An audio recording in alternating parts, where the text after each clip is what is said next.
of the season. It is the first round of the second half of the season, and we've got plenty of action coming your way. It'll be myself, Tristan Finacchiaro, and Liam Hodgins alongside me, MotoGP social media editor. Liam, first of all, how are you doing? Second of all, are you ready for the second half of the season? And are you ready for a round at one of the most incredible circuits on the calendar? Good morning, Tristan. Good morning, everyone. Yes, first of all, I'm doing great. Second of all, I cannot be more than ready for the second half of the season. The Junior GP this year has been absolutely fantastic, off-the-wall racing, and it's just going to get better from here on in.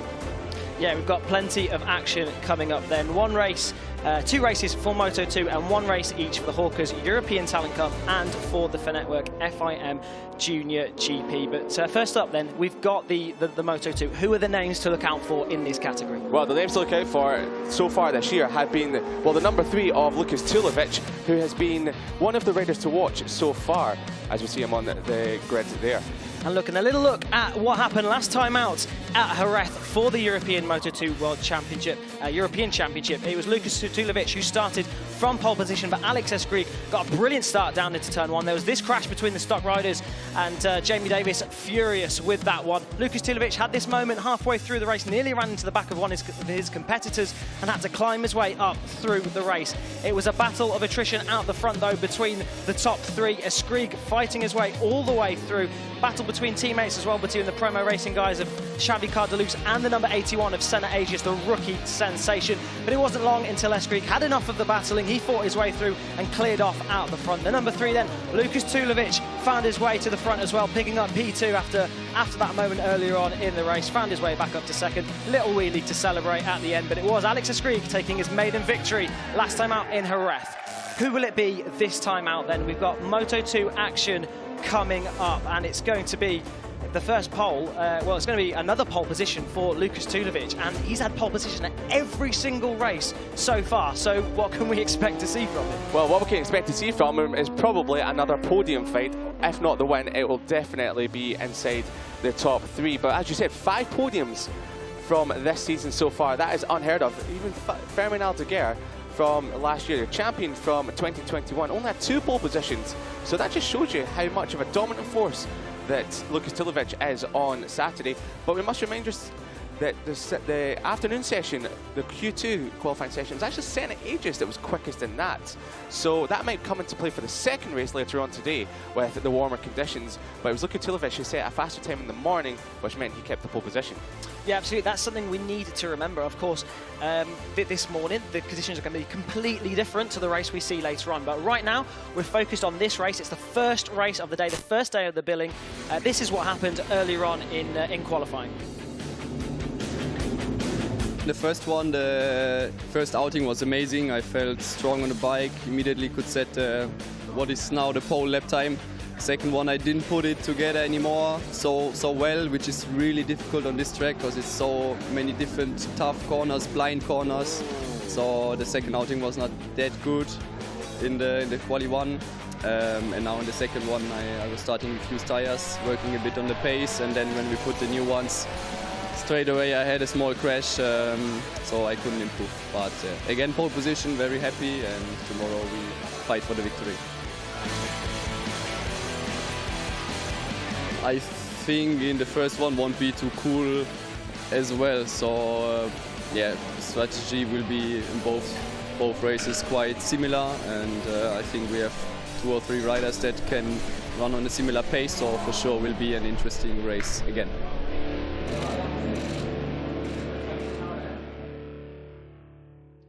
Another pole on the season then for Lukas Tulovic, and he's going to be eyeing up to return to victory. So far, he's had 3 wins and 3 second places. 3 wins at the beginning of the season, and now he's had a run of second places. Is now going to be looking to take those victories again, but having not finished outside the top 2, incredible consistency, and that's exactly how he's. You can see it on the screens there, you can see it on the graphic. Incredible consistency from him. Oh, it's absolutely outrageous how good he's been this year. Now, if he wins today, he's only going to become the 13th rider in Moto 2 history to win 4 races in the European Moto 2 Championship. That is thanks to our esteemed colleague, Kiko Giles, who gave us that stat there. So that is a stat. Yeah, that is a stat and a half, that one is. So you know that Lukas Tulovic will be in good company if he achieves that here today. There's going to be plenty of riders looking to try and take that away from him, this being one of them. Won last time out in Jerez, Alex Eschkrieg, second position on the grid.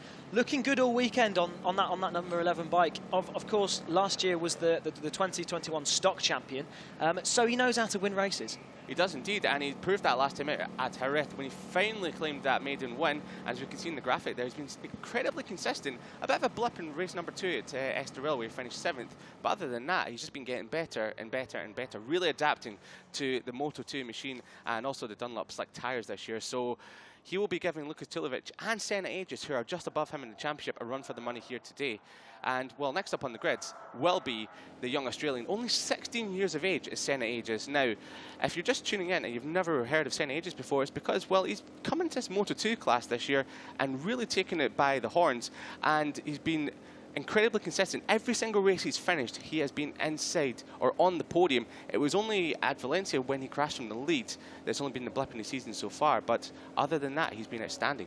Taken to that Moto 2 bike so well, and it's so impressive to see for the 17-year-old. He's had 2 wins already this season, 5 podiums, hasn't finished off the podium all season long, which is such incredible form for a rookie. Like we say, the absolute rookie sensation, the number 81 Senna Aegis. So he's going to be looking to put the fight to Tulovic out the front. Then the number 55 lines up in 4th position. Then that's Alex Toledo.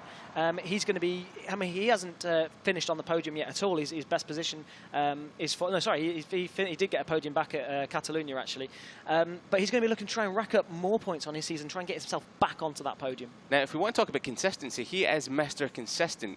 He's either finished 5th, 4th or 3rd so far this year. He'll be hoping to maybe just go at least 1 or 2 better here today and maybe take that first win of the season. Alex Toledo going from 4th in the grid, he is well and truly within the mix. And that consistency is exactly why he's 4th in the championship. And we see that that's pretty much a theme in this Moto 2 category, that a lot of these riders are so consistent. And if you have to be consistent to be at the front of this championship, a rider that we've seen quite a lot in the Moto 2 category, both in the European Championship and in the World Championship, and also in Moto E, Hector Garzo, he's going to be lining up on P5 then. On the MV Agusta, slightly different chassis to the rest of them. Obviously running the Triumph engine. You have to be running the Triumph engine to be at the front of this category. But interesting choice of machine. It really is indeed. It's a machine that can really take to a circuit. If it works really well, then it can be off into the distance running away with it, as we have seen in the World Championship sometimes in the past, where it really clicks with the circuit, is really in the mix. But Hector Garzo, we expected him to come into his championship and really be fighting at the front, but he's had quite a difficult season so far this year, coming from the World Championship in 2021, but you never know. Starting from 5th in the grid today, this could be where his season really kicks off once again. Yeah, he was looking good in practice, so keep an eye out for Garzo. Lining up in 6th then, it is Yari Ruiz, and he's going to be looking to try and pick up some positions here. He's 6th in the championship. His best result so far is a P4, and that was back at Valencia. So he's going to be wanting to break that podium duct. But it's so difficult with the competition in this class being so hot. Obviously, you've got Tulovic at the front, who's just so strong on that Liqui Moly bike, and the rest of them. I mean, Senna Aegis, what an incredible talent he is as well. So a lot of the riders are going to be trying to look to be picking up their first podiums of the season. Xavi Cardelus as well, a rider who's going to be lining up on P7, and a rider with so much experience as well, Cardelus, who we've seen over the years in various championships. Indeed, and well, today could be the start of something quite special for Xavi Cardelus, because his only podium of 2021 was right here last year in race number 2. So he likes his Portimao circuit, but from 7th on the grid, with the absolute pace that everyone in front of him has, it will be quite difficult for him to get within the podium battle. But Xavi Cardelus always grits his teeth and pushes at the front, and he did lead Jerez for quite a long time before eventually dropping back. So we could see more of that here today. Yeah, keep an eye out for Cardelus, but another rider as well, Eschkrieg, looked strong at points during the season. I think if anything's been his downfall, it's been DNFs during the season. I mean, he's DNF'd half of the races so far, but he's a rider who's sort of there or thereabouts, sort of breaking in, but not quite not quite there just yet. You feel like if he gets that podium off his back, it will just kick-start something. It could just be a run of podiums from there on, and he's never had a top 5, which is something that really... It's just surprising. It's really surprising. He's had top 5s, but he's never had top 4s or podium, which is something that's really surprising. But you feel like if he gets that off his back, he's been there or nearabouts. His best showing so far this year was probably in Estoril, but he had a double DNF there. No points from that. So, well, maybe here today, second half of the season, it's kind of like a fresh slate where you can sort of get into a groove and then build upon that towards the end of the year. A bit further back on the grid then, we just saw the number 31 of Roberto Garcia, the rider from Seville, just 16 years old, his 8th in the championships, best results P5, his best grid positions P5, down a little bit further on the grid today, down in P9. So he's going to be looking to try and rack up some more positions. A rider who I think at such a young age, you see so many of these riders so young in this championship, which is really surprising to see considering how powerful these bikes are and considering the level that is. But so many of these riders are 16 or younger. Yeah, incredibly young, and it just proves that Moto 3 isn't the only breeding ground for young talent. Moto 2 is now starting to prove that with obviously Ferdinand Geer, 16 years old, was the Moto 2 European champion last year. We've also had Alonso Lopez come over from Moto 3 in the World Championship over here to Moto 2, and then he's back in the Moto 2 World Championship. So Moto 3 isn't the be-all and end-all. We're actually starting to see that Moto 2 can develop your skills and be a breeding ground for great young talent. Now that is a good point, because the general route is to go through Rookies European Talent Cup and then go through Junior GP. But now we see riders are making it. Perhaps if you don't quite get the opportunity you needed in Moto 3 or in Junior GP, you end up going through Moto 2 European Championship. But let's take a little look at the grid then. Tulovic takes another pole on his season. He's going to start from pole position ahead of Eschkrieg, of course, race winner back at Jerez, and Senna Aegis, the rookie sensation, in 4th. Alex Toledo will line up in 5th ahead of Hector Garzo and Alex Ruiz. A little bit further back on the grid then, Aegis will line up in 10th ahead of Rodriguez, Montero, Munoz, Paz and Tapia, rounding out the top 15. Tommaso Marcon down in 16th. He'll be looking to make up some positions from there, with Ratto down in 18th as well. So he's a rider we expect to see a little bit further up.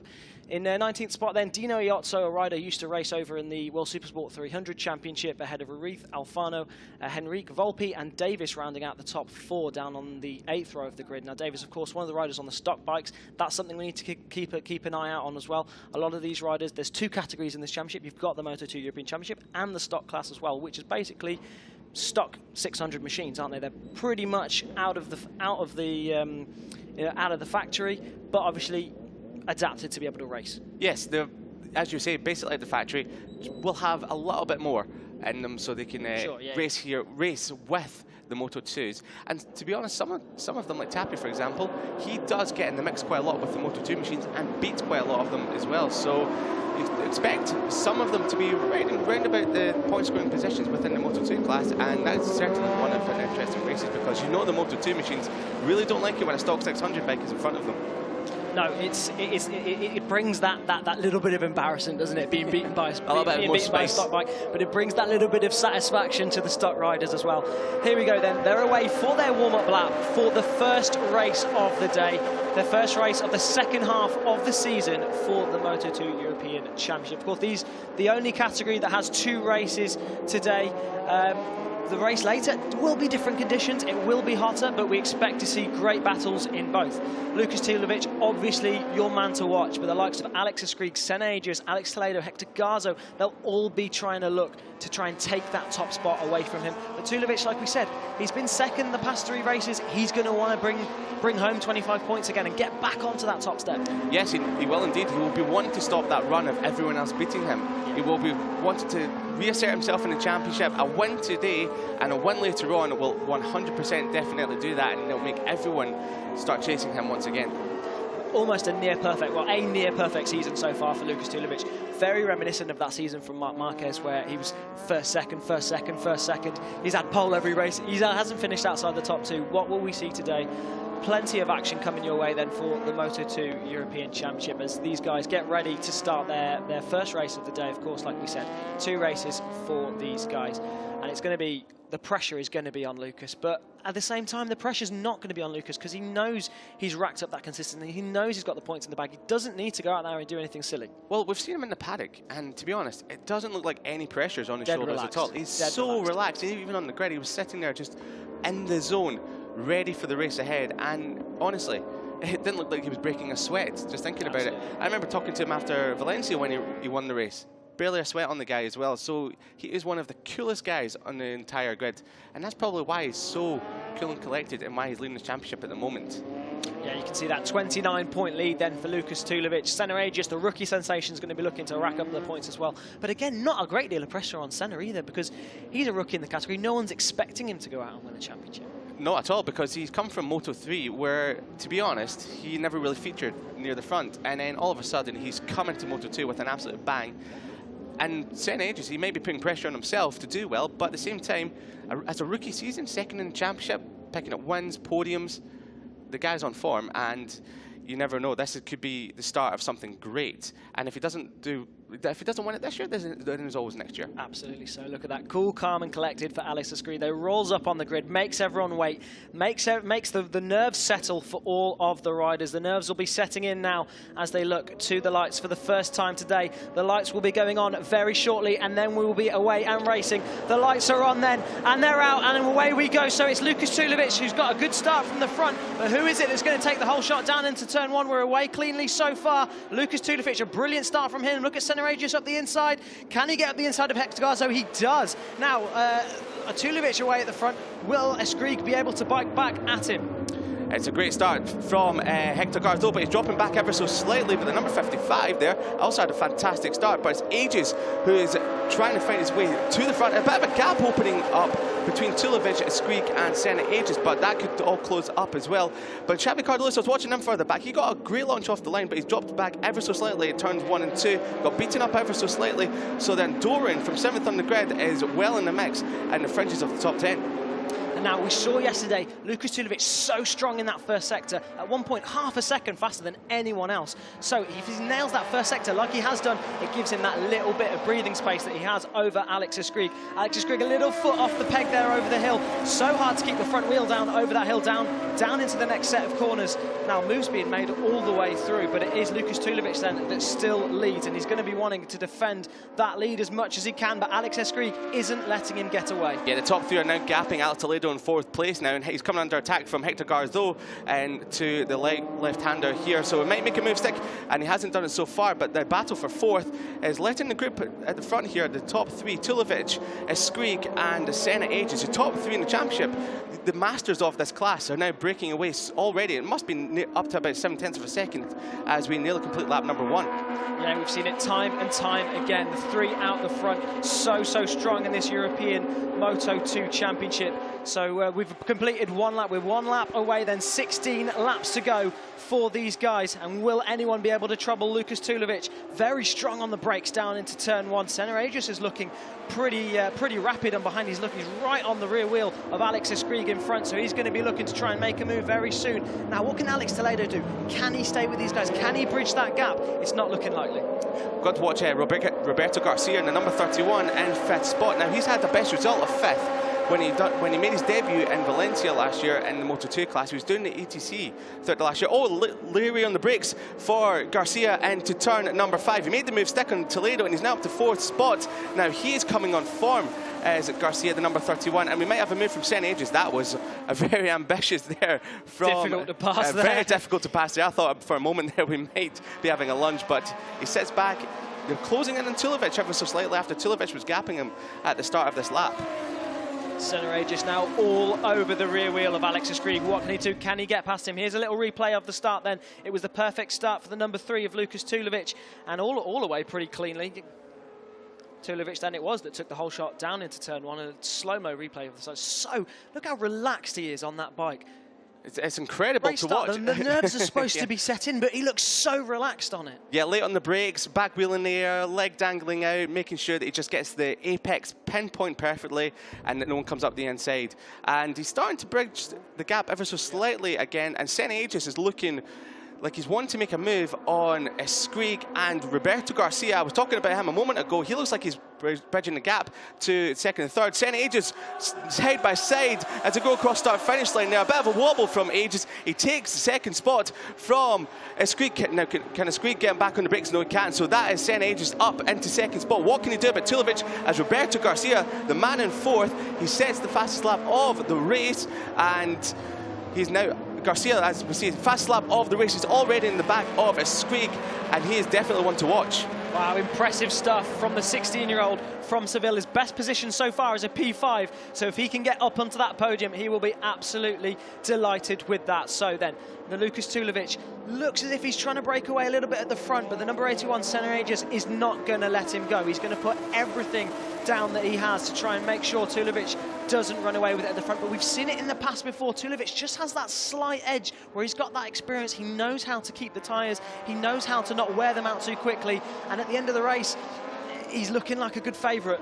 And he is indeed, and he's started to gap through sector one. He was a tenth faster than Aegis through that sector, and that was with Senna Aegis getting a slipstream from Eschkrieg in front of him. So as we were talking about yesterday, Tulovic has looked mighty through sector one, but Aegis is now starting to close that back down, yeah, half a tenth of a second quicker through sector number 2 for Aegis. So this isn't all over just yet. And Garcia is still in fourth spot, all over the back of Eschkrieg. And it looks as though we've got Toledo and Gardo now starting to close in ever so slightly as well.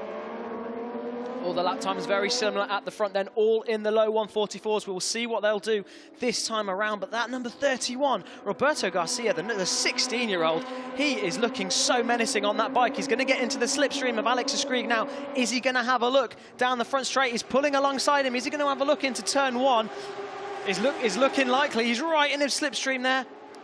Not quite able to make a move stick this time around, but he's got plenty of laps, 14 laps to go. There's plenty of time in this race. You don't want to get too rushed. You don't want to start rushing things too much. Number 81 there, though, Senna Aegis, looks like he's catching. Oh, a bit of a moment there from Eschkrieg. He ran a little bit deeper into turn at number 3. That allows Garcia through. So I'm not sure what happened there. Maybe a little bit deep on the brakes. He looked over his shoulder, and he now has Toledo all over the back of him for fourth spot. So now that lets Garcia off the hook. Now, oh, we've got a mistake from Tulovic. He's run off at turn number 5. That's allowed both Senna Aegis and Garcia, he's now dropping back down to 5th, so a bit like Jerez, he's run off at turn number 5, and he's now got all that work to do. Not sure what happened there, but maybe just outbraked himself, a bit of a bobble on the front end. But your championship leader, Lukas Tulovic, who's looked mighty, and so far in this race, pinpoint perfect, has now made a mistake, and he's now got all that work to do again to try and get back to the front.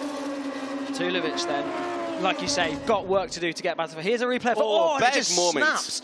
snaps so violently there. Perhaps put it down an extra gear than he needed to, or just slightly too aggressive on the front brake, and so easy to do there. It's downhill, it's a really difficult, it's a hard braking zone downhill. There's a bump midway through. He didn't quite get to the bump. That was, granted, that was before it, but big moment for Lukas Tulovic. But now we have a race on our hands. He is going to be looking to carve through this pack. Senna Aegis trying to clear off out the front, and Roberto Garcia doing so well there to try and stay onto Senna Aegis. But now we have a gap out the front. As they come across the line, we'll be able to see just how much that gap is that Senna Aegis has out the front, and he's going to be looking to try and keep that as much as he can, with Lukas Tulovic trying to climb his way through. And this is big for the championship as well. If he manages, if Tulovic finishes way down and Senna Aegis wins the race, that's going to be big points for the championship. Well, Aegis is going to feel that this is all of his Christmases coming at once. You've got him leading the race. He's now opening up the gap. It's 9/10 of a second over Garcia. Tulovic is down in 5th. Now, we're talking about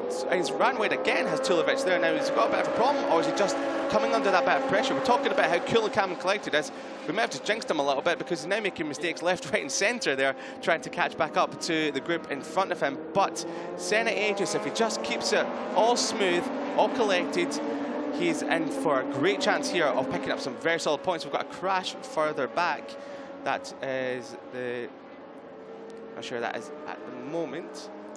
We'll try and find a number on that one, but not the way that you want to end the race at all. Here's a replay of it, just going in. Oh, it's on the exit, that is. Oh, well, that's very, very small little high side, but the result... That's Jamie Davis, that is, the number 16. Jamie Davis who's gone down, so really unfortunate for the youngster, and looks a little bit injured there as well. But it just came out that little bit. It didn't slide that much, but when it regripped and it throws you over the top, there's nothing you can do. Well, we've seen that in MotoGP with Pecco Bagnaia at the same corner there. Really nasty high side coming out of turn number 1. But thankfully, Jamie Davis was back up on his feet and walking away, so that's good to see from Jamie Davis. Now, back at the front, we now have Roberto Garcia coming under a little bit of pressure from Alex Eschkrieg. So Eschkrieg ran wide at turn number 3 a couple of laps ago. He's regrouped himself. He's now coming back at the rookie sensation, Roberto Garcia. And across the start-finish line, they come now. It's only going to be a tenth of a second between them. Now, is he lining up a move into turn number 1 in the slipstream?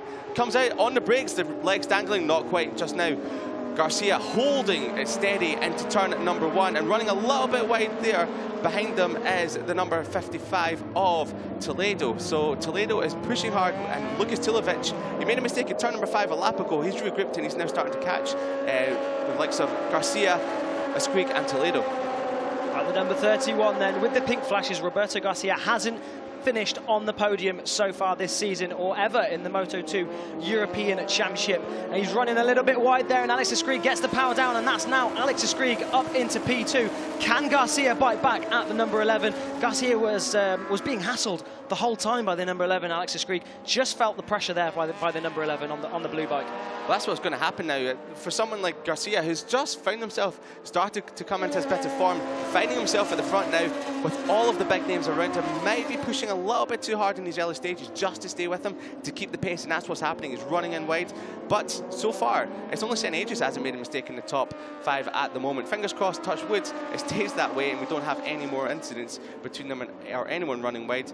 But Garcia is now coming under a little bit of pressure from Toledo, and Tulovic, after his mistake at turn number 5 a few laps ago, is now in the back of the group. Yeah, so Tulovic finding his way up and climbing up the positions here. He's setting consistent 44s, and that's exactly what he needs to be doing to get through these guys. All these guys in the 44s, so very consistent times for all the guys at the front, but he's right onto the back of this pack now. He's going to get a 3-bike slipstream onto the front straight, so is he going to be able to make a move? He looks a little bit too far at the moment, but he's got that slipstream. You can see that slipstream effect working beautifully for the number 3. He pulls alongside Alex Toledo. Nicely done, easily done for the number 3. Slots himself up the inside, and now he's got 2 more to go. That was beautifully done by your championship leader, who's now starting to fight back through the field, much like we saw in Jerez after he made a mistake at the final corner there. He made a mistake at turn number 5 here, and he's now calmly and coolly carving his way back through the field. He's only got 2 more ahead of him, but then it's a big gap to St. Aegis once he gets there. So the number 3, Lucas Tulovic, all eyes on the championship leader. How many positions can he rack up here? He's got the 2 in front of him. Looks as if in the next few laps he'll be through them, and then he's got a big task in trying to get to St. Aegis, who's 1.7 seconds away in the lead. He's all over the rear wheel of the 16-year-old Roberto Garcia now, and he's pulling alongside him. It's going to be brave to make a move into that next corner. Not quite able to do that. That would have been very brave. But as you can see, he's desperate to try and get past. He's having a little look down into turn 11. No way through this time around. It is possible to make moves there. We've said it's one of the overtaking hotspots, but it's not an easy move to make. It's extremely difficult. You come over the crest of the hill, the bike is getting light before you come into the braking zone. But I just want to point your attention to the number 18 of Xavi Cardelus in the background. He is the 2nd fastest rider on the track at the moment. The only other rider in the 43s, along with his teammate Senna Aegis. Now, he is catching this group hand over fist. Last time round, he was half a second quicker than the men in front of him. So watch out for Xavi Cardelus. After he made a bad start from 7th on the grid, dropping back outside the top 10, he's now fought his way back through to 6th. He's now catching this group, and as we pointed out at the top of the broadcast, in 2021, here last year, he had his only podium of the season when he finished 2nd. Yeah, so Cardelus on a mission, but so is the number 3, Lucas Tulovic. We saw him make a move here last time out. He's done it again. Senna Aegis, fastest lap at the front, though. It's going to be a tall order for Tulovic to try and catch that and try and match that pace, but we know what the number 3 is capable of. 1 more to go then for Lucas Tulovic, and then there is that big gap that he has to get on. Unfortunately, Kevin Orgis has gone down in the number 44, so not the way he would have wanted to start his day here at Portimao, but all eyes on the front. He's not miles away, but 2.2 seconds by the time Tulovic has gotten through Alex Eschkrieg, the number 11 on the blue bike. It's going to be difficult to bring that back in such a close class, especially when Senna Aegis is setting high 43s. Well, we've just seen him set the fastest lap of the race, which is incredible because the last few laps he's just been getting a little bit quicker, and now he's broken that best race lap record as Eschkrieg has a little bit of a front wheelie coming over the crest of the hill, trying to get that front wheel down, which will lose you a little bit of time, and with Tulovic all over the back of you, you really do not want that to happen. So Tulovic lining up a move on the third place man in the championship, Alex Eschkrieg, the winner last time out in Jerez. Now, will Tulovic just be waiting for turn number 1 like he has done the last few laps with the likes of Toledo and Garcia? Tulovic now then all over the rear wheel of the number 11, Alex Eschkrieg. Will he make a move down into turn 1 like we've seen him do the last 2 laps? It's one of the easiest moves to make around the Portimao circuit. You can line up, look, he's all over the rear wheel of him through the final corner, turn 15, really, really fast corner. You come in onto this section with such speed and he's already going to pull alongside him. He's got the perfect drive onto the front straight and he's already ahead of him before they even get to the braking area. They're side by side as they go down the front straight and he's going to make a move at turn 1 like he's done in the past 2 laps. Cool, calm and collected, easy as you like. Outstanding on the brakes from Tulovic there, and also outstanding coming out of the final corner. Great drive. That is the number 88 that's down. That is Nicholas Shiba. So Shiba's down at, not sure where he's crashed out, but that's Shiba that's gone down. And well, hopefully, fingers crossed for the German, that he'll be okay as he's getting attended to by the medical staff at the moment. So it's not a sight we like to see. Definitely not a sight we want to see. The number 6 has pulled into the pits. That's Jacobo Eschkrieg, the Romanian, who's into the pits as well. So early in for his day for the number 6. So back at the front, we have Tulovic, still in second spot ahead of Alex Eschkrieg. He's not managed to gap the Spaniard at the moment, but that's just going to happen. You have a feeling of it as Tulovic set the fastest lap of the race last time round at 43.763. That was 1/10 of a second quicker than Aegis at the head of the field. So the gap is 2.2 seconds halfway around this lap. So 8.5 laps remaining, 2.2 seconds, but with only 1/10 of a second in it between Aegis and Tulovic. It might be mighty difficult for Tulovic to catch the race leader. Yeah, will the 22-year-old be able to claw in that gap? It's a tall order. We've got to remember that fastest lap of the race he set last time out was also helped by that slipstream that he had onto the front straight. So we'll see what he's able to do there. You can see he's so strong in that final corner. Just gaps Alex Eschkrieg. Perhaps Eschkrieg, it's not his strongest corner on the circuit, but Tulovic really, really strong through there, and that helps his drive onto the front straight. So now he's pulling away from Eschkrieg, and he's got a 2.3 second gap to Senna Aegis. So he's going to need to start clawing into that if he's going to have any chance of catching Senna Aegis. A 44.1 it was for Tulovic on the last lap, a 44.0 for Senna Aegis. So not catching him at the moment. No, that's 4/10 slower than it was the previous lap. Well, Senna Aegis is just hitting these marks within 1/10 of a second, lap after lap after lap after lap. It's very much like Fabio Quartararo out there on the Portimao circuit, just hitting every apex beautifully, and then the lap times come with that as well. Tulovic is now starting to gap Eschkrieg now, so we have seen in the past that he's mighty through Sector 1. So Tulovic, your championship leader, is starting to gap Eschkrieg in third spot. And there's your championship standings, 24 points in if it stays the way it is. That is under 1 race worth now. So Senna Aegis is now starting to put some pressure on Tulovic in the championship if it stays the way it is at the moment. Tulovic is going to be thinking, what does he need to do to be able to clear away at the championship? Ooh, he was very close to the grass there. Did you see that? Yeah, he was using all the track and more. There was the number 3, Lucas Tulovic. But he's been so consistent, hasn't finished outside the top 2. He's on for another P2 at the moment if it stays like this. Here's a little replay of how smooth and composed he is down into turn 1. Just gets that rear ever so slightly light and skidding into using all the track, like we said, on the white line, and a perfect line through turn 1. But like we were saying, Lucas Tulovic has been so consistent here. But the problem is everyone else is so consistent as well. So he's not able to rack up a massive points lead. Senna Aegis has already had 2 wins on his season 2 so far, 5 podiums. Senna Aegis hasn't finished off the podium. So it's such strong competition here. It's incredible competition, and the 16-year-old rookie from Australia is just getting stronger and stronger. As you say, hasn't finished off the podium this year. He had a minor blip in Valencia when he crashed out of the lead, but that so far, that has been his only blot in his copybook so far this season. So Xavi Cardolis, the number 18, 6th, but has closed the gap to Toledo and Garcia in front of him. So Toledo, the number 55, in the middle of this group here. Garcia just in front of him on the pink and black bike, the number 31, a rookie also in this class. He made his debut in Valencia last year after coming from the European Talent Cup, and he has been a bit of a sensation. If it wasn't for Senna Aegis, we'd be talking about him, just how brilliant Roberto Garcia has been. But Xavi Cardelus, he seems like he's dropping back ever so slightly. He can close back up towards the end of the lap and then drops back during the middle and the start of this lap as well. It looked like he might have had a bit of a moment there into the right-hander just before he came up the crest of the hill. Lost a lot of time there, isn't he? A lot of time there, so not sure if it was just an issue or just ran a little bit wide, but Xavi Cardelus, the Andorran rider, who was making great progress, has just dropped back ever so slightly from the battle for 4th. The number 31 then, Roberto Garcia on the Cardoso Racing. Looks as if he's just running out a little bit of steam there. Alex Toledo looks like he's desperate to try and get past the 16-year-old, so expect a move to be coming very soon there from the number 55. 7 laps to go in this race. Well, it's going to be 6 as they come across the line. Lucas Tulovic now, he is gapping Alex Eschkrieg, but he's not making the inroads he needs to be doing. The gap was 1.9 seconds over the last sector. We'll see what it is now. Senna Aegis doesn't look like he's too far down the road, but then again, 2 seconds isn't a lot visually, but it's a lot in racing terms. Now, fastest lap of the race for Alex Eschkrieg, almost fastest lap of the race for Alex Eschkrieg there. Yeah, Lucas Tulovic just beat him to the fastest lap of the race by a couple of hundredths of a second. They're 0.3 of a second quicker than Senna Aegis. The gap is now down to 1.7 seconds. Do we have a race on? It's starting to look like we do, because Lucas Tulovic and Alex Eschkrieg are now closing down your race leader, Senna Aegis. Now, is Aegis just preserving his tyres since he has that gap, or does he not have the pace of the 2 just behind him? It's now starting to hot up, and we can really feel it here in the commentary box.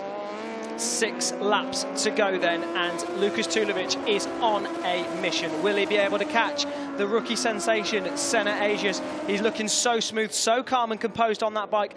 Absolutely on the limit, from white line to white line, from curb to curb, using every inch of the track and more. You can see him struggling to get using, like we said, using all the track and more there from curb to curb. And he's just looking so strong on that number 3 machine.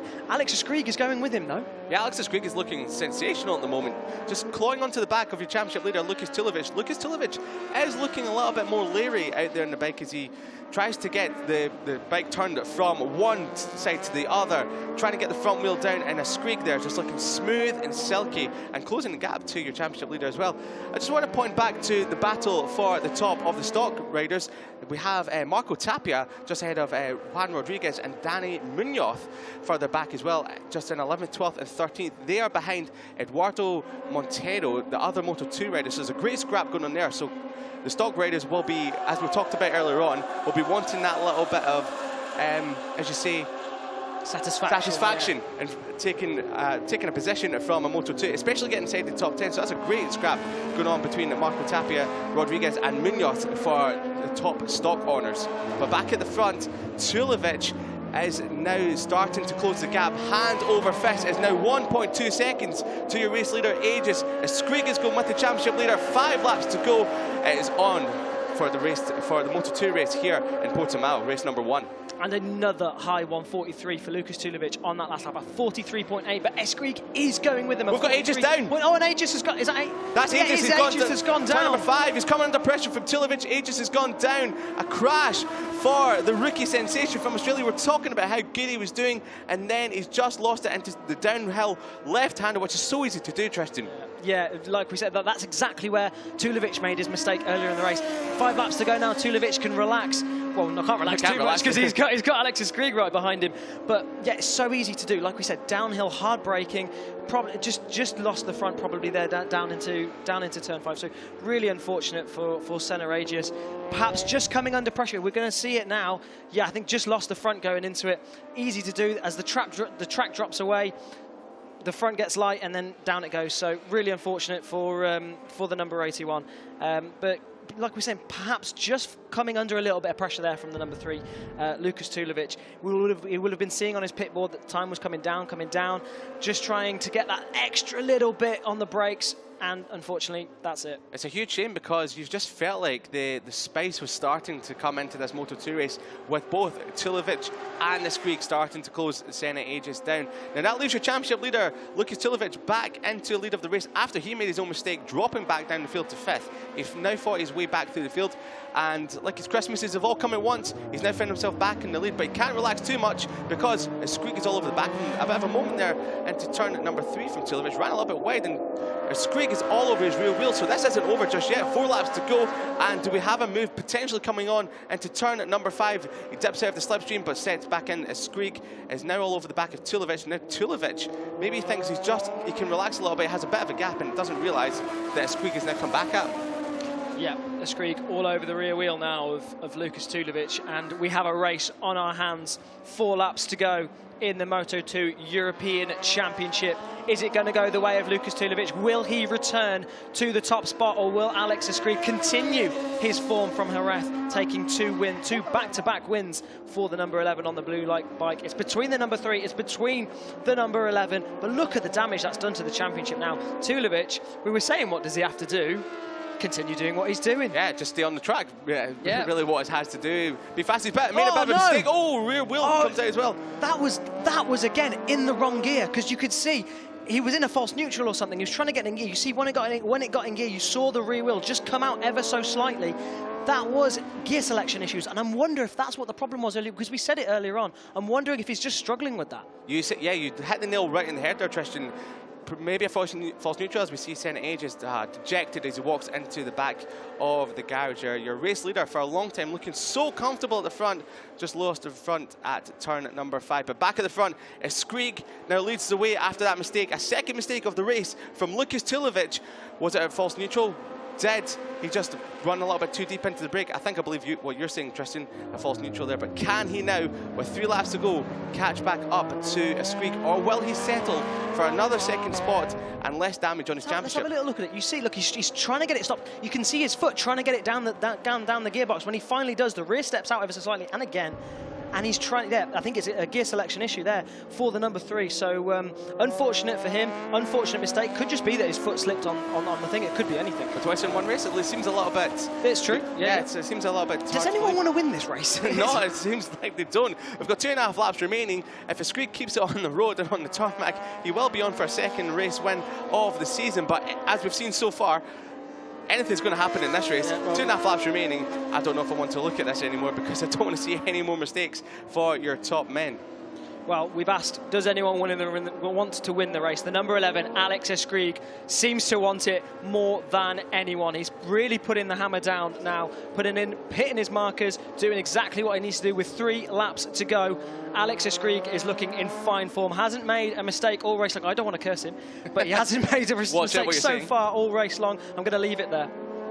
But further back, during all that madness between Aegis going down and Tulovic running wide, missing a gear, we now have Xavi Cardelus on for another podium here in Portimao. It'll be second of the season, so he's passed both Toledo and Garcia for 3rd spot, and a great battle for the final podium position. So it's half a second between all 3 of them as they come across the line to start the penultimate lap of the race. Tulovic on that last lap was 0.2 of a second quicker than your race leader, Alex Eschkrieg. The gap is now down to 0.7 of a second. He's not giving this up just yet. 2 laps remaining, 0.7 of a second. Tulovic is coming back at Eschkrieg for this race win, and race number 1 in Moto2 here at Portimao. Now, we're looking on your screens, we're looking at, this is the battle for 3rd place. This is Xavi Cardelus on the number 18, on the number 18 bike, the black with white and orange flashes, and just behind the number 31, that is Roberto Garcia. Never had a podium before, so he's going to be looking to see if he can get ahead of the number 18, Xavi Cardelus. Of course, really experienced, one of the oldest in the field, 24, although there is a 32-year-old in the field as well, actually, yes. But one of the older ones there. A lot of them are under 20. And he looks like he's pretty much got it nailed. Well, he's on for his best result of the season in the class in total, yes, yeah. if he stays where he is, 4th spot. But he's starting to come back at Cardelus ever so slightly. A big pop of the wheel from Xavi Cardelus as you come down the roller coaster, as we like to term it here in Portimao. And this battle for the final podium spot isn't over just yet. Roberto Garcia sees that podium just in front of him, a bit of a moment from the rear end. Really like that. Oh, is that a bit of a moment to tell you to just rein it in a little bit, take fourth spot. It's going to be your best result ever in Moto 2, but you can't relax too much because Toledo is there waiting to pick up the pieces. Yeah. Well, he doesn't care about that fourth spot. No, he's looking, he wants a trophy. He wants to step up onto that podium, step up onto the box. Xavi Cardeluz, though, looking pretty strong in that third place. And again, the rear getting lively there for Roberto Garcia on the bike with the pink flashes. So he's going to be trying to reel that in. Back at the front, we just had them come flashing past our commentary box. Tulovic is all over the back of Eschkrieg. The gap is now down to 2 tenths of a second. And we've had the back marker run off the track. Fastest lap of the race on the penultimate lap of the race. That's outrageous from Tulovic. A 43.730 from Lucas Tulovic, your championship leader. A bit of a moment there coming out of turn number 3. Oh, no, and again, gear selection. He's done it again. I can't believe what I'm seeing here. Tulovic, another gear selection problem as he just caught Alex Eschkrieg. That has now got to be all over for Lucas Tulovic. The gap is round about 7 tenths of a second with half a lap remaining. But Eschkrieg, the rear end is squiggling all over the place as he gets on the power. As you said, Tristan, earlier on, does anyone want to win this race? I don't think anyone does. Oh, well, Alex Eschkrieg seems to. Well, he's trying hard not to with the rear end popping out every time he asks for the power, but that gap is coming down ever so slightly. Again, it's down to around half a second. Tulovic is not giving up the ghost just yet, but that gap is surely too big for him to catch with half a lap remaining. Like you say then, half a lap to go then for the Moto 2. We're coming into the final sector and Alex Eschkrieg looks like he has it in the bag. There's a battle for third going on as well, but out the front it's the number 11, Alex Eschkrieg, who looks as if he's going to take back-to-back wins on the number 11 machine. Lucas Tulovic has tried so hard on that number 3 machine to try and reel in the number 11, but it is not meant to be today for Lucas Tulovic. Gear selection problems seems to have riddled his race so far, but round the final corner for the final time, it doesn't look like it's going to be a drag to the line. Alex Eschkrieg can relax. He's got that race win. It's 2 wins from top, back-to-back wins for the number 11. Alex Eschkrieg takes the win ahead of Lucas Tulovic, and it looks as if it's going to be Xavi Cardeluz that takes that third spot. But we're going to keep an eye on that battle further back, and I believe it is Xavi Cardeluz rounds out that podium with Roberto Garcia taking his personal best position in P4, and Alex Toledo another P5 on his championship campaign as well. Look how happy Alex Eschkrieg gets to pick up his second win of the season. He had to wait for it for a long time, but once it comes, it's like London buses, right? The two come along at once. Absolutely fantastic ride by Alex Eschkrieg. Kept his head, kept his cool. There was a bit of tire problems in the last couple of laps for Eschkrieg. Tulovic was coming at him hand over fist. A shake of the hands between the top two in the championship now. So he's now brought the championship down to 36 points. So it's not a massive gap. Did you do that in your head? I did. My maths were never my strong point in skills, so maybe I could be completely wrong. It's impressive either way. Oh, yeah, I mean, I could be completely wrong by that. If I've got it right, then a gold star to me. But Alex Eschkrieg, race winner and race number 1 here in Portimao, and that sets him up perfectly for race number 2 later today.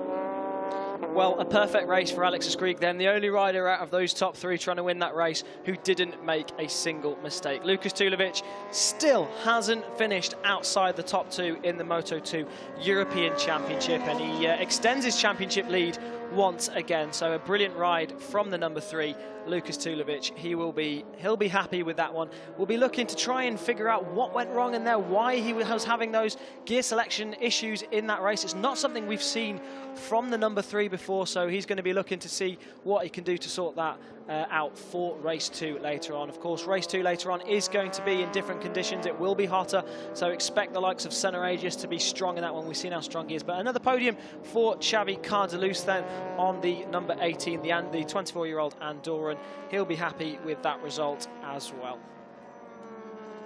A brilliant race. We just saw then the number 11 Alex Eschkrieg taking his second victory on the bounce, and what a race it was. So it didn't seem like any of them wanted to take the win at any point in the race, but it was eventually the number 11 Alex Eschkrieg who took that victory. 7th in the championship then, going into the race, was Xavi Cardeluz. It's his second podium of the season. His last one was last time out was back at Valencia. He's had 5 podiums in the history of the championship. He was 4th back in 2021. So definitely plenty of experience for Xavi Cardeluz, and he's put that experience to good use, picking up another podium on his season, his second podium, like we said, of the year. And he's congratulating the number 11 there of Alex Eschkrieg, who's taken his second win of the year. Of course, Alex Eschkrieg last year was the 2021 stock champion. He's 18 years old, third in the championship. He's obviously now his second win, also racing in Moto E, having plenty of success over in Moto E as well. Not quite as much as this though. A race win for Alex Eschkrieg, back-to-back wins for the 18-year-old, and he'll be delighted with that one. Celebrations in Parc Fermé then for Alex Eschkrieg. You can see the delight on the faces of the team there, the Yamaha Philippines team. And interesting sponsorship there from Yamaha, considering he's riding the Kalex with a Triumph engine. But brilliant stuff from the top three. And hopefully we'll see more of the same later on in the Moto 2 race 2 earlier on. It'll be the final race of the day. They've got the first race and the final race of the day. Lukas Tulovic not happy with that one. I was just trying to see if we could hear what he was saying there, but it's just quite not possible. So Lukas Tulovic definitely was having some sort of issues with gear selection there, and wasn't quite able to do what he needed to do to get that race win. So he's going to need to have a look at that, go back to the drawing board and figure out what went wrong there. Xavi Cardelus then another podium on his campaign as well, but Lukas Tulovic is going to think, what did he need to do to win that race? Yeah, he had it almost in the bag 3 times, but it just shows you can never predict what is going to happen in racing. Here's what happened then. There's one of the moments. Absolute sideways action for Lukas Tulovic with what I think was a gear selection issue. Senna Agius unfortunately went down and out of the race. Really easy crash to have at turn 5. So he went down and out. Unfortunately, Promo Racing Garage looking on and not happy. But unfortunately, it happens. It is racing. So Lukas Tulovic, there's more of those issues that he had coming out onto the front straight. Alex Eschkrieg it was that took victory ahead of Tulovic, despite all the effort that Tulovic putting in, setting the fastest lap of the race multiple times. Loads of high 143s, absolute incredible pace from the lot of them. But it was Alex Eschkrieg that came out on top. Consistent pace, consistent lap times, and he goes out and takes the victory. So it just shows consistency is the key here in the Moto 2 European Championship, as all these guys you see out the front, just the whole top 3 are absolutely created by this consistency. Lukas Tulovic hasn't finished outside the top 2. Senna Agius, despite its crashes, hasn't finished outside the podium. So it's so tight at the top of this Moto 2 European Championship, and it's going to be so interesting to see what happens later on in race 2. Lukas Tulovic as well, also having had pole in every single race so far. He's been in Moto 2 since 2016, so he's got, well, in the Moto 2 European Championships, also raced out over in the Moto 2 World Championship with various teams as well, with the Kiefer Racing team, with the Forward Racing team. So he's got plenty of experience on that Moto 2 bike. So you can see him just talking, and now we're going to hear from the number 11 of Alex Eschkrieg. Alex Eschkrieg, race 1 winner here in Portimao, a fantastic result. Just talk us through it. Yeah, really tough race. Senna did a fantastic job, and the first laps was unbelievable. Also, my bike take a mistake in the turn 3, so I go behind them a lot, 4 seconds more or less. And then the pace was more or less same. Senna was suffering at the end. Unfortunately, he crashed. I think he's okay, and it's important for the second race. And yeah, then Tulo did a fantastic job. His pace was amazing. But behind him, I was really comfortable. I was watching him some place to overtake him. His bike also take a mistake at the final, and then I do normal laps because we are suffering a lot in the front and in the rear. And really thanks to the sponsor, the team is unbelievable. What are we doing? And continue in this place. And in Spanish as well, please. Bueno, carrera muy dura. Senna ha sido increíble el ritmo que llevaba al principio.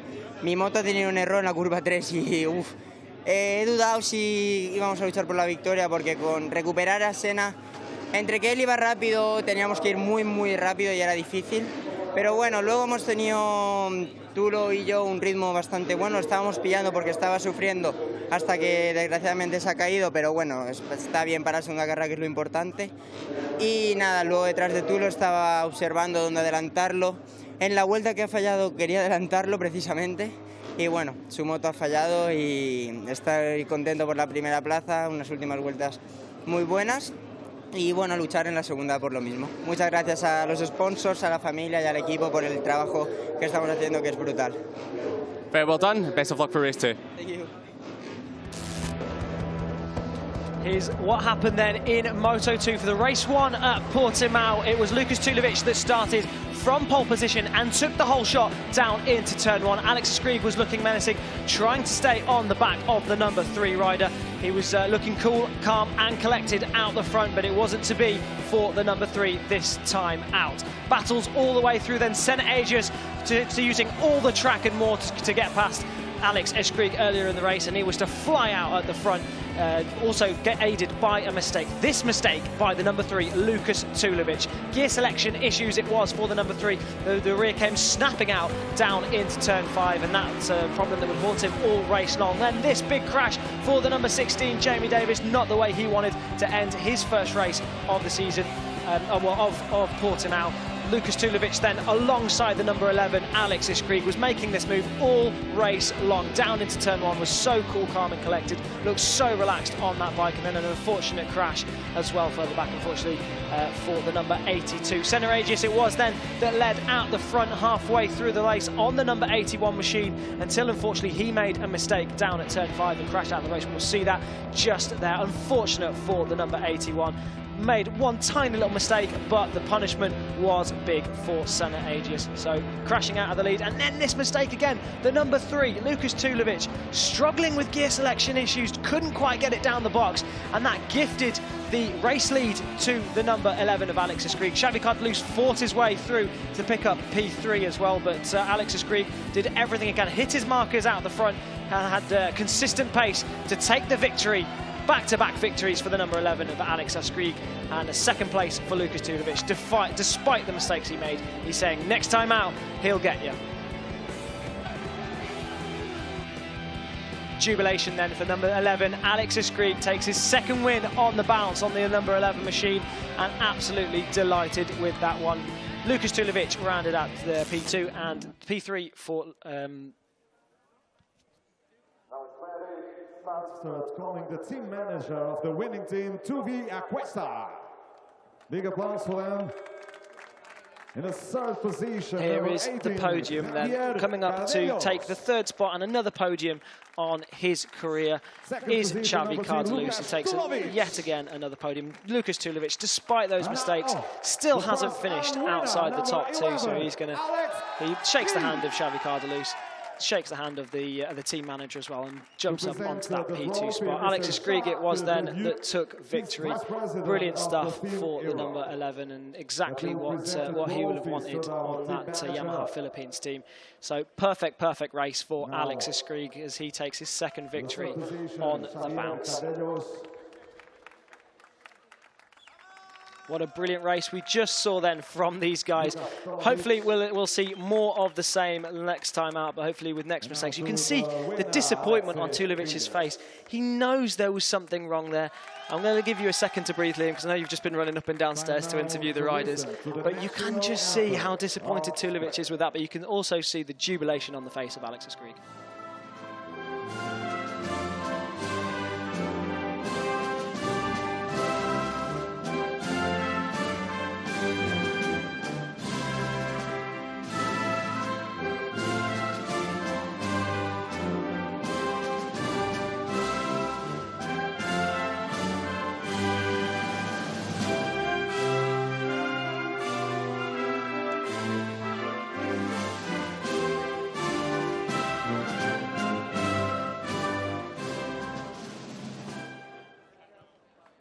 Now it's time to celebrate with Prosecco.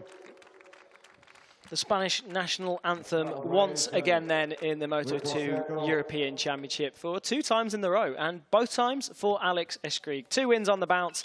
Lukas Tulovic, though, he's going to feel a bit bitter after that one. A little bit better, but at least he gets it all to do again in race number 2 later on today. So smiles for all rounder from your top 3, even though some of them are through some grimace teeth. but they'll all have their chance in race number 2 coming up a little bit later on. But it's your race winner, Alex Eschkrieg, who takes the spoils in race number 1 here today in Portimao, ahead of Lukas Tulovic. 3/10 further back was your championship leader after a few mistakes on the downshift into a few corners. Xavi Cardoso takes the 2nd podium of the year ahead of Roberto Garcia. Best result in Moto 2 for the youngster Alex Toledo, in 5th ahead of Piotr Bitkowski, who gets the 6th spot. His best result of the year ahead of Hector Gardo and Yari Ruiz. Top spot in the stock class was Dani Munoz in 10th spot ahead of Marco Tapia and Juan Rodriguez. A great little battle between them ahead of Tommaso Marcon, Mattia Rato and Mattia Volpi, rounding out your points finishers here today. Dino Ayuso was in 16th spot, and then as we look further back, it's Freddie Heinrich in 18th ahead of Alex Reed and Kyle Paz rounding out the top 20. Thomas Strudwick on the stock bike in 4th spot and 6th spot in the class, and 21st in total ahead of Angelo Tagliarini. Corey Tinker in 25th spot, and then further back and last spot and 1 lap down was Italian. Well, some great action there in Moto 2 to start off our day here in Portimao. And Lukas Tulovic, look at that, 31 points at the top of the standings. So my maths was completely wrong when I said it was 36. So no wonder I failed in school. But then Senna Ages, who was your race leader for long until he dropped back, until he fell off at turn number 5, 49 points back. Alex Toledo 4th ahead of Xavi Cardoso, Rato 6th, Yari Ruiz in 7th. Kyle Paz in 10th spot ahead of Piotr Biszkirski in 11th. Hector Gardo remains in 12th spot ahead of Mikel Pons, who's missing from this weekend after he suffered some injuries in a Moto E crash at Assen a few weeks back. Mark Alcoba, the Moto E rider, in 14th ahead of Tommaso Marcon and Angelo Tagliarini. And then in 18th spot, Jamie Davis, who crashed out of the race earlier on. And then further back down the field is another host of Brits. But then it's a stock 600 podium now with your race winner. And the spoils smiles all round from the top 3 there as they were handed their trophies from race number 1. So it's now Marco Tapia who takes the lead of the championship, 2 points ahead of Alex Reed in 2nd spot, who was your long-time championship leader from the start of the season. Juan Rodriguez, who was third in the race, is 42 points back in 3rd spot. Dino Ayuso in 4th, and then we've got Ryan van de Lagmat in 5th out of Nicholas Scheibe, who crashed out of the race. And then further down the field we have Killian Nestola in 11th ahead of Jacopo Hoschwijk, who stopped during the race as well, pulled into the pits. And then we've got Zek Desgedi in 13th spot, the oldest rider in the field at 32 years of age, ahead of Dani Munoz in 14th spot. And then rounding him out at the back, Miguel Santiago Duarte, the Portuguese rider. That is your Stock 600 Championship, but it is Alex Eschkrieg who takes back-to-back victories here from Jerez race number 2 to Portimao race number 1. Can he repeat the feat later on today when race number 2 for the Moto E European Championship kicks off later on here at the Algarve International Circuit? The Moto 2 European Championship getting more and more interesting as it goes on then, and we'll be excited for that race too later on. We will indeed.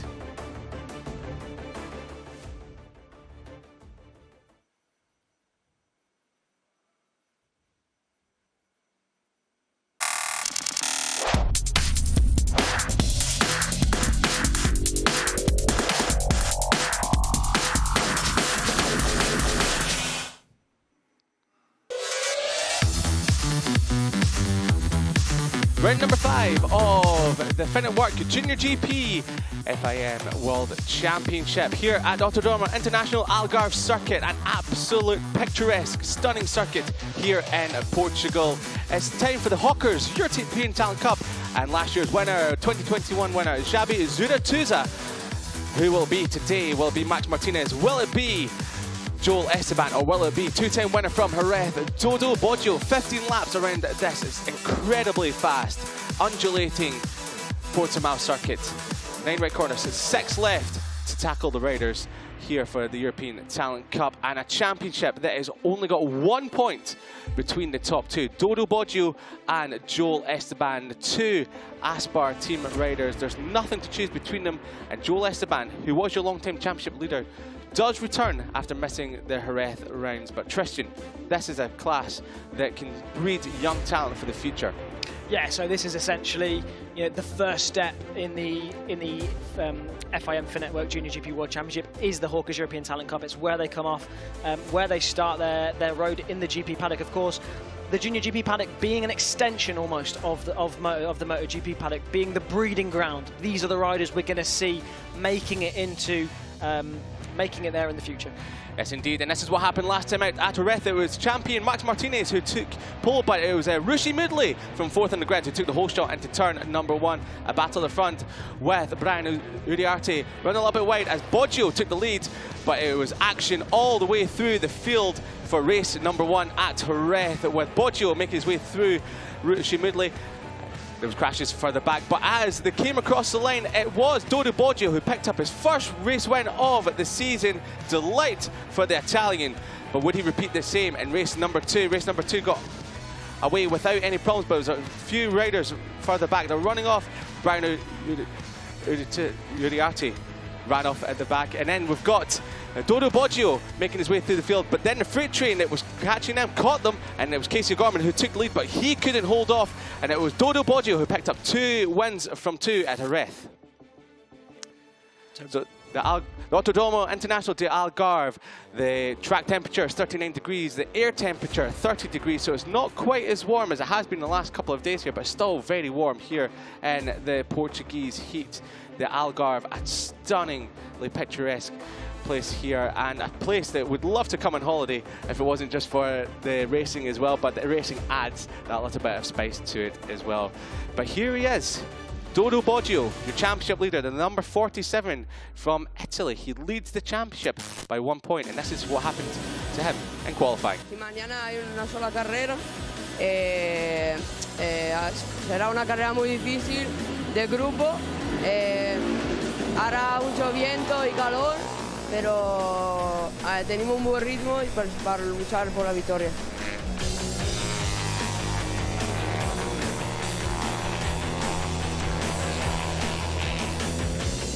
Como he dicho, será una carrera de grupo de 8 o 9 personas y será una carrera, creo, muy rápida.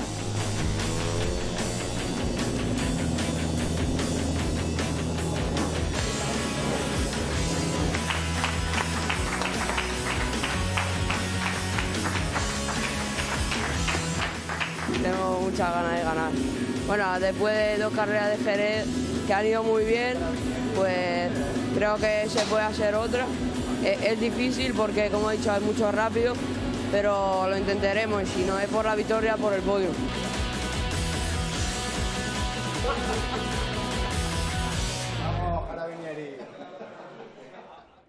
Dodo Boggio starting from pole position here in Portimao for the only race of the Hawkers European Talent Cup here today at the Autodromo Algarve International Circuit.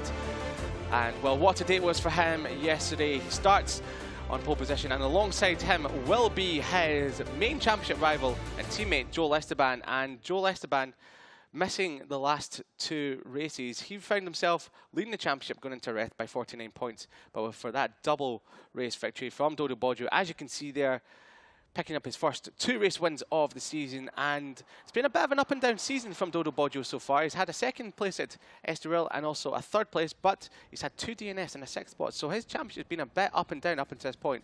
But Tristan, as we can see, when a lot of confidence comes your way and you get that first win under your belt, it's hard to stop that train. Yeah, we saw it just last time out with in the Moto2 European Championship with Eschkrieg, and now we're seeing it with him as well. But now the big story is this battle now between Boggio and Joel Esteban. Of course, teammates, and so consistent was Esteban before. Unfortunately, he missed Jerez due to illness, and that's now gifted. Well, I say gifted. Dodo Boggio went out and won both races, so he very much deserves to take the championship lead. But of course, it was helped by the fact that Joel Esteban wasn't there. So now we're going to see this battle between those two. Joel Esteban's got a point to prove. Boggio's got a point to prove. Excited for this one. It'll be great action indeed here at the Hawkers European Talent Cup. And between the top 2 in the championship, there'll be lots to play for as we begin the second half of the 2022 season. Now, Brian Uriarte, who we saw feature very heavily in the Jerez races, has picked up 1 win so far this year back in Catalonia. Unfortunately, he had, well, no point scoring results in the last 2 races. Sets down 10th in the championship and only 45 points, but don't take your attention away from that, because his speed in this 2022 season is outstanding. Yeah, and he was looking really, really good in practice and in qualifying, the qualifying sessions. Of course, they get 2 qualifying sessions for these guys. So watch out for the number 51, Brian Uriarte, because I think he's got good pace going into this weekend. Of course, starting from, like we said, starting from 3rd place on the grid. And I think he's definitely one to watch. He's 4th in the championship. He's only had 1 win so far, but he's had 4 podiums. He's going to be looking to try and stick it to the likes of Dodo Boggio and Joel Esteban. Yeah, he'll be wanting to steal some of that limelight from those two, especially after he got his first win in Catalunya.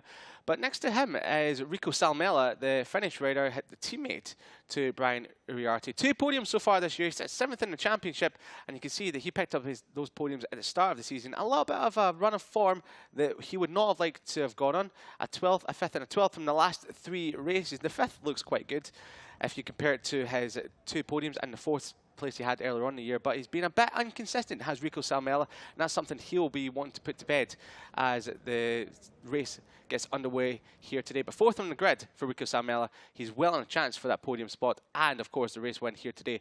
But here's your reigning champion, Max Martinez, starting in pole at Jerez. 1 win so far this year, 3 podiums, but his start to the year has been not something he wanted. 2 crashes from Estoril and a 26th spot in race number 1 in Valencia. Not the way he wants to begin his season, but as we saw there, he's been on a bit of form.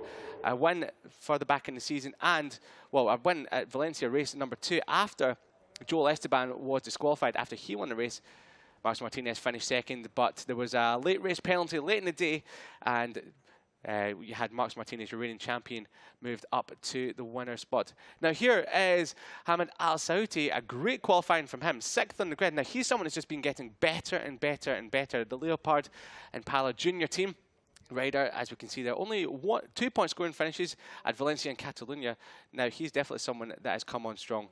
Yeah, we were watching him yesterday on the side of the circuit, William, and he just looked so confident. He was riding out there. He just looked like he was in the right state of mind. He looked like he was ready to go this weekend. So it'd be interesting to see what he's going to do from there and see if he can stick it to the likes of the guys in front. But such a competitive field. Expect to see a freight train. Indeed, it's European Talent Cup. We will expect a freight train at every single circuit we go to here in the championship. And then we've got Alberto Fernandez next up, 6th in the championship on 66 points. And then we've had 3 6th places there.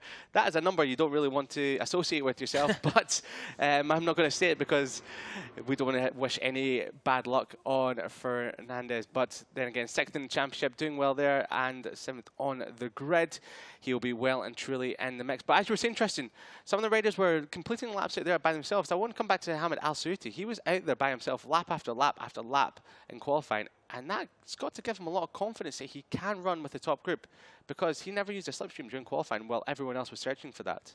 Yeah, that shows that he does have good pace, so that will help him in the race. And the fact that he's able to do it without the slipstream. Slipstream is very important. Less so here because we were talking about it yesterday, coming onto that back straight, you're already in 5th gear, you're already flat out, you're coming on with a lot of speed.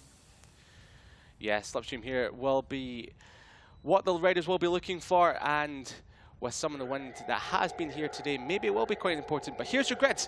It's Dodo Boggio who goes from pole position ahead of his teammate and main championship rival, Joel Esteban. Brian Uriarte on the outside of the front row. Then Salmela in 4th spot ahead of Martinez. Al Saouti, we're just talking about him in 6th. And then Fernandez in 7th spot. Further down the grid, it's Pini in 10th ahead of Carter Thompson and Casey O'Gorman. Watch out for him. And then Rushi Moodley, the South African, in 13th spot ahead of Graham Plonk in 14th. And then Aguilar in 15th spot. Daniel in 16th. And further back on the 7th row of the grid, we have Paria in 19th ahead of Gonzalez, 20th spot. Now, Tristan, as we've rolled down the grid here, there's so much to look out for. As we're just running through some of the names, there's so many names further down that you can expect to be on the front or near the front, and 3 of them are here. We've got Garnes and Emmanuel Brinton starting from the back row of the grid for some infringements in qualifying yesterday. Yeah, that's partly because of that is because of penalties. So we did have a few penalties yesterday for the likes of Garnes, for the likes of Garcia and Emmanuel Brinton. That was for riding slowly. They were caught riding slowly in 5 sectors. Yeah, you've got There's to only 3 sectors on the circuit. There's only 3 sectors, yeah, it makes no sense, does A lap and a half. Yes, but if you're caught riding within your 114% time in 5 sectors through a qualifying, you will be disqualified from qualifying and put to the back of the grid, as they have done. But Brinton and Garnes have got great pace. Expect them to come charging through the field in this race. Now the warm-up lap begins, and it's Dodo Boggio who leads them away. Now what can we expect from Dodo Boggio here today? Will he take 3 wins in a row? We've only seen that happen once before this season. That was Joel Esteban, who won the 3 opening races of the season, and since then it was a disqualification and missing the last 2 rounds through injury. Will he bounce back? That is a plot that we'll be keeping a close eye on as the race progresses. So expect to see some great action in this class. Like I say, it's going to be a freight train. It's not going to be like Moto 2, where we can sort of predict who the winner is going to be with more or less 3 laps to go. It's going to be last lap, last corner, drag to the line sort of stuff, and I can't wait for it. That's an interesting point you make there, Tristan. Yeah, coming out of the last corner, even if you're leading coming out of the last corner, it's all about the exit. Now, you've ridden here in Portimao in the Supersport 300 class a few years ago, and you were telling me yesterday that no matter what, you can get, even if you've got a slow bike, you can, if you carry the speed, you can carry the speed all the way onto the straight, and top speed isn't really what matters here. But even still, if you're leading the race, coming out of the last corner, you might still get slipstreamed across the line. Oh yeah, it's definitely possible to slipstream to the line here, as we saw Anna Carrasco take her maiden victory back in 2017. Were you riding in that race? I was, yes. Oh wow, saw a bit of history there. A little bit, yeah. I was right at the back, but I was there. But yeah, so one thing that we do see here is bikes that aren't quite perhaps the fastest bikes on the grid don't suffer as much, because they're already coming onto the front straight with a lot of speed, so they're already carrying that momentum. The bike isn't having to accelerate and bring that momentum up from a low speed or a low gear. It's already got it. So we see it's less of an issue here, but there's definitely going to be slipstreaming.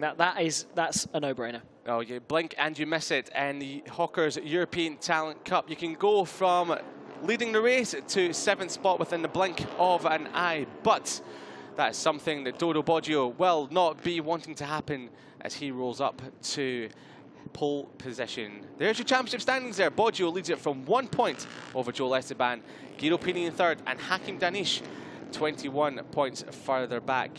Anything can happen here in Hawker's European Talent Cup, and it usually does, because it is one of the most competitive championships in the entire world.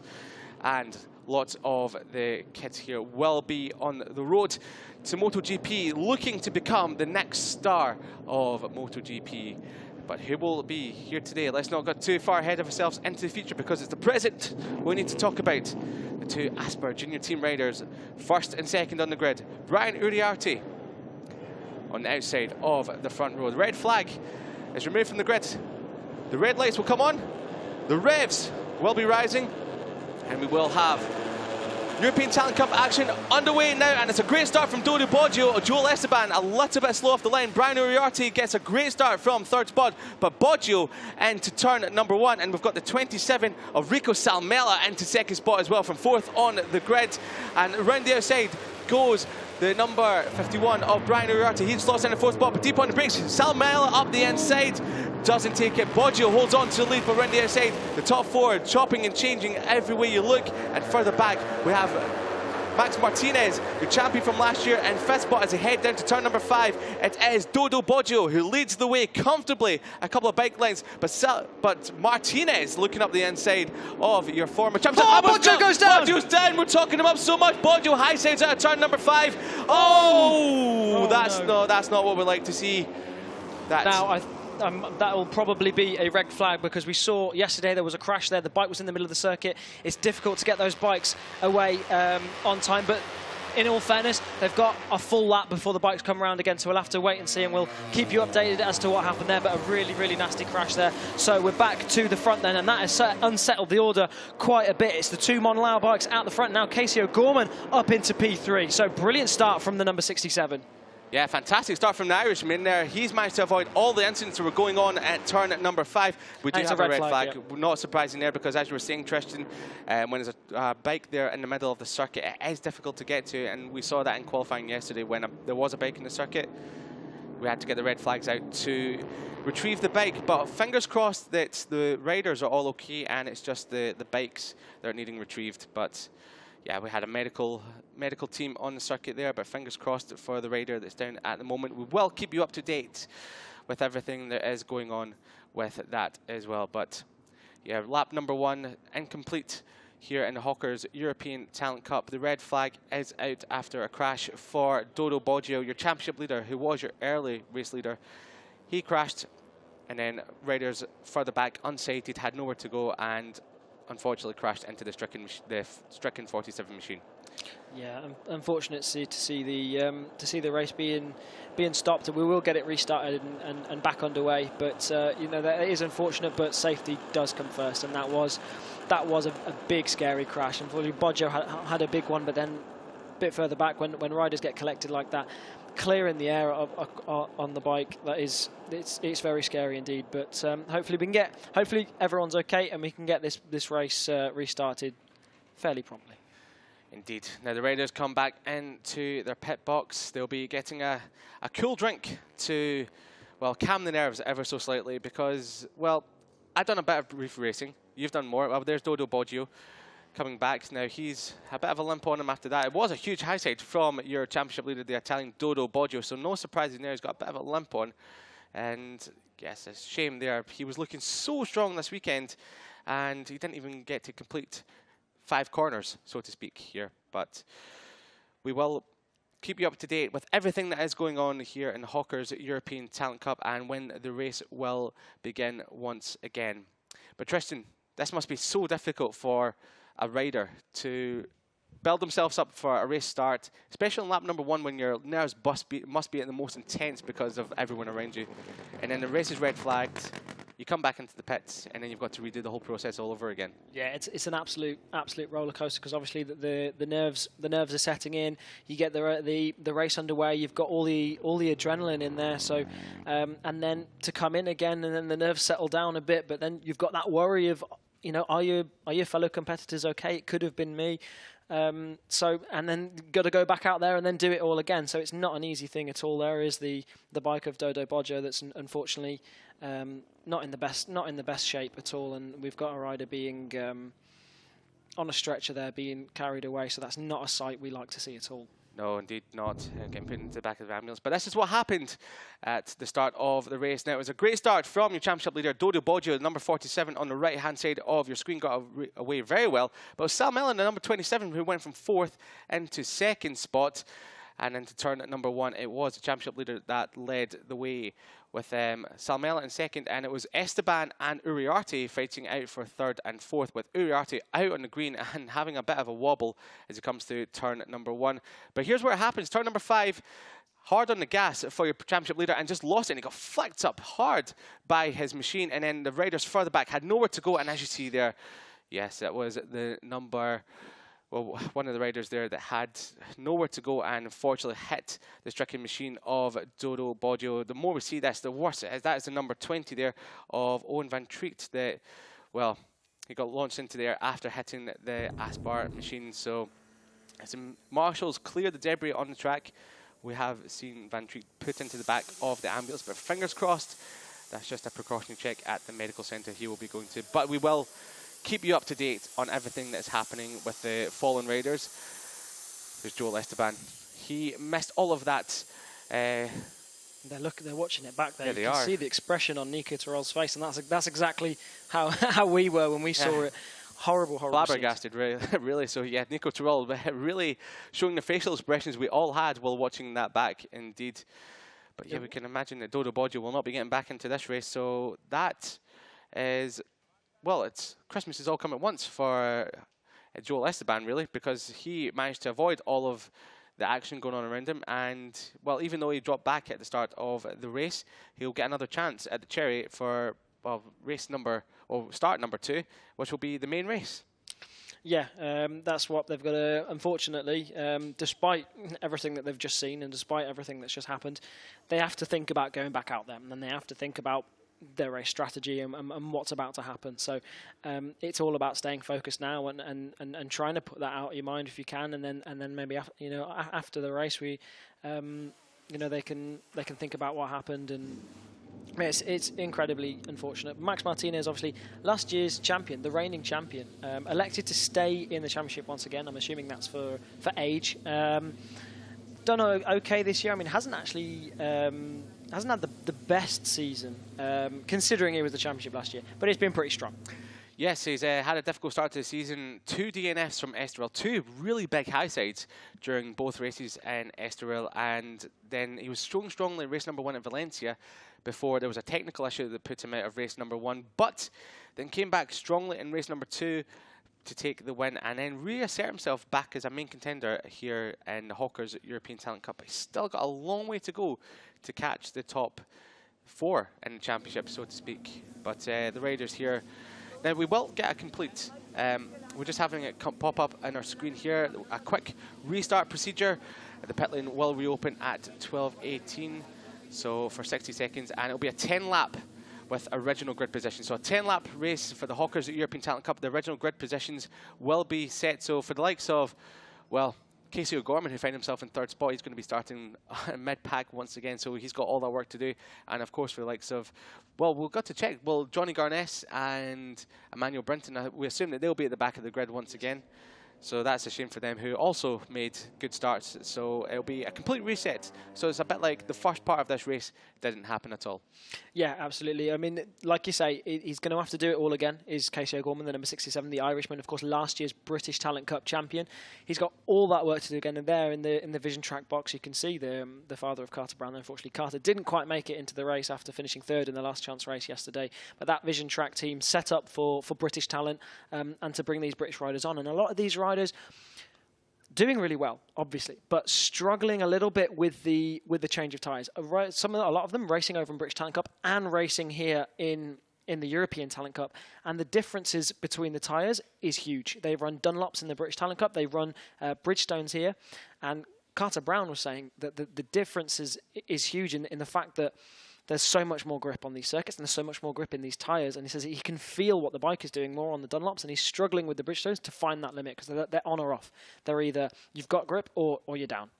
So it's such a difficult task for these riders to keep switching. Casey O'Gorman's doing a good job. Of course, Casey O'Gorman isn't racing in the British Talent Cup this year, which is helping him focus completely on the European Talent Cup. He is also racing in the Red Bull Rookies, but like we were discussing yesterday, it's so much easier to swap between a bike that's completely different rather than the bike that's the same but with small differences.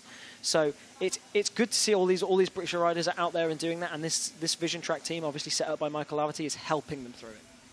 Is indeed bringing lots of young British talent through the ranks, as we see with Scott Ogden in the Moto 3 World Championship class there as well. Now, we just had a flash up on the screen. I'll quickly remind you once again, we're going to have a quick restart procedure. Pit lane will reopen at 12:18 local time, so that is in about 7 minutes from now for 60 seconds. So if you don't get back out onto the track within the 60 seconds, you're in big trouble because you will not be able to take the restart. You will have to start from the pit lane. It will be a 10-lap race with the original grid position. So anyone that made up any positions, some that lost it, doesn't matter. It's all a fresh restart, and we go once again for what will now be the Hawkers European Talent Cup race. So the riders wait to get this race restarted and back underway. And like I say, we're going to have a restart of 10 laps. So these guys are going to have to get ready to get out there and be ready to go. So everything that's just happened, they're going to have to put that behind them, restart, go again, and hopefully get off to a cleaner start this time. Yeah, hopefully the restart will be without any incident, as Arushi moodily takes a cold sip of water just to cool down and get himself recomposed. We think it's water. Anyway. Well, we think it's water. It's probably not a pint. No, probably not at all. That would definitely get him an instant disqualification if it was that. But nice and relaxed, though, wouldn't it? Yeah, it would make you very nice and relaxed indeed. But not here in this Algarve heat. But we see a lot of the fans out here in action today. They're definitely fully relaxed and maybe have a pint in their system as well. We saw some Jose Antonio Rueda fans, not sure if that's family or friends or just fans indeed. The fan club usually starts with the riders here in the Finetwork FIM JuniorGP World Championship from a very young age. So Rueda already having fans out there, but the fans out there just waiting for the Hawkers European Talent Cup action to get underway, as are we here in the commentary box. which will begin in about 5 minutes' time with the pit lane reopening this fantastic circuit in the Algarve. We've been absolutely flabbergasted, blown away by how picturesque the circuit is here. Tristan, you've been here before. This is my first time, and this place is one of the most incredible facilities in the world. Yeah, incredible circuit to ride, complex circuit to ride, loads of blind corners. Almost all the corners are blind or complex, and you've got late apexes, you've got downhill braking, you've got quite a bit.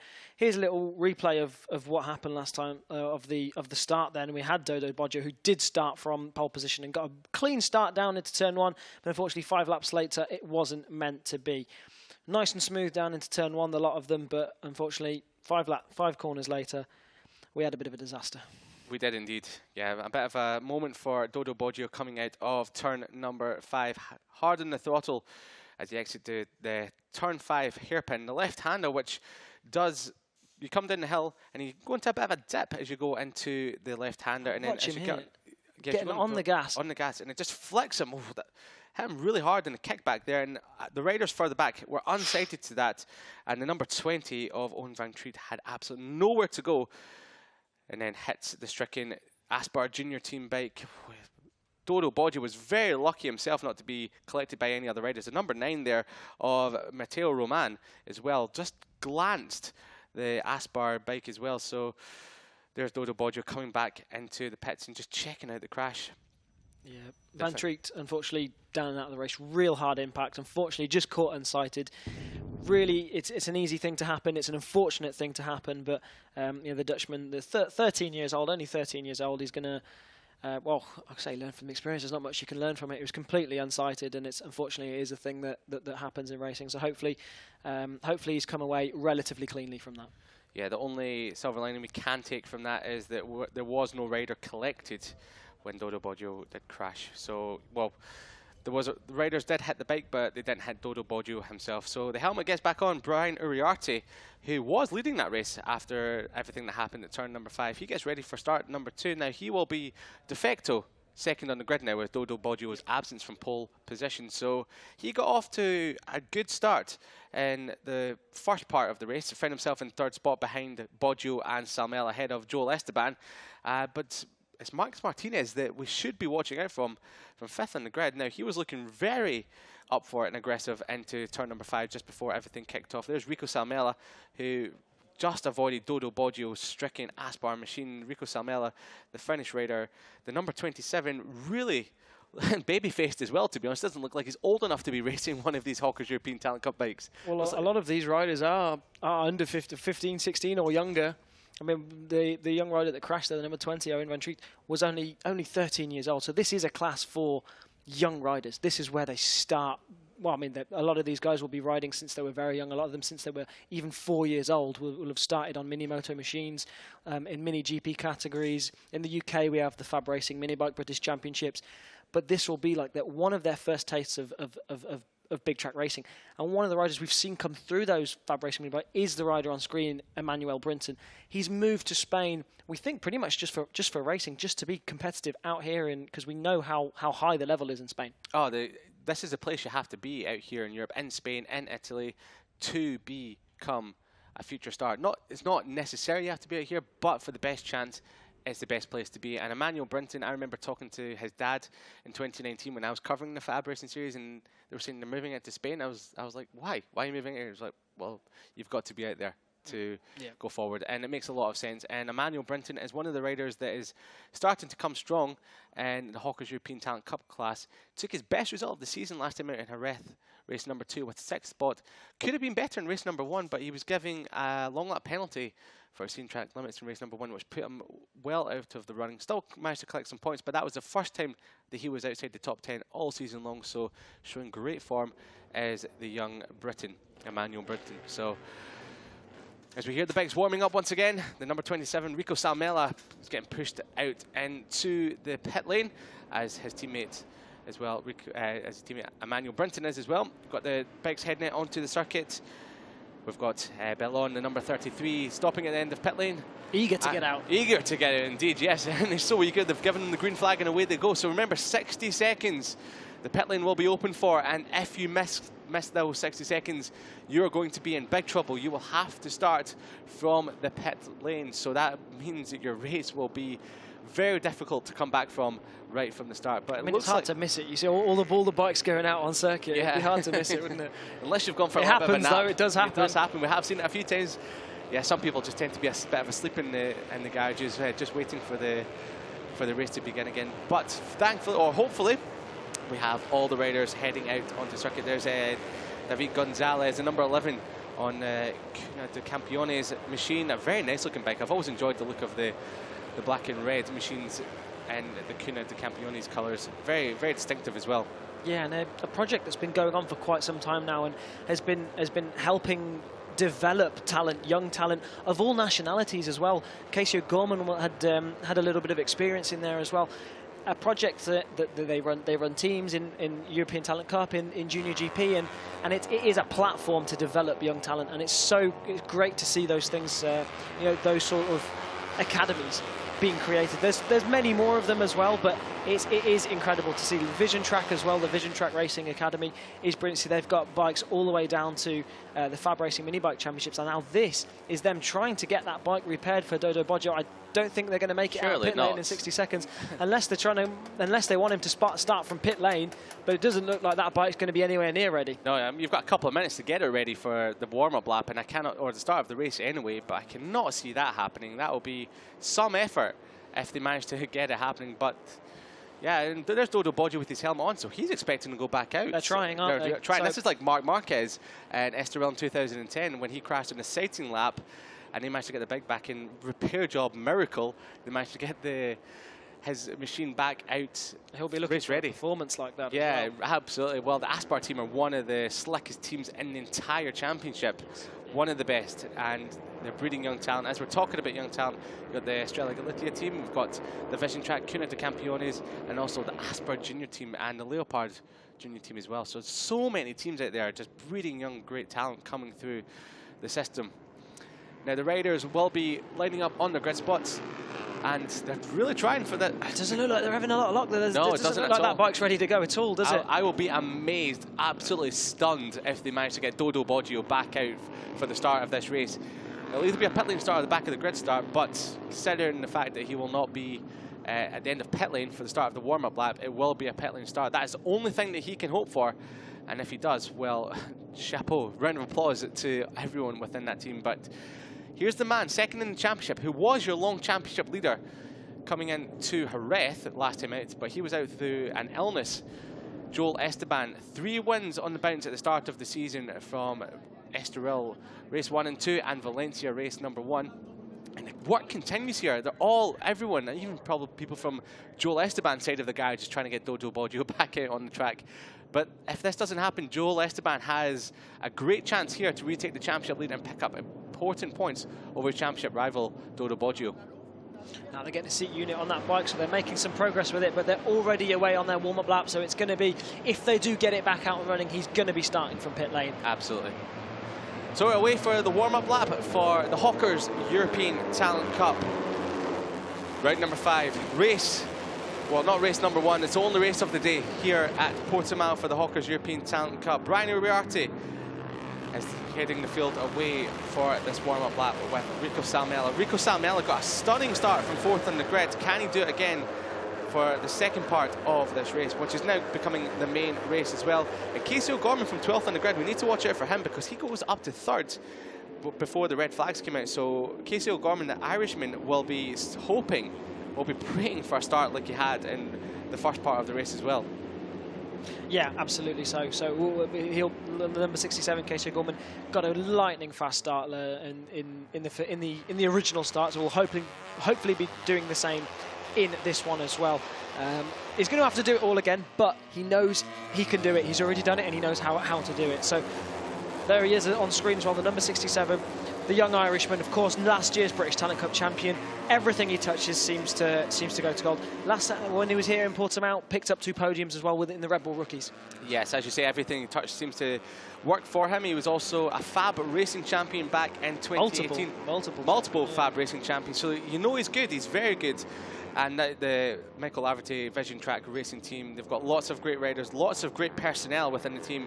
Taylor McKenzie, who's also a British champion as well, as the team manager there. So the riders, some of them taking the long lap penalty lip. Now I wonder if they're expecting maybe getting a long lap penalty. They're planning to have a penalty. They're planning to have a penalty. Now, we have seen in the past year, it does happen within multiple championships. You run in the green 3 times, that's a warning. You run it 2 more times, that's you got a penalty, a long lap penalty for you. So you sort of get a few crack of the whips before you're actually given the long lap penalty. But it's so easy to run out on the green. We saw so many lap times getting cancelled here in qualifying yesterday.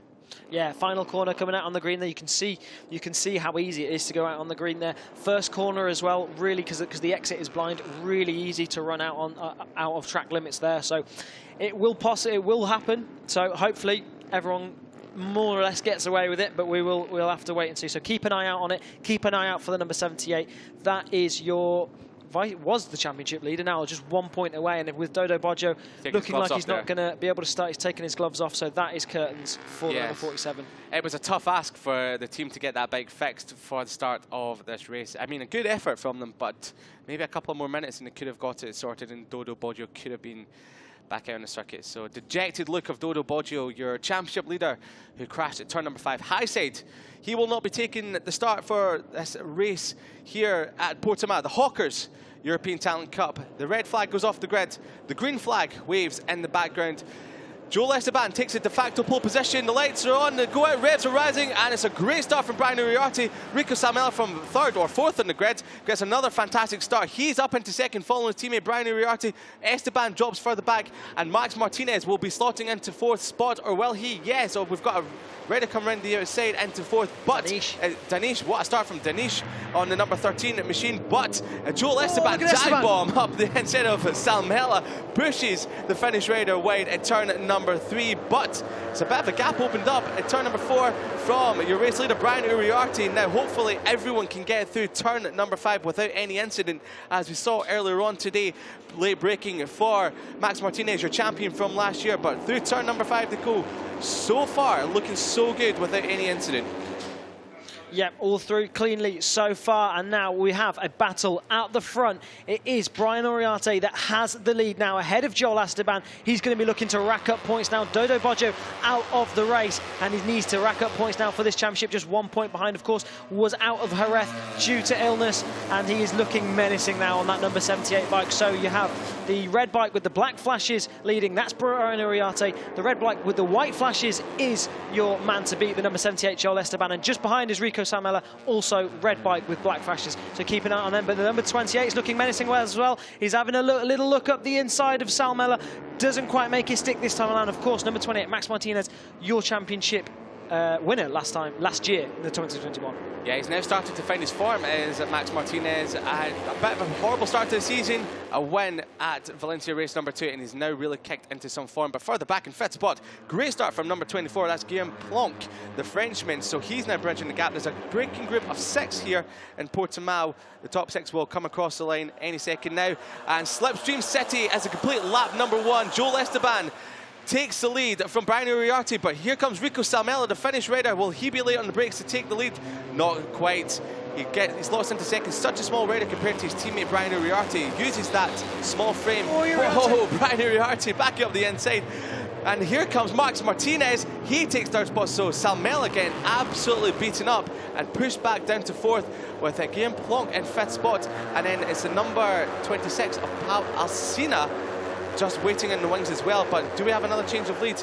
Well, Brian Uriarte get up the inside into turn number 5. That was a tough move, but very nicely done from Brian Uriarte on the number 51 machine. So that is Brian Uriarte back into lead of the race, ahead of Joel Esteban and Max Martinez, your champion from 2021. I am so ready for 9 more laps of this. It's going to be changing positions all race long. This will go down to the wire at the end. Which way is it going to go? It could be any of these guys around this circuit. So then it is Joel Esteban, who's having a little look at the inside. Can he make a move at turn 11? No, he runs wide. He's trying to get a good drive out of there. If you see them running a little bit wider than the rest of the field, that means they're trying to open it up, ready for the next sector. Difficult to pass through the next corner, though. Will he have a little look? Again, at this corner, not quite able to make it stick this time. But now Max Martinez up into P3. He's looking menacing as well. As they come into the last couple of corners, there will be changes of position. A little look behind him there, Uriarte. What are you expecting to see? Yeah. They're all going to be there. Yeah, there's good. He was going to look over. Why is he looking? He's looking over his shoulder. I mean, to see how many people are there, you can hear them surely, and you know you've got a freight train. They're not quiet, are they? Yeah, they're not indeed. They're some of the loudest bikes I've ever heard of in my life. But the Hawkers European Talent Cup Championship is always filled with freight trains, and he's now trying to break the slipstream as Brian Uriarte weaving as he came onto the straight. As he flashed past our commentary box window, it's Joel Esteban who's trying to get into lead, but it's Max Martinez, your champion from last year, who takes lead at the start of lap number 3, and Brian Uriarte, but Graham Plonk, who's now gone into third spot, fastest lap of the race at 1:51.496. Brian Uriarte late on the brakes at turn number 3. He's back up the inside into top spot and pushes Max Martinez down into second. Like we said, this is going to go on all race long between these guys, but Max Martinez is on an absolute mission.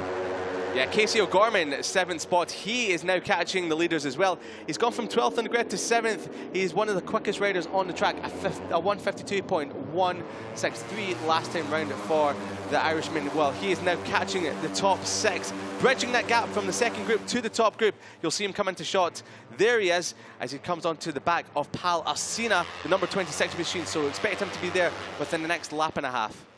Casey O'Gorman on a charge then. The young 14-year-old hasn't finished outside the top 5 in all the races that he has finished this season, also racing over in the Red Bull Rookies, but plenty of action out the front then as Max Martinez has now hit the front. What is he going to be able to do on the Moto 28 machine? He's got a little bit of breathing space there, but that's not going to last long. As they come out onto the front straight, the slipstream effect will claw them back in once again. So then Max Martinez leads from, that is the number 51 of Brian Uriarte, and now the number 78 of Joel Esteban.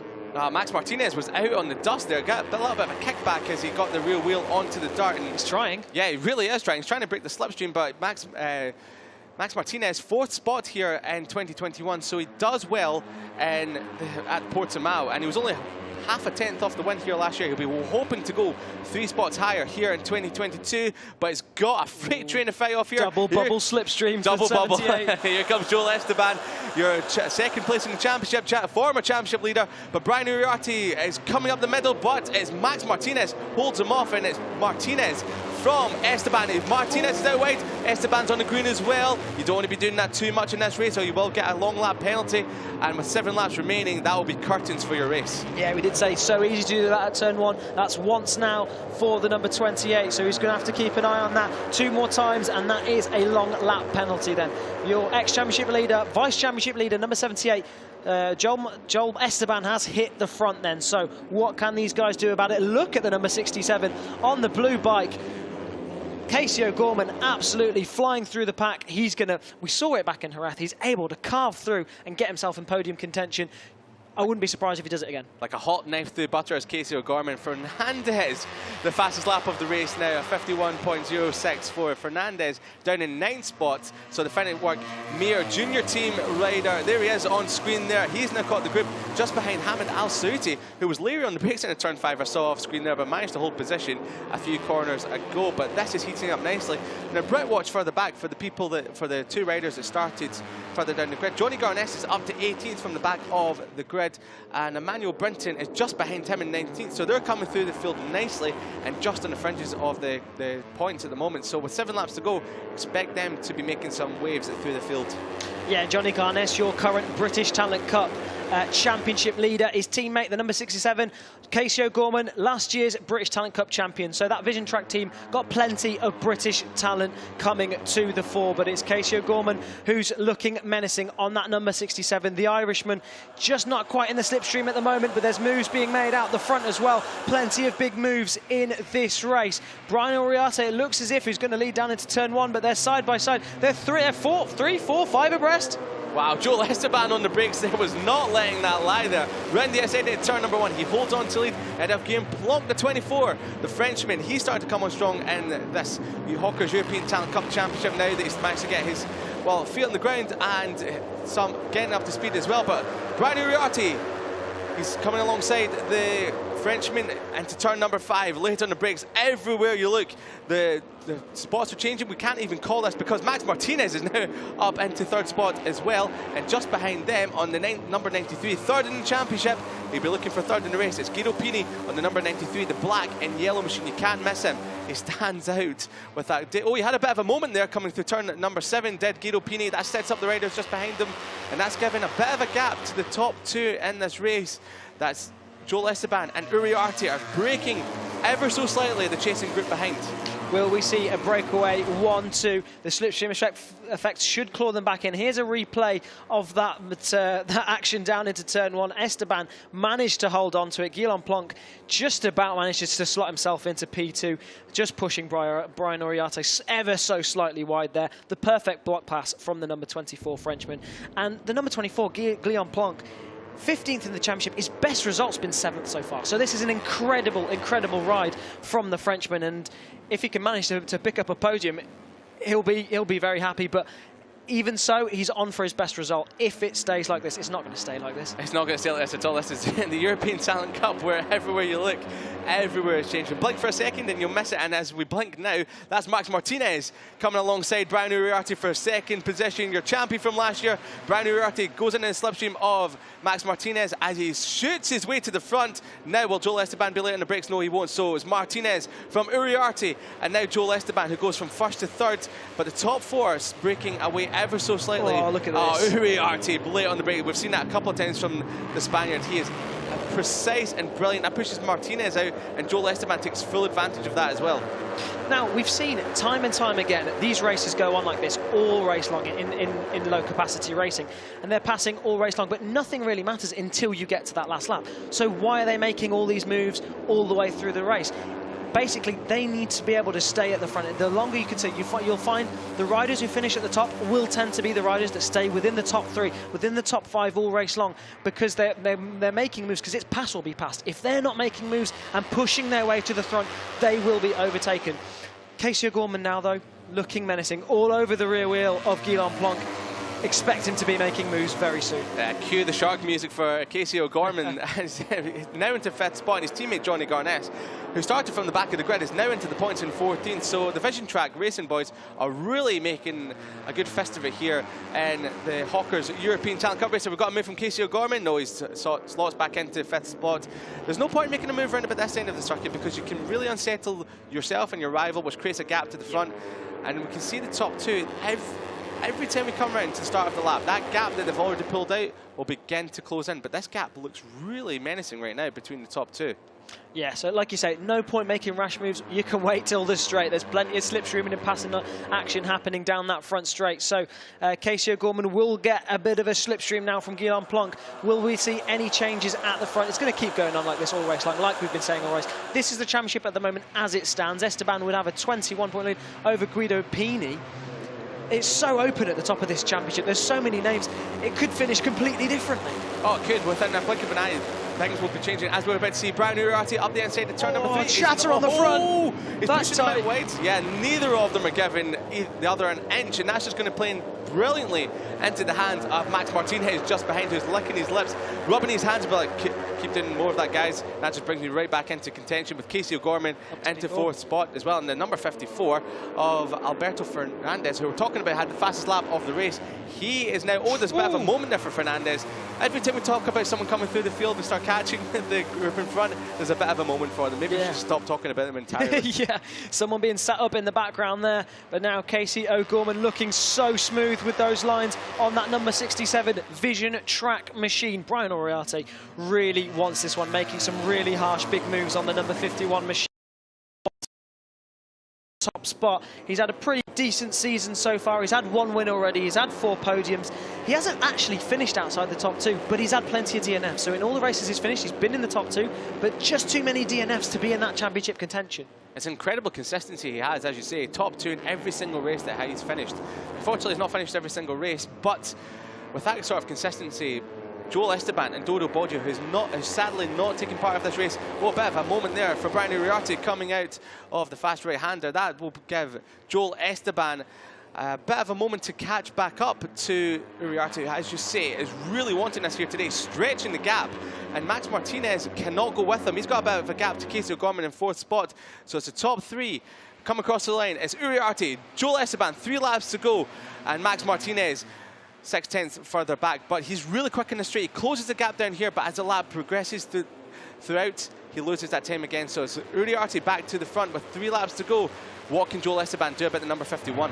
So it's a top 3 breakaway. On that last lap, they were all in the low 151s. The rest of the field in mid 151s. So they've managed to break the likes of Casey O'Gorman and the rest of the field. So it looks as if it's going to be Casey O'Gorman trying to defend that 4th spot for the rest of this race. And it's going to be between the number 51, Brian Uriarte, who's currently leading. 78 is Joel Esteban, and just behind number 28, that is Max Martinez.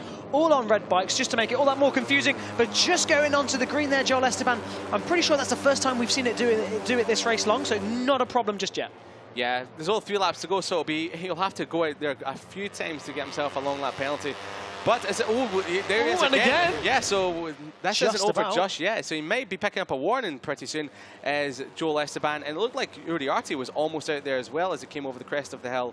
But poetry in motion from Brian Uriarte there, the Monlau rider, looking absolutely on form at the moment as he tries to open that gap over your former championship leader and last year's champion, Max Martinez, who has sort of closed the gap ever so slightly on the top 2. Last time round, he was a little bit quicker than them. He was 1/10 of a second quicker than your top 2. And on this lap, he looks like he might be even quicker. Once again, Uriarte has a bit of a moment. He sets the bike up. Maybe he's just trying to get the bike onto the fat part of the tyre to get the power down to the ground to give him more traction on coming off the corner, because he really opens up the gap there over Joel Esteban as they come onto the straight. 2 laps to go. The number 51, it is Uriarte from Joel Esteban and Max Martinez. It's only these 3 in contention for the win now. And with 2 laps to go, it could be anyone's between these 3. The standout riders from the race so far. Uriarte late on the brakes. Joel Esteban and Max Martinez. There we go. What a lap! That is incredible. A 150.9, the only rider so far here today. By over half a second. Incredible. Max Martinez is not out of this. And we've got a bit of a moment there for Uriarte. Or just different lanes. It may have just been some different lanes there from Uriarte, Esteban and Martinez, who's got a great run off of turn number 4 down towards the hairpin to come. He's going to try and go around the outside of Esteban. That's not going to work. He's done it up around the outside of Esteban, up the outside of Uriarte. Martinez now leads the race. What an incredible move. 2 laps to go then, and it's getting oh so hot here in the Hawkers European Talent Cup. They're 3 abreast. Once again, up the inside goes Brian Uriarte. Joel Esteban now down to P3, and Max Martinez really wants it, but he's gone wide there, and that's going to allow both of them through. Track limits warning now there, yep, for the number 78, Joel Esteban. We saw that coming, so he's going to have to be very careful there, and that's not something you want on the last lap, because you want to be able to use all the track and more on this final lap. But now, all this battling is allowing these riders behind to catch up with them, so despite the pace of these guys at front, Casey O'Gorman's now in the mix, so is Guido Pini on the number 93. Joel Esteban looking over his shoulder there to see how many riders were in the group. He thought there were only 2, there's now at least 8 of them, and we've got chopping and changing. Hold your breath. Yeah, that was Pini up the outside of O'Gorman there and pushes O'Gorman wide. O'Gorman's losing a couple of spots there to Guillaume Plonk as well, but Pini is not out of this. So all of this battling, they're holding each other up, and Joel Esteban leads the way. There's only a lap and a bit to go to come into the final corner, and chopping and changing, that's Max Martinez getting pushed out wide by Brian Uriarte. Guido Pini on the Dayglow yellow and black machine is well and truly in this as well. He looked like he was out of it half a lap ago, but to come across the line to start the final lap, it's Max Martinez. The little frame of him, he gets some great speed down the straight and into turn number 1. Well, here comes Casey O'Gorman as well into second spot, and Joel Esteban late on the brakes, retakes 3rd spot. It's all kicking off here in the Hawkers European Talent Cup in the final lap. You could see how much the front end was chattering on the number 67's bike there. I wasn't sure if he was going to come out of there alive, but he has, and he's safe. And it's now the number 28 of Max Martinez who has taken the lead. A brilliant lap the last time round as well, again in the 150s for Max Martinez, so he really wants this out the front. We've got reigning champion, we've got the championship leader, and we've got the British Talent Cup champion up the inside of the current championship leader. He's now up into P3, so that is, or is he? He's got the inside line as Joel Esteban. So is Guido Pini. He's having a little look up the inside. Well defensive for the number 78, but he's having another little look as the number 67. Not quite this time round. Just final sector to go.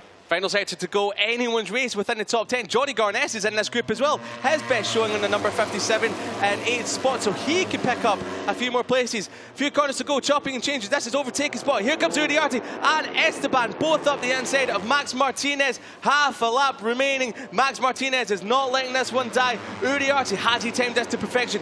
Here comes O'Gorman. Here comes Pini. Who's going to be third? It's O'Gorman. Pini slots in a second. Max Martinez has been shoved back from first to fifth in the matter of only a few corners. 2 corners to go. Here comes Max Martinez. Uriarte trying to gap them. He's always quick out the corner. Slide there from Joel Esteban. 1 more corner to go. We don't want to be watching this. We want to be watching what's happening at the front.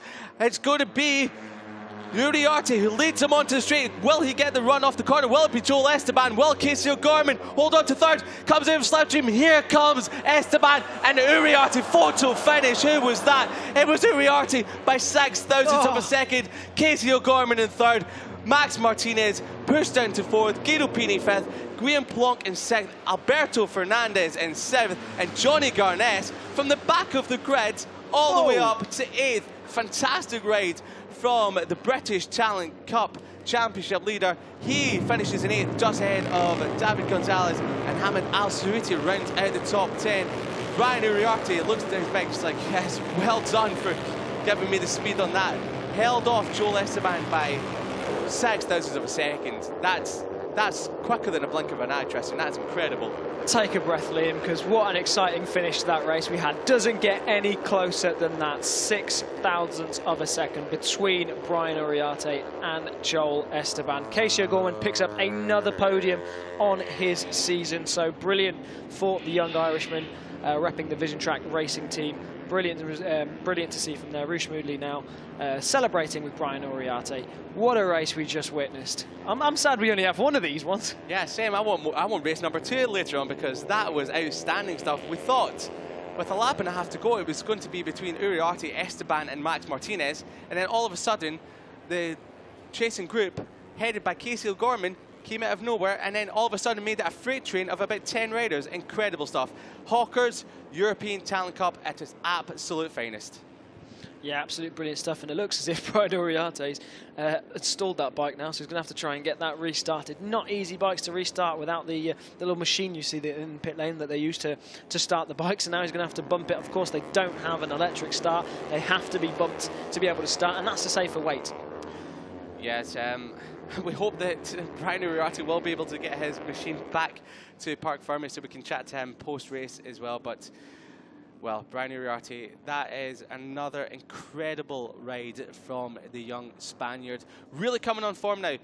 And as we said, he's only finished either first or second in the championship, in every race so far in the championship. There he is, Johnny Garnes from back of the grid, 30th on the grid to 8th. Just what a ride. Well, what an incredible ride. He was only, well, he was less than a second off the win. He was on 7/10 of a second off the win. And there he is, Brian Uriarte pops a wheelie. He's got his bike restarted and he's going to be heading back to Parc Fermé to pick up the winner's trophy. Yeah, an incredible race for the Brits and the Irish then, with Casey O'Gorman picking up another podium on his season. He'll be happy with that one, and Johnny Garnes climbing all the way from 30th up into P30, the 13-year-old, the British Talent Cup championship leader. But Brian Uriarte then it was who took the win, and an incredible wheelie from the number 51. The number 67, Casey O'Gorman, so happy with that P3.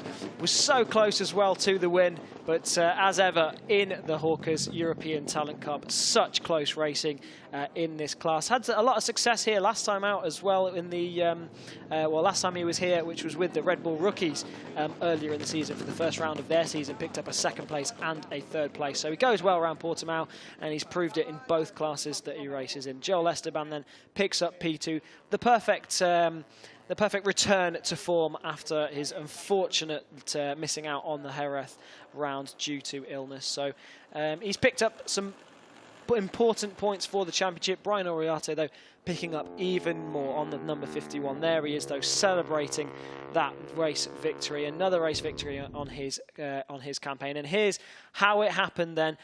It's down into turn 1. Here's a replay of Max Martinez leading out the front. All these guys swapping and changing positions all race long. The number 67 of Casey O'Gorman, fighting all the way through the race as well. And this was the drag to the line between Joel Esteban and Brian Uriarte. Uriarte taking it by just 6 thousandths of a second, as close as you like between the top two. They battled all race long, and they share the spoils out on the podium, with Uriarte taking the win ahead of Esteban, and then Casey O'Gorman fighting his way up into P3 as well. Max Martinez, despite that fastest lap of the race with the 150.5, despite that mega lap that he put in down in fourth spot, just finishing off the podium. He'll be slightly frustrated with that one, but still good points for his championship nonetheless. There he is then, your race winner, the number 51 of Brian Uriarte, comes into pit lane finally after stalling the bike and having to get it restarted, and he celebrates with the team. Brilliant, brilliant stuff to see from the number 51. The only race of the day then for the Hawkers European Talent Cup, so he'll be happy to take full points possible this weekend in Portimao. Of course, next time out they will be in Aragon. They won't be going to the Misano round. It'll only be the Junior GP, the Finetwork FIM JuniorGP Championship. Only that class will go to Misano the next round, and then so they'll be back out at Aragon for another couple of races. And the championship's getting lively at the top, so close at the top of the standings. And another brilliant, brilliant race from these guys.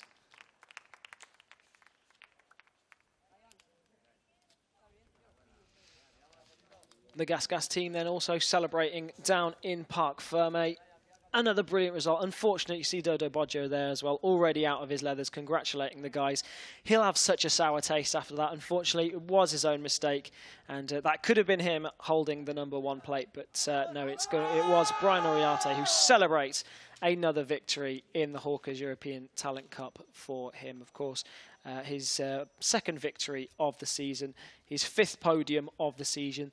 Again, now, still hasn't finished outside the top 2, has the number 51 of Brian Uriarte. So a brilliant run for the number 51. Pit lane to open for the Junior GP in not too long, so make sure to stay tuned for that one. We've got one race for the FIM Finetwork Junior GP coming up, and also a race for the Moto 2 European Championship as well. Soon we will have an interview down there with the number 51 of Brian Uriarte. Liam is down with Brian now. Brian Uriarte, another win in the 2022 Hawkers European Talent Cup. Very well done. Thank you. For me, this win is so special because yesterday my coach was his birthday, and I want to say happy birthday to him. I think was the dinner of yesterday that made me win, and I'm so happy because this weekend I was working so hard in the pace, try to see how I can escape from the group. We don't have luck to escape, but I think we will work harder to next race in Aragon and try to win. And in Spanish as well, please. Bueno, lo primero quiero dar las gracias a mi coach, que fue ayer su cumpleaños. Y bueno, creo que la cena de ayer también me ayudó. Así que bueno, estoy muy contento porque este fin de semana hemos estado trabajando muy duro en el ritmo, ver si podíamos escaparnos. Finalmente no hemos tenido tanta suerte como para escaparnos. Pero bueno, creo que podremos trabajar más duro aún para Motorland e intentar lograr la victoria. Quiero dar sobre todo las gracias al equipo, a mi familia, que son los que me apoyan día a día, aunque no estén en las buenas, y la gente que sabe lo que me pasa continuamente. Así que muchas gracias a todos. Congratulations, Brian Uriarte. Thank you. Here's how it went down then in the only race of the day for the Hawkers European Talent Cup in Portimao. It was Dodo Boggio that took the whole shot in the original start, but then crashed out, and a big, big crash for Dodo Boggio, and unfortunately Owen Van Treat hitting the bike and going over the top. A big, big crash for those guys. So the red flags came out, and then the race was restarted back underway. Unfortunately, Boggio wasn't able to get back out for the restart, and it was Brian Uriarte who took the whole shot down into turn 1. There was battles all the way through between the likes of Uriarte. Rico Samela was in there as well. Joel Esteban also in there, fighting all the way through. The championship leader on the number 78 machine. The reigning champion, number 28, Max Martinez, was also in the mix, but this move happened time and time again by the number 51, Brian Uriarte. Max Martinez kicking up some dust, set an incredible lap, a 150.5. There was plenty of action, a lot of them running onto the out of track limits, but no long lap penalties this time around. They just about managed to stay within the rules this time. So battles all the way through. Guillaume Plonk managed to find his way up into top spots, into the top spots, and eventually did pick up his career best in 6th. But this just went on all race long. Unfortunate for Dodo Boggio, didn't get back out, but then this battle at the front was hotting up so nicely. That move was being made so many times. We saw it earlier on, we've seen it again now.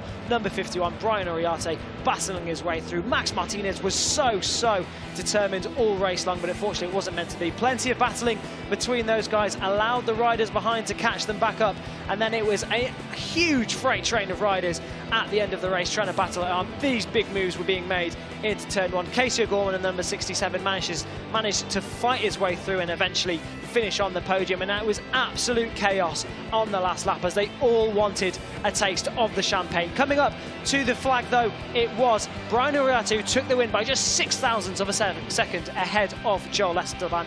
Jubilations for the number 51, a beautiful wheelie from him as well. He comes into Parc Fermé and celebrates his 2nd win of the season.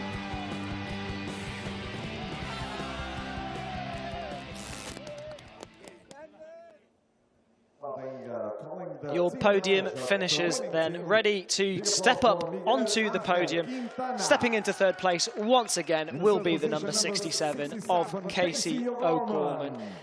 It was 9th in the championship going into the race, just 14 years old, picking up another podium on his 22 championship campaign. Joel Esteban will be happy picking up 20 points, and Brian Uriarte picking up the full 25 for the 2nd time this season. He celebrates that with Joel Esteban. Good to see them all shaking hands. Good race between the lot of them. Such close racing in this class. They'll now be presented by the trophies by Armando Marquez, who's going to present the trophies to these guys. First off, the 3rd place trophy to the number 67 of Casey O'Gorman. Of course, the 2021 British Talent Cup champion, also riding over in the Red Bull Rookies. Joel Esteban picking up 20 points for his championship campaign, going into, of course, perfect recovery from him after missing Jerez. But the top spot went to Brian Uriarte, the number 51, who was so determined all race long, takes the victory once again for the 2nd time on.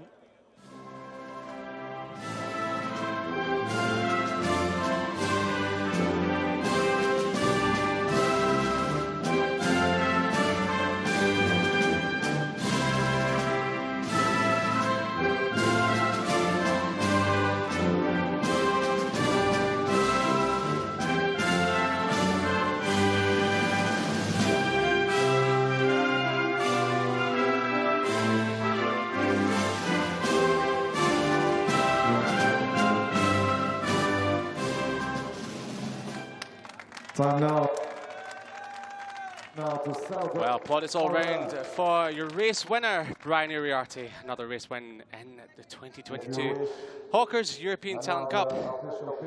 And they pose for the pictures alongside him, Joel Esteban, and the 2nd podium of the season, 2nd on the bounce, Casey O'Gorman, the Michael Laverty's Vision Track racing team.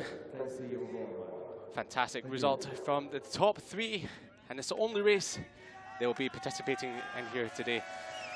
As this brave something that's going to be similar to champagne, but won't be champagne because they're too young, more like rosewater for your top 3 in today's Hawkers European Talent Cup. It was Brian Uriarte who took the win ahead of Joel Esteban, 6 thousandths of a second in it, ahead of Casey O'Gorman, Max Martinez, who shuffled back to 4th in the last lap, Guido Pini in 5th spot ahead of Guillaume Plonk, Alberto Fernandez, and Johnny Garnes from the back of the grid.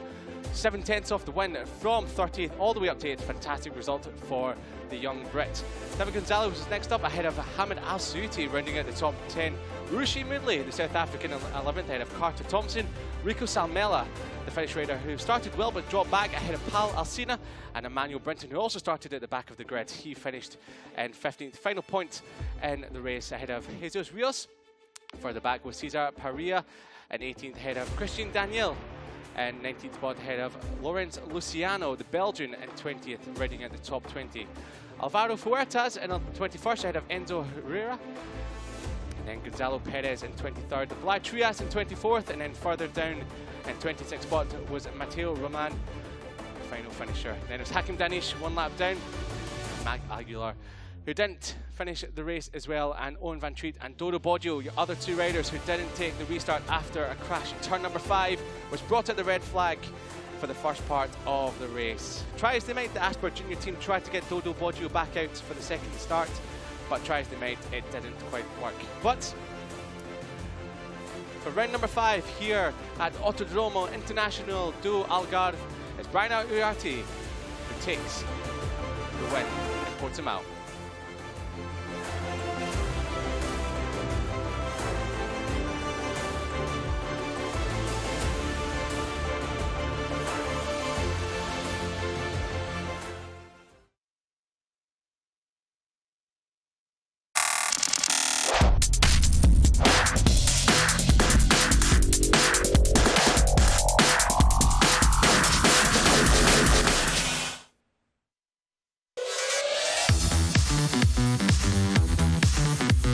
Autodromo do Algarve here in Portugal is round number 5 of the Finetwork FIM JuniorGP World Championship, and what a place it is.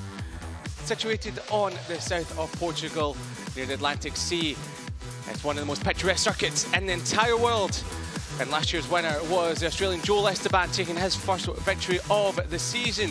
But as we roll into 2022, who will it be? Will it be Jose Antonio Rueda to continue his championship assault? The number 99 in commanding form so far here in the Finetwork FIM Junior World Championship. And Tristan, this is the main class of the road to MotoGP, as we would say. This is just a step down from the Moto3 World Championship, and this is where the next big talent comes from. Yeah, absolutely. Like I say, it is the stepping stone into Moto3. If you want to get into the GP paddock, if you want to get into Moto3, you have to go through this first. This is what we'd say is the premier class of the Finetwork FIM JuniorGP Championship. Obviously, we have Moto2, more powerful bikes, but this is the class everyone comes to watch. This is where you see who is going to be in Moto3 in the coming years. A lot of these riders, they've done Moto3 wildcards already last year and this year, and they're preparing to go to make that step up to the GP paddock. They are indeed, and lots of great talents have come through. The likes of Izan Guevara and Pedro Acosta last year as the Moto3 World Champion are some of the couple that have come through in recent times. Fabio Quartararo, the MotoGP champion, has also come through this as well. Marc Marquez, Pecco Bagnaia, some really big names, and who will be the next big star to come through the Finetwork FIM JuniorGP World Championship. As we talk right now, it seems to be Jose Antonio Rueda, your championship leader, the number 99 on the Australia Galicia team bike that is leading the way, and he not only leads the championship here, but he also leads the championship in the Red Bull Rookies Cup. An outstanding talent is the Spaniard. Yeah, he's doing pretty well, isn't he? He's doing all right, I think. Yeah, so yeah, leading the championship here, leading the championship over in the Red Bull Rookies, has been so consistent, has been so dominant in the class. We see demanding victories from him. Here's what happened last time out then at Jerez. It was Jose Antonio Rueda who took the whole, well, who was started from second. It was Colin Vaya who took the whole shot. Rueda eventually got to the front on the number 99 machine. Angel Piqueras was also making some big moves during the race. 38 David Salvador was also putting in some big moves in race 1, but unfortunately crashed out right before the end, and it was the number 95 Colin Vaya that took his first victory of the season and his first victory in the Junior GP. He wanted to repeat it in race 2, again starting from pole position, but it was the number 99 of Jose Rueda who cleared off out the front by some considerable margin. Then it left this big freight train of riders battling it out for second place. They were battling all race long. The number 80 of David Alonso was in there fighting out. Colin Vaya unfortunately went wide. Then the number 31 of Eddie O'Shea fought his way through to the mixed podium. But it was Rueda who took another win on his campaign, celebrating again. And do we expect to see the same again? He is looking strong. He's looking incredible. There's no other superlatives we can give him. He's just outstanding so far this year. If he's not been winning, he's finishing second, either or. And he's on such form at the moment. It's going to take some to catch Rueda and stop him from running off into the distance, because he is already 71 points clear at the top of the standings. That is a big ask as we start the second half of the year. Yeah, absolutely. So so far this season, he started the race always from the top 2. This is the first time he's not going to start from the top 2. I believe he's down in P6. I believe, yeah, P6 for Jose Rueda. So this is the furthest down we've ever seen him start. But in Moto 3, they're battling so much. Does the grid position even matter? Not at all, because we've seen in the past, we've even seen in the Hawkers European Talent Cup, riders come from the back of the grid and end up mixing it in the front group for the win. So anything can happen. It is Moto 3, of course, and as we've seen it many times in the past. And here at the Finetwork FIM Junior World Championship, lots of battling from the back of the grid. We've seen it in the World Championship, we've seen it in Red Bull Rookies. Doesn't matter where you start, as long as you're in the mix by the start of the last lap, then anything can happen. You have a chance of winning, and there's only one time it matters crossing the line. That is the last time when you cross the line. Yeah, there will be plenty of action all the way through the race as ever, but like you say, it's all about that last lap. Adrian Cruz then will line up on pole position. I believe that's his first pole position of the year. He's 9th in the championship. His best result so far is 5th. That was all the way back at Estoril. So he was looking really good in free practice. I think he can fight for the podium at the very least in this race. Starting from pole position, perfect place to start. Oh, indeed, that's the best place to start. And it wasn't just one fast lap he set at the end of qualifying, it was 2 in a row. Yes. And this is also his first ever front row start as well. So not only does he take pole position to make it his first ever pole position in the Finetwork FIM JuniorGP World Championship, he also makes it his first ever front row start as well. So Adrian Cruz, the number 11 on the Cuna de Campiones machine, will be, well, in prime spot to chase after his first win of the season as well. But also chasing his first podium of the year as well. And he's only had his best result in the championship was here last year at Portimao when he finished 3rd on the podium, so be hoping for more of the same. He gets on really well with this circuit, and that is proof of the pudding when he takes pole position and finished 3rd here last year as well. Yeah, absolutely so. So we know he goes well around this circuit, so we can expect to see good things from Adrian Cruz, of course, starting from pole position in the Finetwork FIM JuniorGP. This is their only race of the day. This is their only race at Portimao for the year. So everything that they've worked for this weekend, everything that they've come here for is now. All the results, the only result that matters is now. There is nothing else this weekend. So expect to see some great racing in this one. They're all going to be going out there looking to try and pick up as many points as possible before they head to Misano next, which Misano, first time for JuniorGP. Yes, and this is what happened in qualifying yesterday for Adrian Cruz. Estoy muy contento por esta pole porque, como has dicho, nunca había hecho una pole en el FIM C. Y bueno, he cuadrado las 2 últimas vueltas, he podido hacer 48-1. Y bueno, muchas gracias al equipo y a mi familia que me está apoyando desde casa. Y mañana en la carrera daremos el máximo. Cuando he empezado la sesión he hecho 49.5 y con todas sus alas, pero con todas nuevas, la verdad que he bajado mucho de lo que me esperaba, la verdad. Lo que voy a intentar es hacer una buena salida, intentar tirar lo máximo que pueda, intentar abrir un hueco. Va a ser complicado porque igual hace aire en contra, no se va a saber, y los rebufos aquí en este circuito son muy importantes, así que veremos.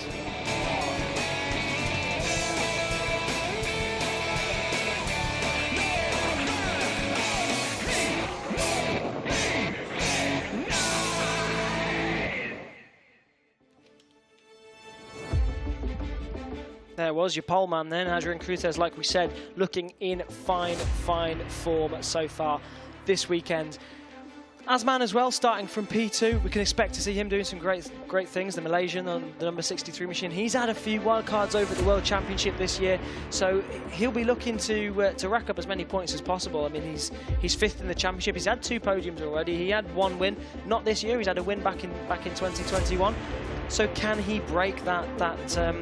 Can he get that first win of the season? Well, all his silverware does tend to come at the Circuit de Catalunya Barcelona. That's where he picked up his win last year. And that's where he picked up his 2 podiums so far this year as well. So he'll be hoping to break that duck in many ways. Prove that he's not a one-track special, a one-track man. A one-hit wonder, really. So hopefully he'll be doing that here today. The young Malaysian, the number 63, Asman, going from 2nd on the grid. So yeah, he's an incredible rider, is Asman. One of the more experienced riders on the grid. He's been here for quite a while, has Asman. Lots of pedigree and lots of different championships. He's also raced over in Asia as well. And he's also done, as you said, a couple of wild cards in the World Championship in the past as well. Yeah, and he's proof in the pudding that this MotoGP path works, this road to MotoGP path works, because he's come through Asia Talent Cup. We see a lot of these riders come through Asia Talent Cup, British Talent Cup, and the likes, Northern Talent Cup. And then the next step is then to go into here, European Talent Cup, and then into Junior GP, and then make your way into the GP paddock. He's already been making his way into the Junior GP paddock. He is proof that this road to MotoGP formula that Dorna has created is really working. Yeah, it's working absolute wonders at the moment, and we're starting to see lots of talent not just come out of Central Europe, out of Spain, out of Italy, but we're starting to see it come from all walks of life now. Lots of, as we see, the likes of Somket Shantra, Ayogura and Moto 2 now, they're past winners and champions in Asia Talent Cup, and they're now going on to become race winners in Moto 2 and also knocking on the door of MotoGP. So it's it's taken a little bit of time for all to start working.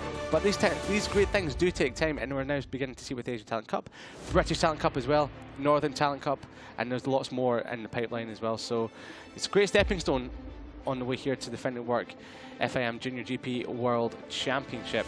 Now, just a little bit of housekeeping if you're just tuning in for the first time and wondering why the Finetwork FIM JuniorGP race hasn't begun just yet. That's because we had a red flag in the Hawkers European Talent Cup race just before this, a crash for your championship leader at the time, the number 47 Dodo Boggio. The race was stopped because of an incident at turn number 5. Now, Dodo Boggio was well and truly okay from that, but the other riders involved as well. But we had to have the race stopped. It was delayed for about 20-25 minutes, so that's why the start of this race has been delayed as well. So we were supposed to get underway just over 9 minutes ago, but we will be underway very soon for, well, round number 5 here in Portimao, this picturesque roller coaster of a circuit here in the Algarve. Yeah, looking forward to getting this race underway. Their only race of the day, so it's all to play for here in Portimao, and soon they will be going out for their sighting up lap to line up on the grid for their one and only race of the day. Plenty of names in there that can possibly fight for race wins, that can fight for podiums. So it's going to be an exciting race, and can't wait to see it and to see it get going. Harrison Voigt as well, a rider who we saw in pre-practice, in qualifying, has been going really well. He's going to be starting from 3rd place on the grid. He's 16 years old. He's riding for the 658 team, of course, that run by Paolo Simoncelli. Did really well here in Portimao as well in the Red Bull Rookies at the beginning of the season with MotoGP. Didn't quite make it onto the podium, but he was in podium contention the whole time. I believe he finished in 4th spot back in Portimao. But also, he's had a bit of bad luck here at Portimao. Last year had a big injury. Yeah, it was a huge injury here last year. Crashed on the exit of turn at number 8, the crest just over the hill. Unsighted, he was there on the track, unsighted, and the riders came round and they had nowhere to go. And yeah, big injury for Harrison Voigt, but thankfully he's back. He's meaning business, and it seems to be that the crash of last year has not deterred him whatsoever, because he was out there yesterday during qualifying. He was the first rider to improve in the afternoon session, and he was improving lap after lap after lap. And it was only Asman and Cruces that ended up toppling him at the end of the session. But he did have at one point a 0.3 of a second gap at the top of the standings before they put in their fast laps towards the end. So Harrison Voigt, around this Portimao circuit, he's got a lot of history here, but today he's going to be hoping to write good history. Yeah, absolutely. More like what happened in the Red Bull Rookies, less like what happened last year at the Finetwork FIM JuniorGP. Of course, rebranded this year for the 25th anniversary of the championship to now be the Finetwork FIM JuniorGP. It's going to be a 16-lap race for these guys. Can't wait to get it started. It's going to be great. Yeah, the 16-lap race, which will be beginning in just under 14 minutes time. So at 13:25 local time, this race will get underway. And well, we're bigging up Jose Antonio Rueda at the top of the program, and also throughout practice and before qualifying, he was the man to beat. He was a couple of tenths clear every single session, but in the afternoon heat, round about this time yesterday, when it was time for Q2, he did improve his time, but he couldn't make that big difference compared to the rest. Now, does that mean that in the heat everyone catches back up to him, or was he just focusing on race pace? Because he has done that in the past. Instead of going out banging in qualifying times, he just focuses more on the race pace and thinks to himself, well, as long as I'm starting top 2 rows, then I can work from there and Yeah, like you said, I wouldn't be surprised if, he's focusing on his race pace, that it will be his main priority. Only one race this weekend, so it needs to count. But at some point within those 2 qualifying sessions, he will have done a lap where he will have pushed for a qualifying lap. He will have done at least one or two, where he would have been pushing on to try and get himself somewhere in a decent position on the grid. We know he can qualify. He's finished in 1st and 2nd all season long in qualifying. So we know he can do it. So I do believe 6th was just the best he could do in qualifying. I believe that to be true as well. Yeah, 5 riders just ahead of him that did a slightly better job, but qualifying here in the Junior GP means absolutely nothing unless you can convert it into race rhythm and race pace as well. There is your championship leader, the number 99, Jose Antonio Rueda, leads the championship. I think they knew I was about to say this because he leads the championship by 71 points over David Salvador, with Angel Piqueras 3rd, just 1 point further back. So the 2nd, 3rd and 4th, there's only 2 points covering those 3 there. Incredibly close championship. But for the fans, for neutrals like ourselves and the fans here at the Portimao circuit, Rueda is clearing off into the distance in the championship. But he has been the standout rider in the field all year, so you can't really begrudge him of that. No, yeah, absolutely. Like you say, just absolutely clearing off in the field, and hopefully for the sake of an entertaining race, he doesn't do the same here today. Very complex, difficult circuit is the circuit here at Portimao. So expect to see a different names at the front that we're used to seeing. We saw it in European Talent Cup. We saw some names that we aren't used to seeing up there, and hopefully we'll see the same again. Adrian Cruz then on his 1st pole position of the year, riding for the Cuna de Campeones team. He didn't finish last time out at Jerez. Has had an up and down season, but he's been relatively consistent. He's going to be looking to try and get out of that top 5 and get into the top 3 now. Yeah, hopefully picking up his 1st podium of the year, and pole position is absolutely the place to do it. Adrian Cruz going from 1st pole of the season, and starting alongside him is the Malaysian of Saifuddin Azman. And as we spoke, he will be hoping to break the duct of only having podiums at the Catalonia circuit, because from 2nd in the grid, he sort of came out of nowhere in qualifying. He was featuring down towards the bottom half of the top 10 for most of qualifying. It was only the final few minutes we really found that sweet spot, that lap that really got him onto the front row. And as you can see there, 2 podiums at the Catalonia circuit, and then also 2 4th places, but a little bit of inconsistency because he's followed that with a 14th spot as well and a 7th to start the season. So a little bit up and down from Azman, but in the middle part of the 1st half of the year, he was really starting to find his form, and he'll be hoping to do that as we start the 2nd half of the 2022 season. Yeah, keep an eye out on the number 63 Malaysian, but keep an eye out also on the number 29 Harrison Voigt from Australia, looking in fine form so far this weekend. We know he goes well around Portimao. He went well in the Red Bull Rookies earlier on. He's currently 11th in the championship. His best result so far, you can see it on the graphic, has been 6th place. So he's going to be looking from 3rd place on the grid to try and improve on that before this weekend. His best grid spot has been P2. So he does know what it's like to start from the front row. So hopefully this time he can use it to his best advantage and try and pick himself up a podium. He really has been featuring near the front all season long, but when it's come to crunch down towards the end of the race, it's not really worked out for him, and he's found himself just on the wrong side of a battle as well. But in 4th in the grid, we've got the number 58. That's a number that you like really well, isn't it, Tristan? You've got a tattoo. You've got a tattoo of it on your arm. You used to race with it, so he's carrying your number. Well, it's also the number of Marco Simoncelli. He's carrying it because of me. I was his inspiration. Yeah, Tristan Finacchiaro. Well, I mean, Italian runs in the blood, doesn't it? So, so look at Lanetta, who topped morning warm-up this morning. So was looking really, really strong in the morning session, but that was some 3 hours ago now. So track temperatures, air temperatures, everything has changed, but they'll just give you that little bit of extra confidence going into the race. Yeah, absolutely. Like you say, we'll give you that extra little bit of confidence going in the race, and a rider that's coming in to this race with plenty of confidence is the number 18 of Angel Piqueras, a rider we've seen at the front of this championship so much on that number 18 machines. Picked up podiums so far this season, a 2nd back at Valencia and a 3rd spot as well. Rookie sensation, only 15 years old, from Valencia. We see a lot of these riders that sort of age, and it is so impressive to see how quickly they're progressing, because this is such a high level of racing.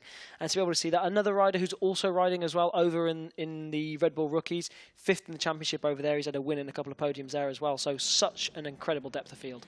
And then here is the man of the year so far, Jose Antonio Rueda, your championship leader. And there you can see how impressive his season has been. His lowest result has been 4th, and that was at race 1 in Valencia when he was a little bit beaten up in the last lap. But he put that right in race at number 2 to take his first win of the year. But since then he's been on a streak of 3 other wins and 1 second place. Last time out in Jerez, he just cleared off into the distance and won by such a large margin. Yeah, and if he wins this race here, he can become the 8th rider to win 5 races in one single season. And he's going to be joining some big names in that. Yeah, the likes of Fabio Quartararo, well, not Fabio Quartararo, Alvaro Batista, Paul Espargo, Izan Guevara, and Danny Holgado. Now, 2 of them have become champions here in recent years, so he's joined a great list of that. And once again, we've got to thank our fact stat man, Kiko Giles, for that one as well. So he's given us all these fantastic facts here this weekend. There's Farioli in 7th spot. 4th in the championship is Farioli, the Aspar Junior Team rider. 80 points he is on. He's not been on the podium for a couple of races. He'll be wanting to amend that one with a podium here today to really get himself back into, well, get himself back in the championship charge. Everyone's trying to get themselves back into championship charge with Jose Antonio Rueda clearing off into the distance. There's Joel Esteban, just wishing him luck. He just finished his Hawkers European Talent Cup race. We won't give away the results in case you want to go back and re-watch the race. It was some race all the way down to the line. So if you've missed the Hawkers European Talent Cup race, go back and watch that. And Joel Esteban featured near the front as well. Yeah, so obviously those 2 teammates, but in different categories. Joel Esteban in the Hawkers European Talent Cup. A little bit further back on the grid, we have Tachkon Bouazri, the Thai rider, who's picked up a win before on his season. It was his win was the very first race of the year, and that's actually been his only podium of the year as well. So on and off season, I think you can safely say for the 22-year-old. He's been there or thereabouts in every single race, but for whatever reason or another, it doesn't work out for him. He'll end up dropping back. He crashed out at race number 2 in Valencia, and then he went on a run of form of finishing around about 12th, 13th ever since then. Picked it back up in the last race at Jerez with 5th, so maybe that'll just give him the extra little confidence again. Starting from 8th in the grid, it's not too far back, so it can put him well and truly within the mix. Yeah, absolutely, like you say. And another rider we see consistently at the front in this championship is the number 80 of David Alonso, down in 9th spot on the grid. Not where he'll be wanting to start the race from. He won't be happy with that. He's had 1 win all the way back at Valencia. Again, his only podium of the year has been a win. So it just shows how competitive this class is. Anyone can take the win at any point in time, unless Rueda clears off with it. Yeah, which could happen. We'd hope it doesn't happen, just to give us a cracking race. But going through the list of the names in the grid, we can just see how many great riders there are. But David Alonso, he gets on really well with this Portimao circuit. He was a 2-time winner here last year in the Red Bull Rookies Cup, so he'll be hoping to channel that into victory contention here today as well. Yeah, and that again shows how competitive the championship is. A race winner here in a very competitive class, in the Red Bull Rookies class, and he's down in P9. The depth of field here is so impressive. And we were looking yesterday at the lap times. They're not that far off the Moto3 World Championship lap times. It was only more or less half a second, I think it was. Yeah, the lap record from last year when, well, we had a downpour here in the MotoGP Championship this year for qualifying, but last year when it was representative, it was only half a second off of Gabi Rodrigo's. And you know, they are obviously the best of the best in Moto3, and these guys are only half a second off. These guys and girls are only half a second off, so amazing as well. Yeah, we just saw Eddie O'Shea there on the British Talent team bike. He's going to be looking to get a good start there from down in P10. Was going really well in qualifying yesterday, was in some of the top spots, within the top 5, and then just got knocked down towards the end of the session. So he's going to be wanting revenge. He will be wanting revenge, and he produced an incredible ride at Jerez in race number 2, coming through the field from nowhere to snatch a podium at the absolute depth of the race, picking up his first podium in the Finetwork FIM Junior World Championship. So we're clearing the grid now, which means only one thing, Christian. It means we're about to get the race underway for which is going to be an absolutely incredible barnstormer race. Yeah, absolutely. Just like you say, it will be an incredible race. So looking forward to getting this one underway then. The only race of the day here in Portugal, in the Algarve at the Portimao circuit, for the Finetwork FIM JuniorGP World Championship. Lining up on pole position then is the number 11 on his maiden pole position, Adrian Cruzes. And now we'll have a little look at the grid.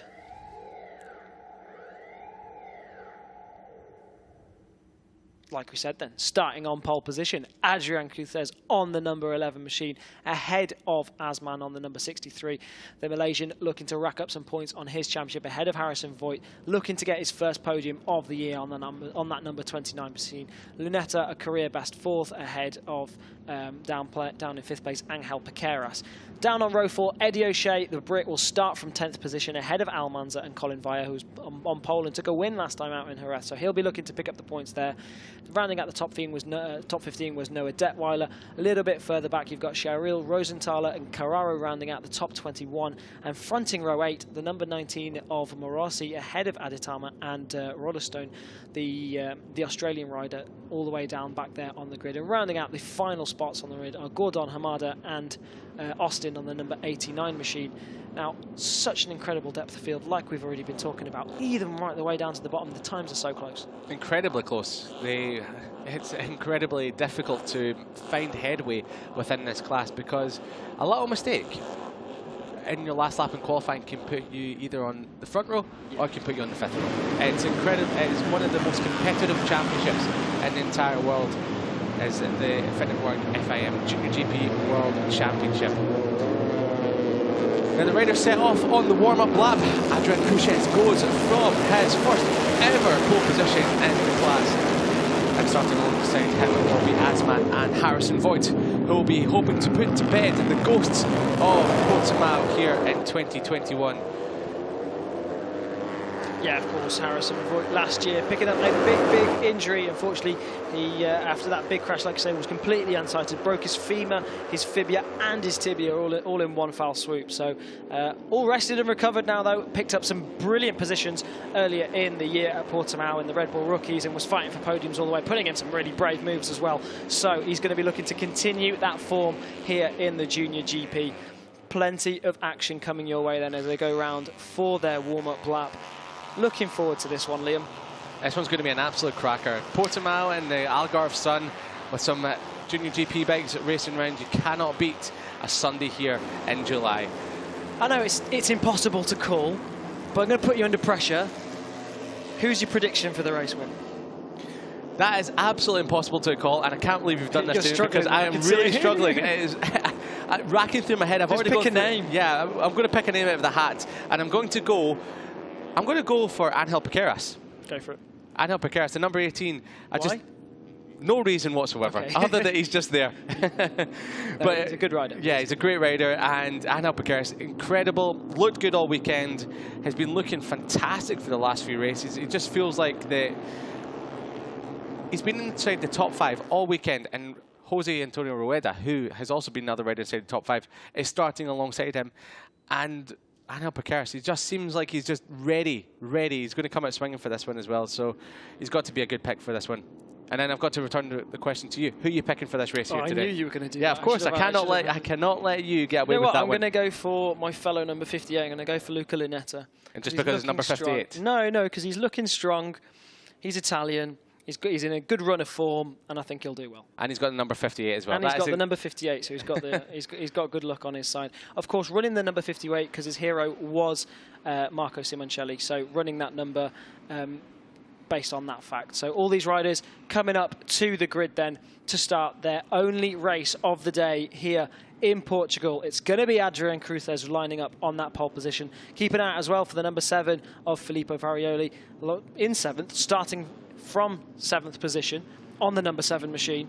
He's going to be looking to pick up some points as well, a strong rider in this category. Here they go then. They line up on the grid. The lights are going to be going out very, very shortly. The tensions are rising. The nerves are rising here in Portimao. This is their only race of the weekend. Who's it going to be that's going to take the whole shot down into turn 1? Eyes are to the lights for the only time this weekend, and it's a good start from the middle of the front row. Asman looks as if he's going to take the whole shot, but for a little bit further on, we've got a rider unfortunately stalled on the grid, but it is Asman then who takes the whole shot. A couple of riders up there. That's Bouazri up the inside looking menacing. Now Cruzes down to 2nd. Harrison Voigt maintains 3rd, and that's really, really unfortunate for the rider there. That's the number 93, who's unfortunately gone down and out. Well, not gone down and out, but unfortunately hasn't even managed to start the race. So really unfortunate there for that rider. But now up at the front, it's Asman who has the lead. Yeah, that's Uchimi that managed to never to not get away, but Rueda's up the inside for third spot of Cruces, your poleman's go, and that's Piqueras right on the inside, turn number 5. Has he made it stick?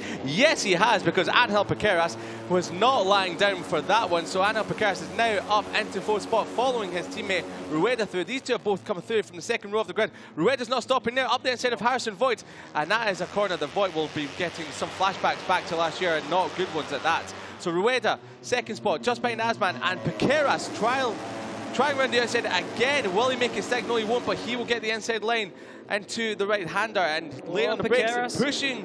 Oh, Piqueras touches Voigt. They both go a little wide, but both staying on. That's the important thing. So Voigt keeps third spot for now, but Piqueras is hassling him every single way. And here comes Rueda.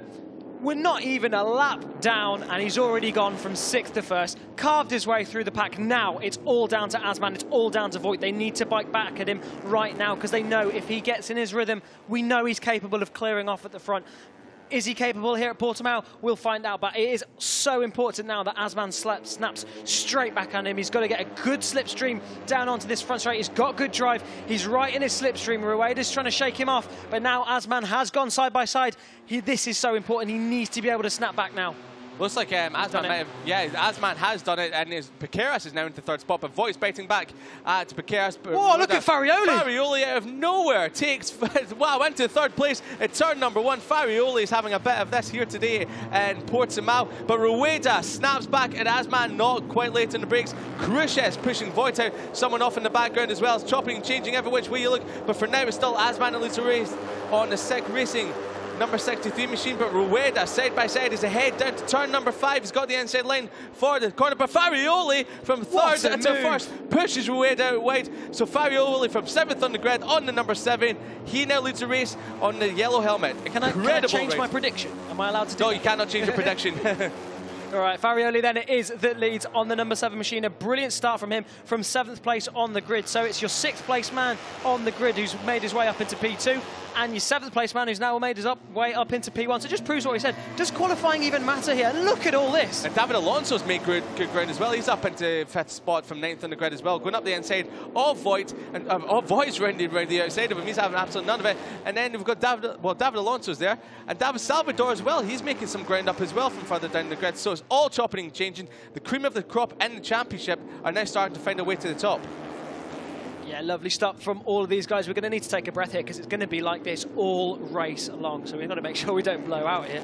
But yeah, like we say, race action, close race action all the way through these races, as always in the Finetwork FIM JuniorGP. Farioli really, really strong through that final corner there, but it's going to be Slipstream City onto the back straight once again. But Farioli is then that still maintains that race lead as it stands at the moment, but expected to change as the race goes on, as they're sold side by side down the front straight. Look at all of this. And how well we've got chopping and changing 4 abreast into turn at number 1. David Alonso slots into 2nd just behind Rueda, who retakes the lead. Fastest lap of the race for David Salvador. We can't, the timing monitors here in the comms box can't even keep up. So fastest lap of the race, there is Salvador there, trying to get up the inside of Piqueras. So Piqueras, my prediction, has been punted all the way back down to the fringes of the top 10. But this is a sight we don't want to see.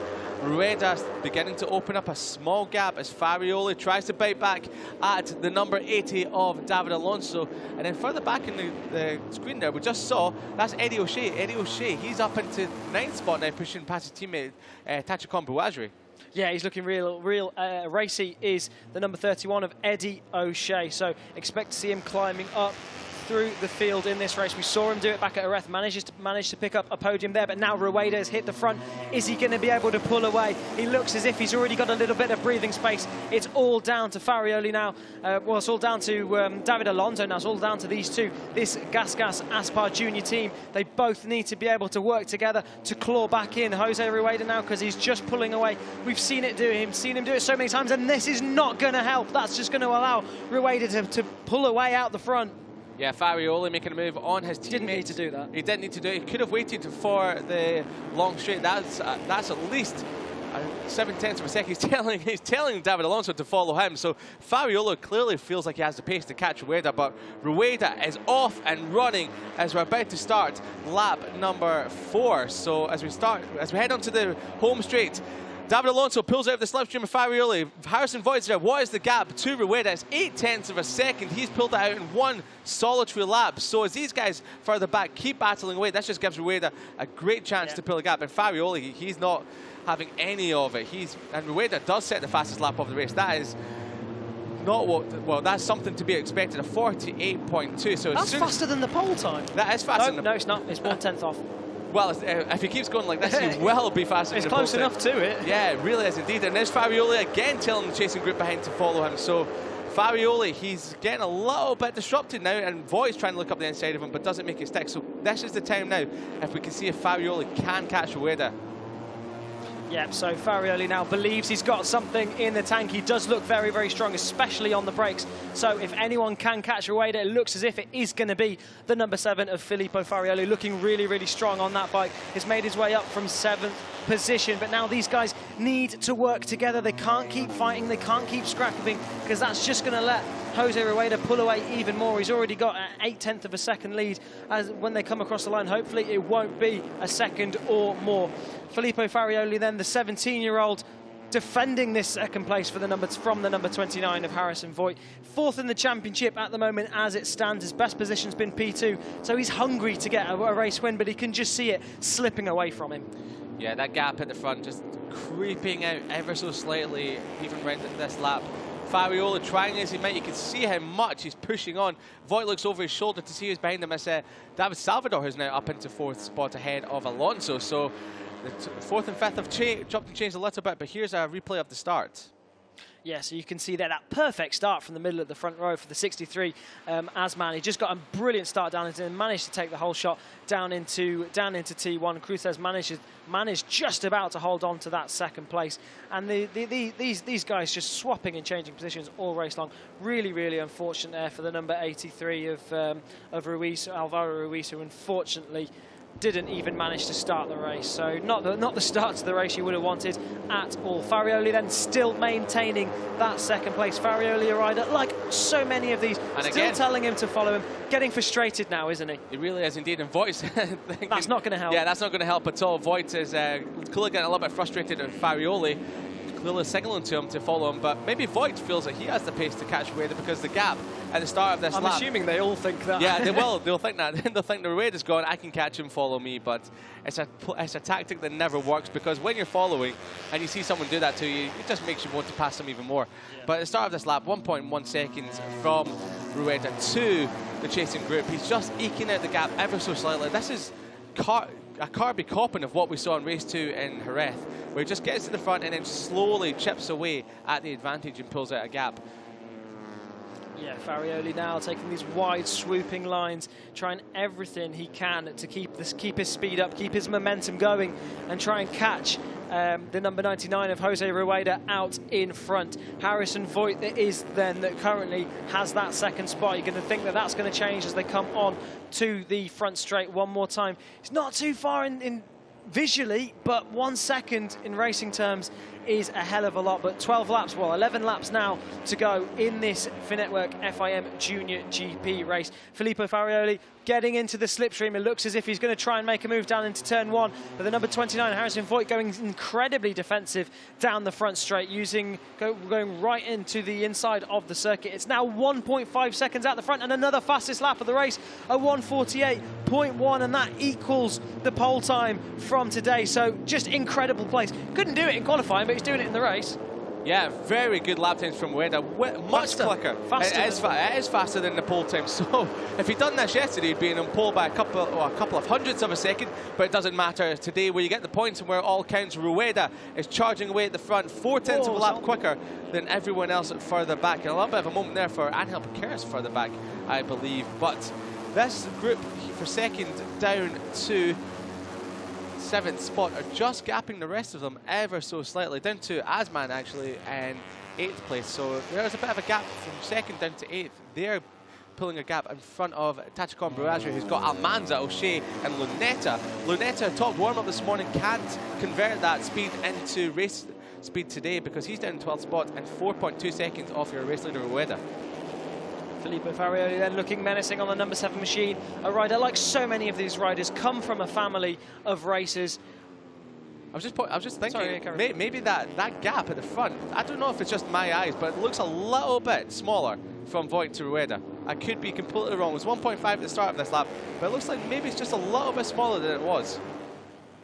We'll see as they come across the line to see whether that gap has come down or not, or whether Jose Rueda is flying away out the front like we're so used to seeing him do on that number 99 Team Estrella Galicia bike.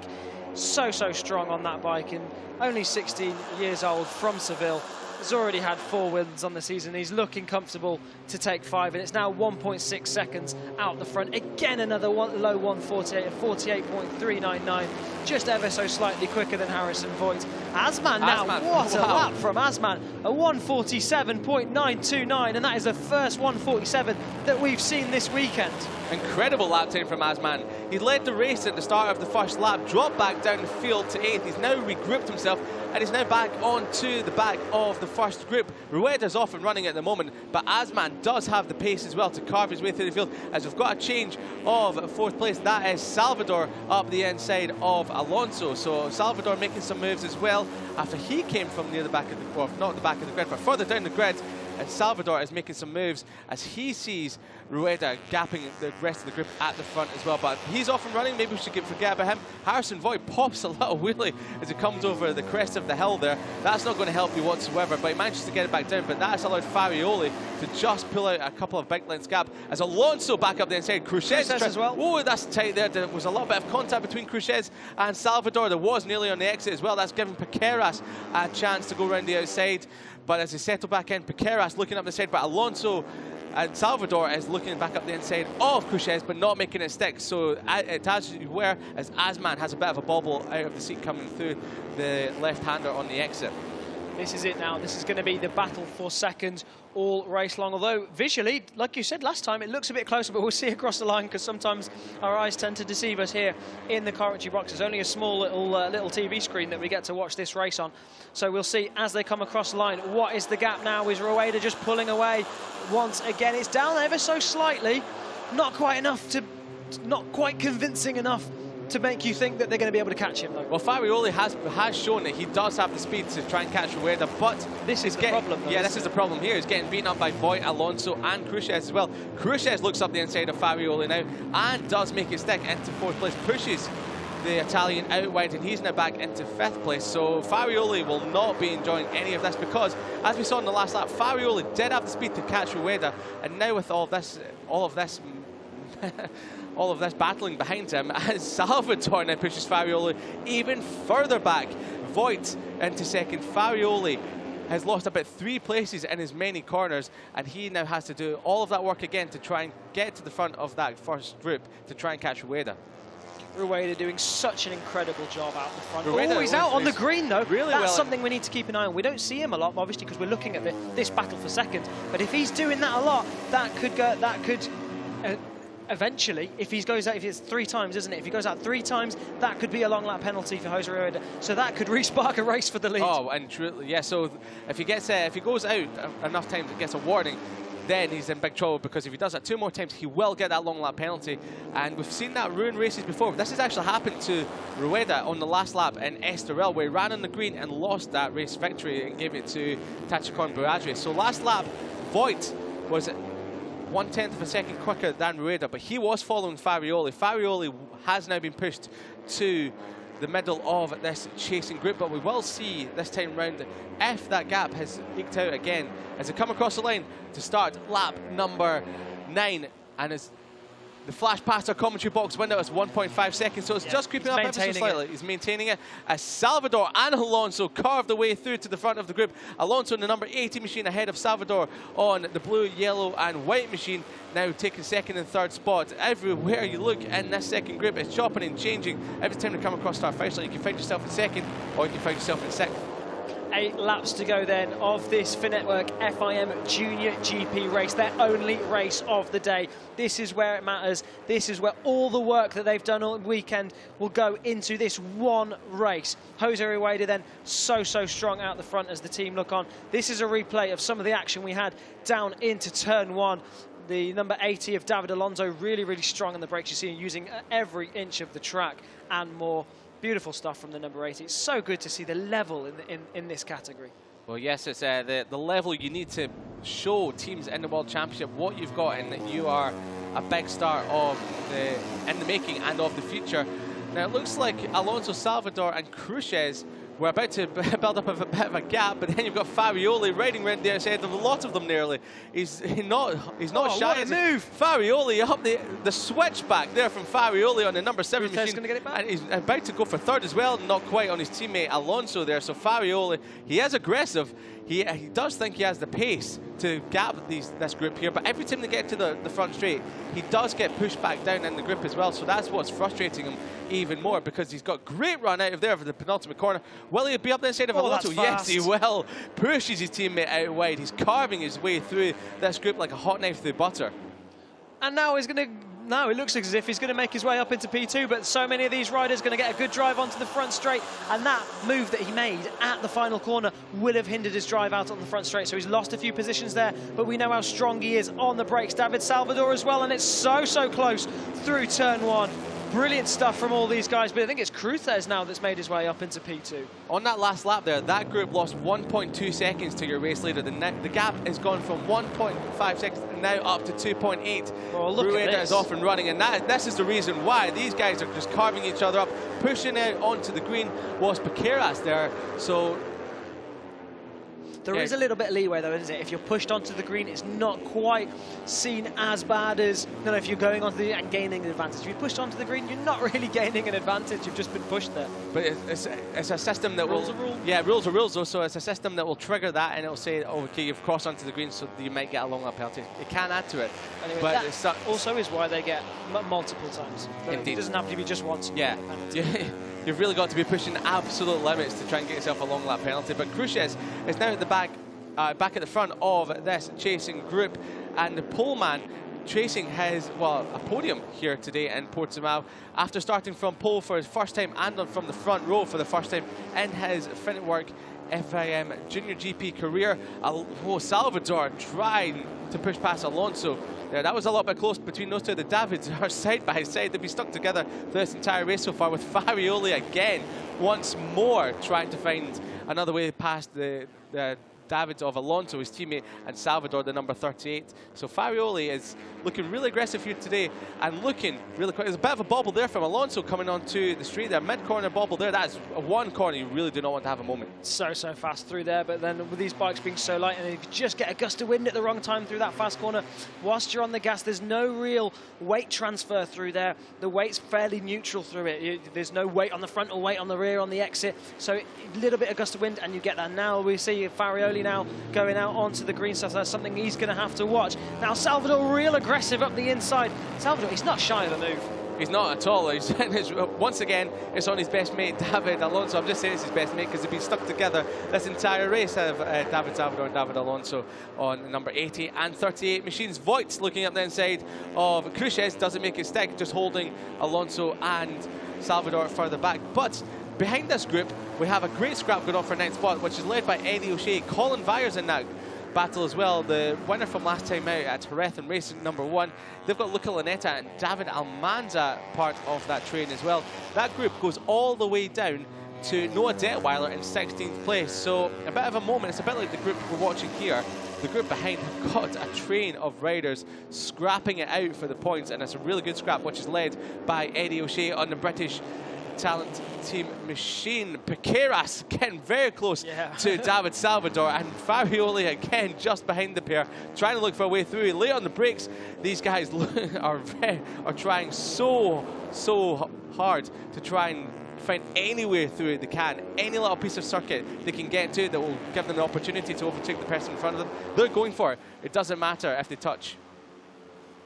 Yeah, if there's grip there, you can pass there. That's the rule that they tend to follow in this Finetwork FIM JuniorGP. They come onto the straight for one more time then. There's still 6 laps to go in the, 5 laps to go now as they cross the line in this race. And they're all side by side once again, hugging the pit lane, trying to be as defensive as possible, not to allow room through for anyone. But still, there's fine room. They will make room in this category. That's the way it is. That's the way that racing is on low-powered machinery.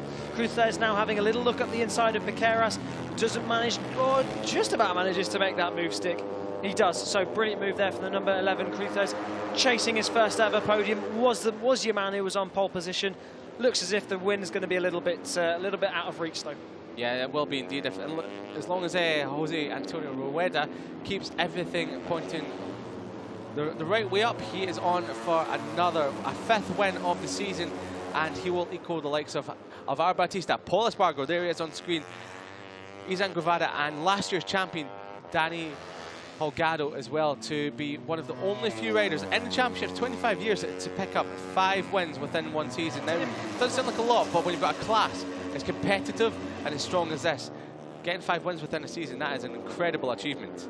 It's an impressive set of names that he'll be joining as well, and you can only imagine that he's going to go on and win a few more races before the end of the season as well, and join even a few more names in the records. Ooh. But now look at this, how many abreast going into such a tight corner.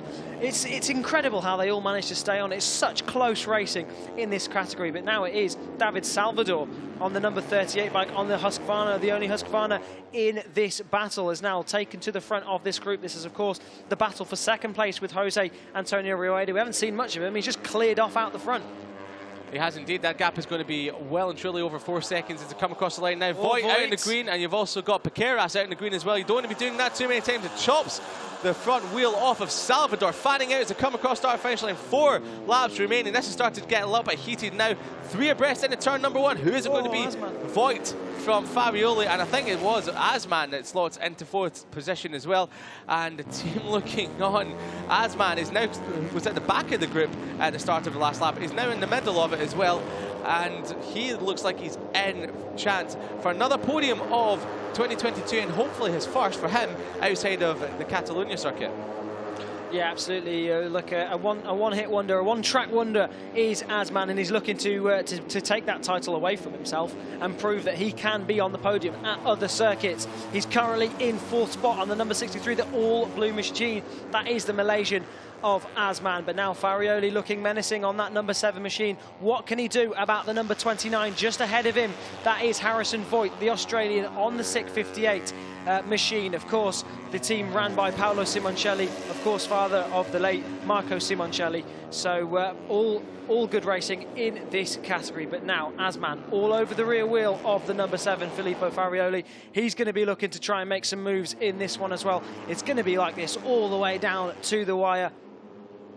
Yeah, Farioli found his way back to near the front of the group again. Every time he gets to the front of it, he gets shuffled back for a few laps and finds his way to the front. And as he comes across the start-finish line, he ends up getting pushed back once again. But Farioli on the number 7, the Aspartine machine, with the yellow helmet, the Dayglow yellow helmet in the group there, he's into 3rd spot and will be pushing Harrison Voigt. Now, Harrison Voigt and Farioli have been having a little bit of a tiff in this race a little bit. As they came across the line a couple of laps ago, they were rubbing elbows ever so slightly. So, yeah, no love lost between those two as they come across the start-finish line. 3 laps remaining, the gap in the front, 5.2 seconds. But this is the battle we are watching, the battle for second. Voigt still leads it, but Alonso now finds his way into 3rd. Great move there. And Asman tried to find his way around the outside of Farioli, but couldn't make it stick. David Alonso up the inside of Voigt, can't do it, but now Salvador finds his way through past Asman, and you got Piqueras in the back of that, round the outside of Cruzes. That will be a very daring move if he makes that stick, but I think he's just going to get pushed out wide by the pole man. Yeah, now don't forget, David Alonso only had 1 podium so far this season. That was a win all the way back at the beginning of the season. So David Alonso is going to be determined to try and get back onto the podium. Harrison Voigt as well, a rider who's never been on the podium here. His best result has been 6th place actually for the 16-year-old. Oh, that's Piqueras. That's Piqueras. So that's your winning prediction who's gone down, Liam. Really unfortunate for the number 18. Salvador now on the green again as well. So we expect to see some warnings coming up. And there's a track limits warning for the number 83, but that's a little bit further back. Yeah, the number 83, Alvar Caparruet. So he's a rider that's getting But yeah, Angel Piqueras was struggling at the back of the group. Every time he tried to make a move on someone, he would just get knocked back ever so slightly. So clearly pushing to try and stay with this top group of 6 here. The battle for second still raging on, with Voigt leading the way ahead of David Alonso, but running a little bit wide, looking over his shoulder. Now, is this a tactical game that Voigt is playing, knowing that he doesn't want to lead onto the front straight because he's just going to get slipstreamed past by the chasing pack? It could be a tactic they might all start trying to play this time round before they start the last lap. Yeah, absolutely. They're all going to be sussing each other out now, figuring out where the best place to pass is. But on the last lap, it's just going to be an absolute free-for-all now with 2 laps to go in this FIM Finetwork Junior GP World Championship race. It's Salvador that now hits the front of this battle, the battle for second place. David Salvador, a rider who we've seen make wild cards over in the World Championship Moto 3 paddock as well. He's had 3 podiums so far this season. His best result is second, so he'd be equaling his best result if it stays like this. But we know it isn't going to stay like this. Cruthez wants his first podium. Harrison Voigt wants his first podium. David Alonso wants to return to the podium. Filippo Farioli's looking pretty menacing as well. Yes, he's just wanting a podium in general. Just wants a podium. Yeah. They all want podiums. They all want podiums. That's what they're here for. Harrison Voigt on the curbs, running out wide. A little bit of a moment there for the Australian. And Farioli rides right the outside of the Australian. What a move by Farioli. He is very menacing. He's going for a move on Cruthez as well. Can't find a way past the Spaniard. The pole man just in front of him. David Salvador leads this group from Alonso, from Cruthez, and then it's Farioli, Voigt, and Asman, who's been shuffled to the back of this grid as well. But then we have fanning out into the right-hander, the double right-hander, and Farioli still trying to ride round the outside of Voigt. Any man could end up on the podium. Oh, that was a moment there between Farioli and Voigt. Voigt's now out wide. He's down to the back of the group. That was very close between the pair, who've had a little bit of a squabble in this race so far, with elbow to elbow coming down the home straight a couple of laps ago. Yeah, like we say, elbow to elbow, bar to bar in this Junior GP race, and this is the way it always is here in the FIM Finetwork Junior GP World Championship. It's Salvador that leads through turn 15. Just this time, in 1 lap's time, it's going to decide who's going to pick up second place. It looks as if Rueda's pretty comfortable out the front there. He's got quite a hefty lead, so he's comfortable to take the race win. But it's last lap time now. Who is it going to be that's going to take second spot in this Junior GP race? The only race of the day for these guys. And, there's a massive moment there, and Alonso goes down. Harrison Voigt, is he going to... Oh, he goes down as well. So that's 2 of them down, Alonso and Harrison Voigt down and out of the race. And that leads now Cruthez, who's leading this battle for second. And that's ruined Filippo Farioli's race as well now. So it's between these guys. It's between Cruthez, it's between David Salvador, and it's between Asman. Yeah, that was terrifying between Alonso and Voigt. And Voigt, once again, the ghosts of Portimao coming back to haunt him, but fingers crossed, hopefully those 2 will be okay. That was a very fast crash into turn number 1. I thought for a minute that Voigt was just going to make it, but then hit the gravel trap just too fast. And didn't want to hit the wall. No, not at all. I mean, that was nice to see from Voigt, just going over to check to see if Alonso was okay, because that was horrible. That could have ended up so much worse than it actually did. But here's the battle for second. Half a lap remaining. Rueda is off and running, 7.2 seconds. Asman's looking for a 3rd podium of the year. Cruthez looking for his 1st ever podium. But up the inside, Asman go for second. Cruthez looking over at him, side by side as they go through the left-hander. Fast left-hander. Asman, what a move round the outside of Cruthez. He's now into second place. Can Cruthez respond? So here we go then, the final 2 corners of this Portimao circuit. Asman it is that currently has second place. Rueda's off out the front. He's going to take the victory. But who's it going to be that's going to take this second place? It's between these 3. Farioli is now out of the mix. Drama on this final lap. They come through the final corner for the final time. 99, Jose Rueda takes his 5th win of the season. Brilliant stuff from the 99. But who's going to take second? It's going to be Asman. Asman takes second ahead of Cruthez. Cruthez gets his 1st podium. Asman gets his 1st podium, not in Catalunya, and Filippo Farioli down in P4. Yeah, fantastic ride by your championship leader. Commanding win by Rueda there with the Australian team. Nobody saw which way he went, but it was a fantastically close racing action for a second spot.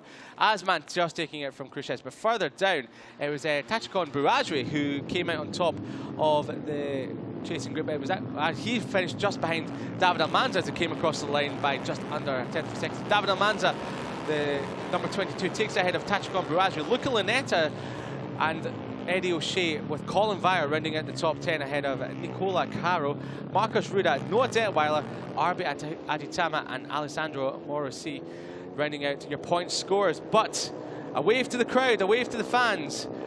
Rueda becomes a pop of a wheelie there between the teammates, between Asman and Rueda. I mean, maybe a little bit more work, boys, for that one, but nonetheless. By the time you hit the World Championship, you're going to need to wheelie a little bit better than that. We're going to be starting throwing out some style points. I mean, he's had plenty of practice, hasn't he? Yeah, he's been winning left, right, and centre so far this year, picking up his 5th win of the season, and only joining a club of a handful of names that have ever done that in the Junior GP World Championship. And what's so impressive, 7 podiums out of 8 races this year so far. And his worst result, 4th place. Was a 4th. Yeah, he's incredible. On such form as Antonio Rueda, Jose Antonio Rueda, the number 99, clearing off in the championship, leading by over 75 points, over three races now.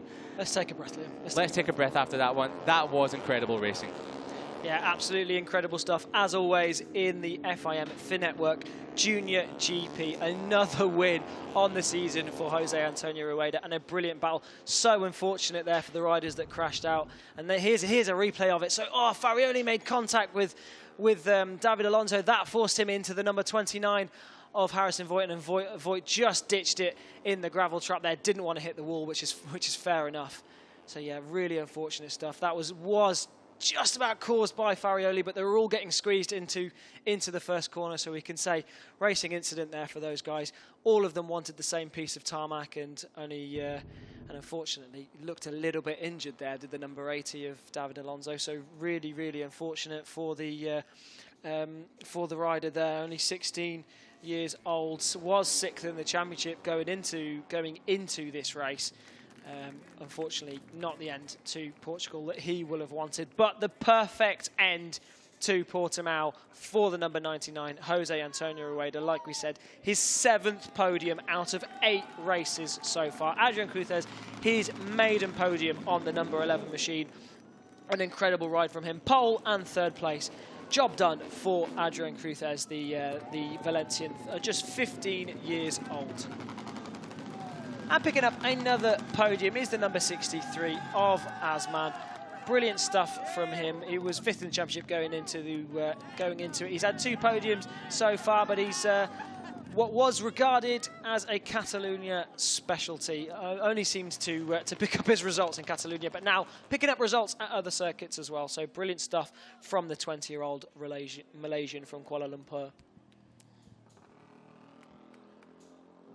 We'll be hearing from the race winner, Jose Antonio Rueda, very shortly as these guys celebrate their podiums. Absolutely delighted with 2nd place is Asman. He's had 2 podiums, like we said before. He's had 1 win, but back in 2021. So he's got the rest of the season. This is, of course, the first round of the second half of the season. So he's got a few more races to go if he wants to pick up a win in 2022 as well. But he seems pretty happy with P2.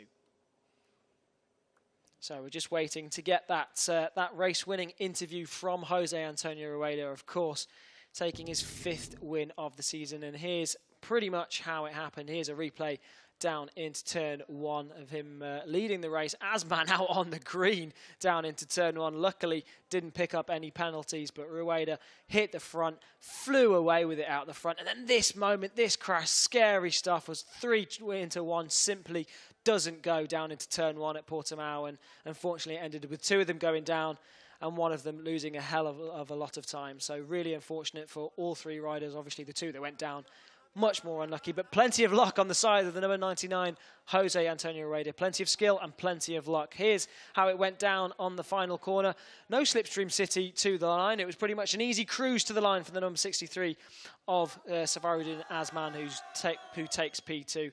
But another brilliant win on the season from the number 99 of Jose Antonio Rueda. Really, really must be ecstatic with that. Almost a near perfect season so far for the young Spaniard. And he's already done a few wildcards over at the Moto3 World Championship as well. So expect to see that name on the world stage in the GP paddock in the future. We can expect to see him and the likes, as so many riders in this championship have made their way through from the Junior GP up into the GP paddock, and up into MotoGP and plenty of other categories. It is the perfect stepping stone. It is the place to be for the stars of the future. So keep an eye out for that name, Jose Antonio Rueda. Equally, keep an eye out for Asman and keep an eye out for the number 11, Adrian Cruzes. A brilliant weekend for him. But now we have Liam is down in Parc Ferme with Jose Antonio Rueda. He's going to get a word with the race winner. Jose Antonio Rueda, 5th win of the season, a commanding victory. Talk us through your race. Yes, it's incredible because in the first part of the race I pushing very hard and I went fast, and this is to got a little bit out. I come pushing, and finally I come the first. The qualifying also was good, but in the race I can push more and good, and that's all. I very happy, and thanks to my team and my managers and all. Thank you. And in Spanish as well, please. Bueno, la primera parte de la carrera he empujado muy fuerte, haciendo tiempos muy bajos, y bueno, eso es lo que me ha hecho tener un poco más de distancia con los demás y sacar unos segundos. Y he seguido manteniendo el ritmo a mitad y a final de carrera, y bueno, al final he conseguido el primer puesto, que es muy importante para el campeonato. Estoy muy contento y bueno, se lo quiero agradecer al equipo que ha trabajado muy duro durante todo el finde, a mi familia que ha venido aquí a verme y a todo el mundo que me apoya. Muchas gracias. Congratulations, Jose. Thank you. Here's how it happened then. The only race of the weekend for the FIM Finetwork JuniorGP. It was Asman that took the whole shot from the middle of the front row, and it was battles all the way through. Unfortunately, number 83 didn't manage to start the race, but Filippo Farioli was looking incredibly menacing on that number 7 machine, was well determined all the way through the race. Eventually, Rueda managed to hit the front, and he flew away with it once again. Another race, another win for Jose Antonio Rueda.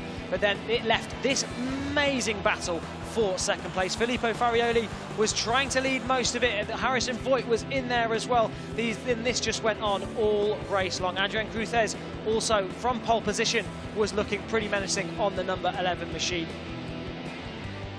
Swapping positions all race long, on the track, off the track, on the green, on the black stuff. It went on all race long. David Salvador was also in there as well on the number 38 machine, as well as the number 80 of David Alonso. They were fighting it out all race long. Cruzes managed to hit the front of the group at one point, but it just kept changing, kept swapping and changing all race long. A few of them ventured out onto the green stuff, but no long lap penalties this time around. Angel Piqueras was also making some moves throughout the race, but it just kept on carrying on like this all race long. 5 abreast, 3 abreast, 4 abreast, all race long was just carrying on this way.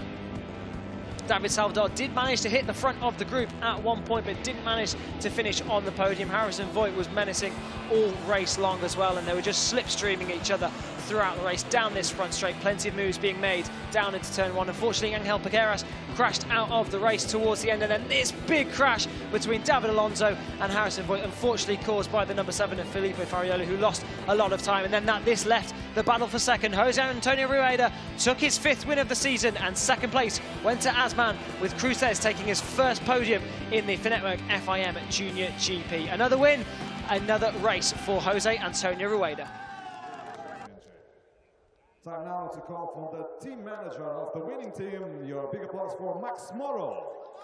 So they all step out onto the podium then. First podium for the number 11, Adrian Cruzes. A pole position and a podium. He'll be happy with that. The perfect weekend for him. He can go home happy. Asman now proving that he's not a Catalunya specialist. He can do it at any circuit you like. And Jose Rueda, another win for him. 5th win of the season. 7 podiums out of 8 races. What an incredible performance from Rueda. We are absolutely stunned in the commentary box. I am almost lost for breath out after that race. Liam, he's been down, he's interviewed the race winner, he's run back up the stairs. Big flight of stairs to run up here at Portimao. Hope you've got your breath, Liam. I still haven't got mine from that race. Well, what do they need to do to be able to get Rueda in the future?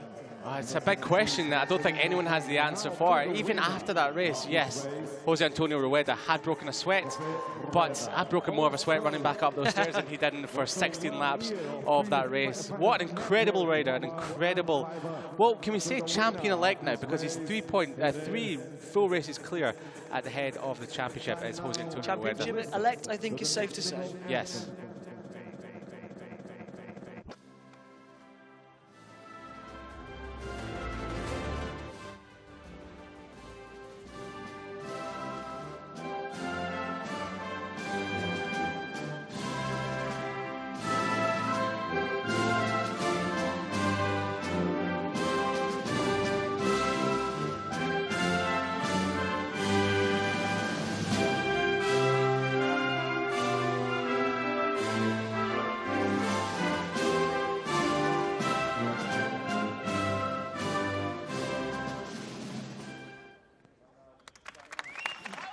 So now to celebrate The Spanish national anthem rings through the paddock once again here at the FIM, the Finetwork FIM JuniorGP World Championship. They have their official picture on the podium then, your top three, Rueda, Asman and Cruz. World Championship. Big applause for them. Here's the standings then. This how it went down. Jose Antonio Rueda takes his 5th win of the season ahead of Asman and Cruz. David Salvador just missed out on the podium with Farioli after that moment in P5, with Almanza, Buesri, Lunetta and Eddie O'Shea rounding out the top 9 in the only race of the day here in Portimao. Eddie O'Shea will be happy with P9, but he will have had his sights set on the podium. Further down then, rounding out the top 10 was Colin Vieira, who took a win back out in Jerez ahead of Nicolas Carraro, Marcos Ruda and Noah Detweiler rounding out the top 13, with Aditama and Morosi rounding out the top 15 of the race here in Portimao. So an incredible race we've had here, and rounding out the top 20 was Cormac Buchanan, his first race this weekend in the Junior GP, the rider running the number 14. He's still having treatment to a knee ligament that was damaged in an incident last time out at Jerez. So Cormac Buchanan bringing his first race in the Junior GP back home in P20. So then it was David Alonso, unfortunately out of that crash right at the end, and Harrison Voigt. Angel Piqueras crashed out a bit earlier on. Unfortunate for those riders. You'd like to think we would have had a bit more of a battle down to the line if they'd have stayed on. But there it is in the championship, an 81-point lead it now is for Jose Antonio Rueda, absolutely flying out the front. The battle for second, though, still completely open. Asman moves up to second in the championship, with Salvador still in contention for that P2, currently in third. Filippo Farioli and Angel Piqueras round out the top 5 in the championship, with David Almanza also rounding out the top 9. Rounding out the top 10 is Colin Vieira, the Dutch rider who obviously got his win last time out in Jerez. Eddie O'Shea now in 11th, ahead of Voigt, Lunetta, Zurituza and Nicola Carrera, rounding out the top 15 in the championship. So a championship completely open now in the Autodromo de Algarve in the FIM Finetwork JuniorGP World Championship. Rounding out the top 20 then is Alessandro Morosi, with Lambias and Cheryl just ahead of him in that championship. So a championship completely open then, but Jose Rueda running away with it out the front. But that battle for second place, like we say, completely open, and will carry on. That battle will carry on now through the rest of the season.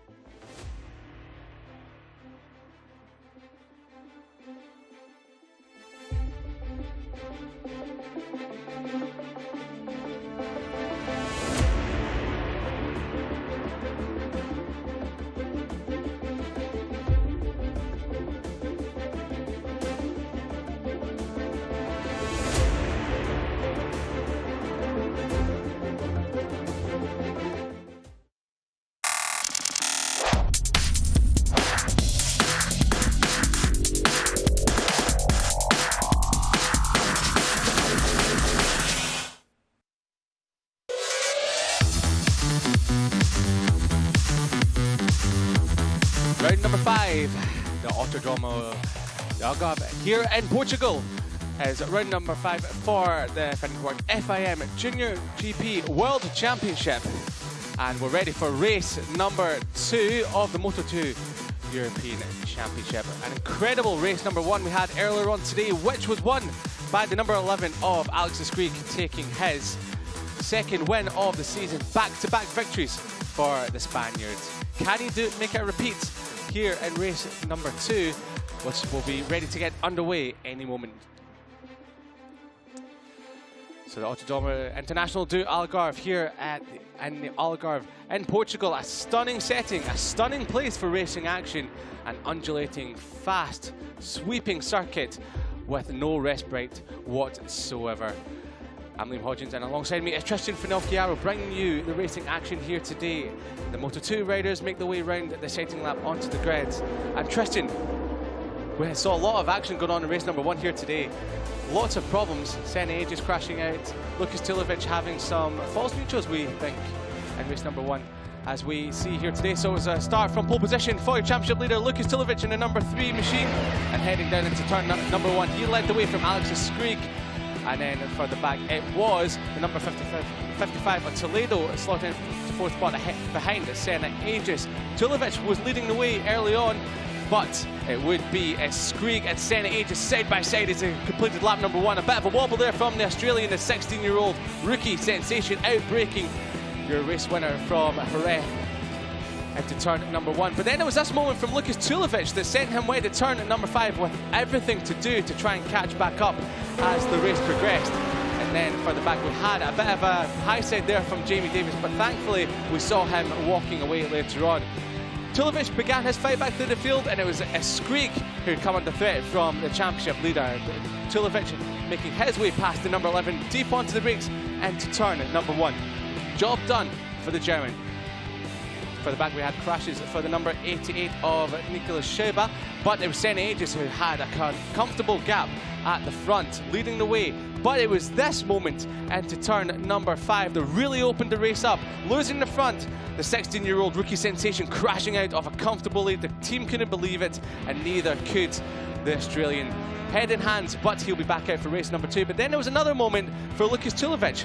Downshifting into the left-hander, he ran wide, giving Eschkrieg the race lead. But as number 18 of Xavi Cardoso carved his way through the field as the team gave Eschkrieg a bit of motivation with the final few moments of the race. He came across the line to record his second race win of the season, back-to-back victories with the team in delight. And Tulovic couldn't quite catch the Spaniard after he made a mistake. Delight for Eschkrieg, a disappointment for Tulovic, but as he came into Parc Fermé, saluting his team, can he make a repeat of back-to-back victories? 3 on the bounce coming up in a few moments' time when race number 2 of Moto 2 action gets underway. So looking forward to this one then, Liam. Plenty of action in this race. Hopefully will be coming our way. If race 1 is anything to go by, there will be plenty to watch. One thing we did mention earlier on, in this championship, we tend to see Senna Aegis come alive when the track gets hot. We saw it in practice, we saw it in qualifying. Will we see it again today? It looks as if we very might well do, because he was very strong in race 1 as well.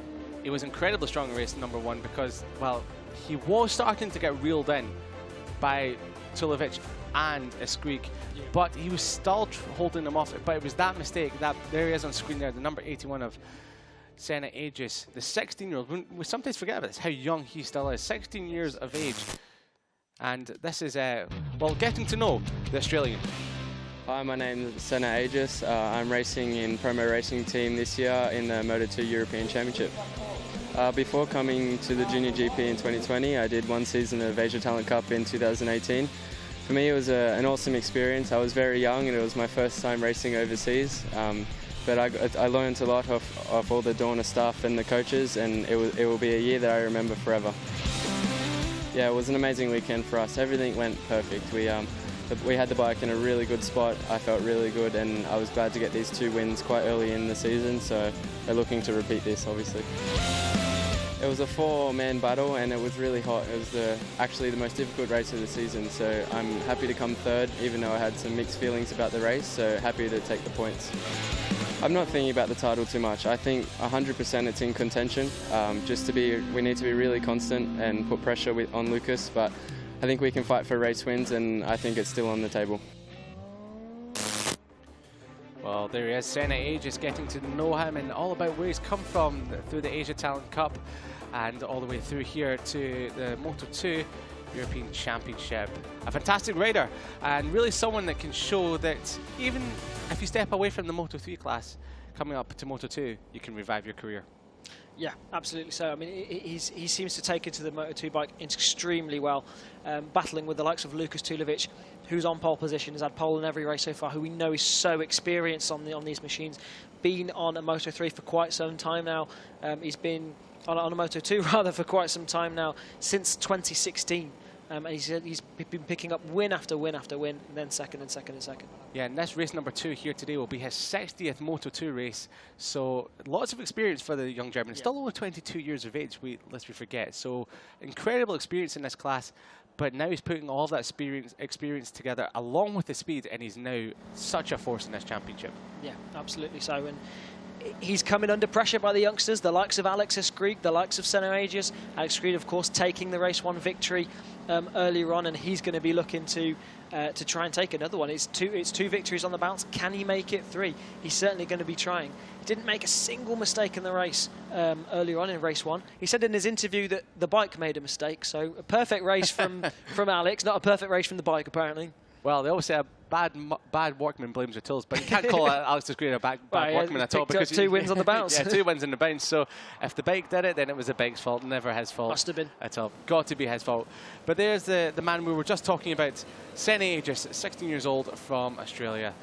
Unfortunately, crashed out of race number 1 while leading. He was 1.2 seconds ahead of Tulovic and Eschkrieg when he made that mistake. So he'll be hoping to rectify, looking to change the destiny of the race here today, and hopefully for his sake pick up that race win, or at least get on the podium, because he has slipped quite far back in the championship from Lukas Tulovic now.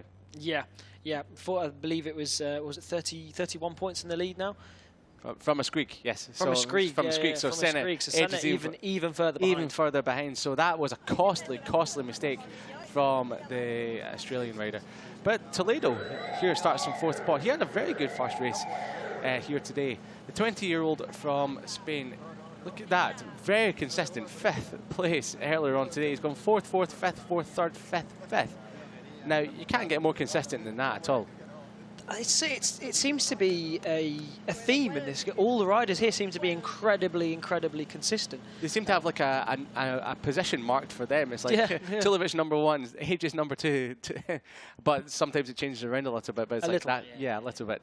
But it's incredible the consistency that these Moto 2 riders... It just shows the level. It just shows the level of the championship. It is an incredibly high level, and it's a good stepping stone for getting into the Moto 2 paddock. We've seen it is a route. It is a route that they can take. We've seen Fermin Algarve. We've seen Alonso Lopez. There's been plenty of other names as well.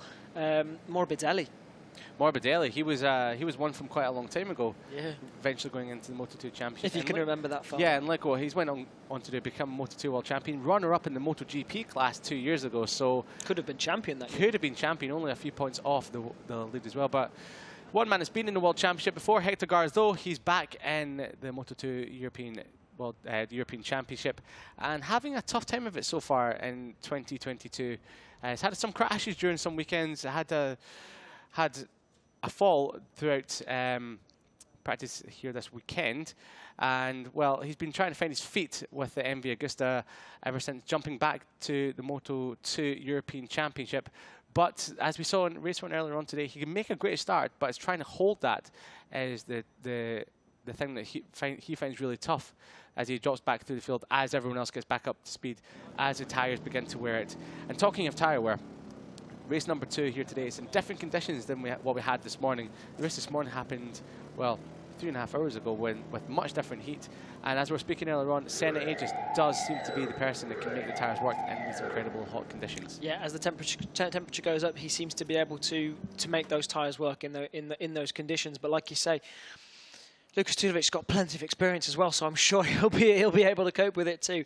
And Alex Eschkrieg is on great form as well. So that whole top 3, that whole front row, could very much win the race. All 3 of them, in my opinion, are capable of it. Well, they're the absolute class of the field, the top 3, because even before Senna Aegis went down, those 3 had cleared off at the front. Now, the number 18, Xavi Cardolis, he'll be looking to make a much better start this time round. He finished 3rd earlier on in race number 1 here today. 2nd podium of the year, and 2nd podium here in Portimao, backing up his 2nd position from Portimao last year.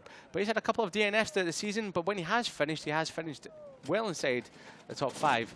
And another podium from him here today will be what he really needs to continue that great progression he has in the championship. Yeah, the 24-year-old Andorran's got plenty of experience to bring to the fore in this Moto 2 European Championship, and that's the mix that we get here. We've got riders, young talents, and then we've got experienced riders, and it's brilliant to see. And then we've got either one all the way back to 8th place, the number 74 of Piotr Bershakirski. He's a rider who's always there or thereabouts, like we said earlier on today. He's there or thereabouts, but not quite breaking into that final step, that final click that he needs to be to break into top 5s and podiums. Well, his best result in Moto 2 has been 5th position, but he's had that on 3 different occasions throughout the years. His best result this year was earlier on today in 6th, so can he use that as momentum to break into the top 5, get another top 5, or even better, a 4th place. That's all he'll be hoping for. Yeah, that's what he'll be hoping to do in this Moto2 European Championship. It's race 2. Race 1 went the way of Alex Eschkrieg, and with Tulovic making some mistakes to that with gear selection, we're going to have to wait and see if he can improve on that, to see if they've sorted that now for race 2. For his case, I hope so. Well, we're going to find out in 17 laps time. Here's the starting grid for race number 2 in Portimao. Tulovic starting from pole ahead of Eschkrieg, Aegis and Toledo, your top 4. Garthov in 5th spot ahead of Ruiz. And then Cardillo starting from 7th. Piotr Biczykowski in 8th spot ahead of Garcia. Now watch it for him, the number 31. He took his best result of the season, 4th in race 1 today. Or just the German in 10th, heading row number 4 ahead of Rodriguez. And then Montero in 12th spot. Munoz in 13th ahead of Paz and Tapia. The stock rider there, Tapia, taking the win earlier on today. Tommaso Marcon in 16th. And then further down in row number 7 is Ioso, Ruiz, and then Alfano, the Italian on the number 30 machine. Henrik, and heading row number 8 ahead of Volpe. And further back down the grid, we can see Strudwick, the number 25, the runner-up in the British Talent Cup Championship back in 2018. He's making some progress in the stock class as well. And then we've got Nestola, Tinker, Aubry, Giancarlo, and Dzegi rounding out the runners and riders for the start of race number 2 here at Portimao. The grid is clearing. The mechanics and team personnel make their way off the grid. The riders will be signalled very shortly to start their warm-up lap. And there is your championship leader, your pole man. For the 5th time this season, Lukas Tulovic heading the riders away as they start their warm-up lap for race number 2. Now, before we get this race fully underway, the final race of the day, I'd just like to give it a little update for all the British fans out there and all the Sam Wilford fans. Because, of course, Sam Wilford, a rider in this Moto2 European Championship, has been in there for the past season or so. Was racing at the beginning of the year, had a big crash at the beginning of the year back at Estoril. Unfortunately, hit the wall as well. There was a big crash, had some big injuries. He's recently, an update on it, he's recently had to go back into surgery just 3 weeks ago to have a screw in his ankle changed because it was restricting the movement in his ankle. He's also, at the same time, he had a little bit of metal work removed from his back. He was hoping to be back for Jerez last time out, but obviously the second surgery has delayed that. He's been working with a physio 5 days a week on trying to get his mobility and his strength back into his ankle. So hopefully he'll be able to start testing again at the end of August, and he's looking to be back racing at Aragon in 2 rounds time in September. But 1 round time for these guys, of course, because they won't be going to Misano. That's only the Junior GP that will be going to Misano. So he hopes to be back out at Aragon next time out. Yeah, fingers crossed Sam Wilford will be back for that. We need him in the championship. He's a fantastic rider and a prominent force within the Moto2 European Championship. So best of luck to Sam Wilford on his road to recovery here, and we hope to see him back as soon as possible. So 17 laps of the Moto2 European Championship. The warm-up lap is about to come to completion. Senna Aegis on your screen there, the number 81, will be hoping to amend the mistake that he made in race number 1 earlier on this morning. There's so many possibilities we can have in this race, so many winners we can have, and then Lukas Tulovic looking calm and collected. Now, we said this earlier on today, it looks really calm and collected, but then in the race it looked like he was having a few little moments. We weren't sure if that was him or the bike, but we think it was the bike that was the issue. We definitely we definitely realised that it was gear selection. It was a gear selection issue. It happened, I think, 3 times that we know of in the race. And he was definitely struggling to get it down the box, whether that was down to him, whether it was down to the boot. Sometimes it's the boot, sometimes it's something comes a little bit loose. Whether it's down to the bike, we're not entirely sure. But he's got a chance to redeem himself. I mean, he still finished second, but he's got a chance to pick up that top spot. This is the final race of the day for them and of the billing. The final race of the billing here in Portimao. Round 5, it is the first round of the second half of the season. We're ready to get underway. Lukas Tulovic, the man of the season so far. He leads the championship by 31 points ahead of Alex Eschkrieg, who now pulls up to his second position on the grid. Senna Aegis closest to the camera, 49 points back. He needs a result here in race number 2 to try and get his championship back underway. Hector Garzo, the number 4, pulls up to his grid spot, 5th on the grid.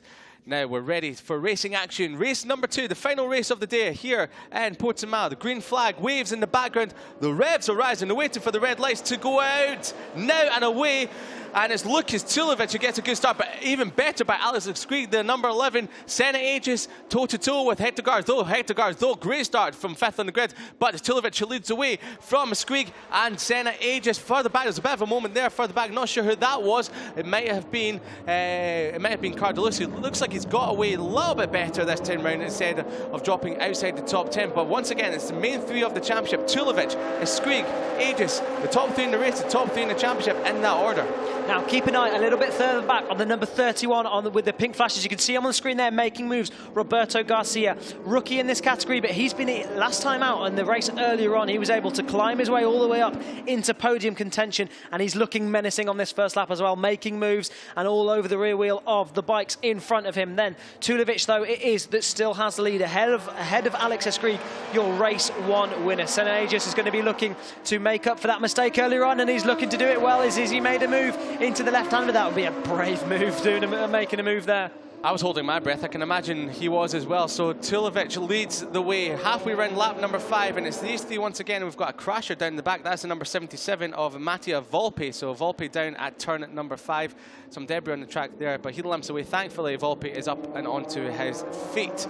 So further back, we have seen some moves there from Piotr Biszczykowski, but he's not managed to make that one stick. That's a battle between himself and Roberto Garcia, potentially. Roberto Garcia has managed to make his way all the way up to Garza. Xavier Cardalus, he's having a battle with back there. So Xavier Cardalus, once again, not making a great start, but as we saw late on in race number 1, he has the race pace to try and catch the main men. The top 3, as they come across the line, it's Lukas Tulovic who's got a bit of a gap. That is 0.2 of a second over Eschkrieg, Aegis, Roberto Garcia, number 31. He's there again. He's making a move. He's up into 3rd. He's ahead of Hector Garzo, and Toledo rounds out the top 6. But when will Senna Aegis make his move? He looks like he's ready and waiting. He looks like he's very aggressive for it as well. But then Xavier Cardalus is making a move further back on Toledo as well. So Toledo is well and truly within the mix once more in 6th spot, hoping and pushing for another top 5 finish.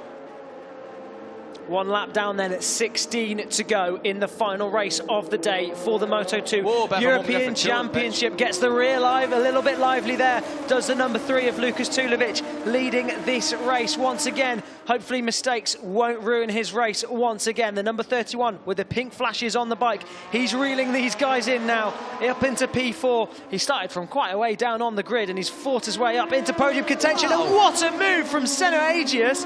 We said last time, right, he had a look last lap. We said that would be a difficult move to make. He's gone and proved us wrong. He's gone and done it.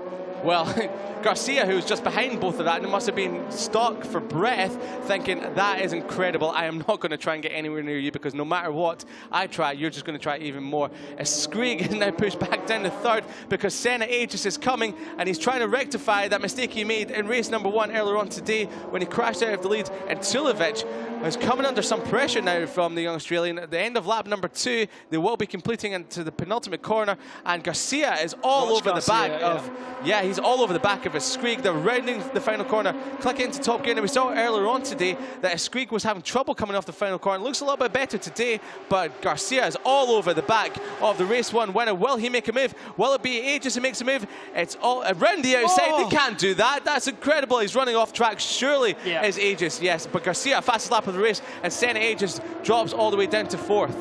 Yeah, braking real hard on the curbs, downhill, trying to go around the outside. Just probably missed his braking marker ever so slightly. He was probably, rather than trying to overtake, was probably trying not to hit the back of the number 3, Lukas Tulovic, and he's lost quite a bit of time there. Now Roberto Garcia up into podium contention. Of course, the rookie not had a podium in this class. We saw in the race earlier on, he got himself up into podium contention, but just lost a little bit of steam in the second half of the race. So we'll have to keep an eye on his progress throughout the race. But it is now Tulovic that is maintaining this lead out the front. The number 3, he's only finished inside the top 2 first all season.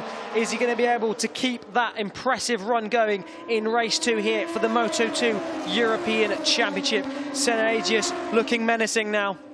There's a group behind him as well with Hector Garzo leading it. They're starting to bridge the gap back to the leading group. So as Tulovic's times seem a little bit off compared to this morning, but we expected that because of the heat. But Garzo really finding his form now in 5th spot, and he's right on the back of them now, and he's bringing along with him Toledo and Cardalus. So this could be a leading group of 7 potentially. It's a leading group of 5 now, but it could be a leading group of 7. So 14 1/4 laps to go, and we've got a race on our hands here for the final race of the day here in Portimao. Tulovic now has a little bit of breathing space on the number 3, but can he keep that going?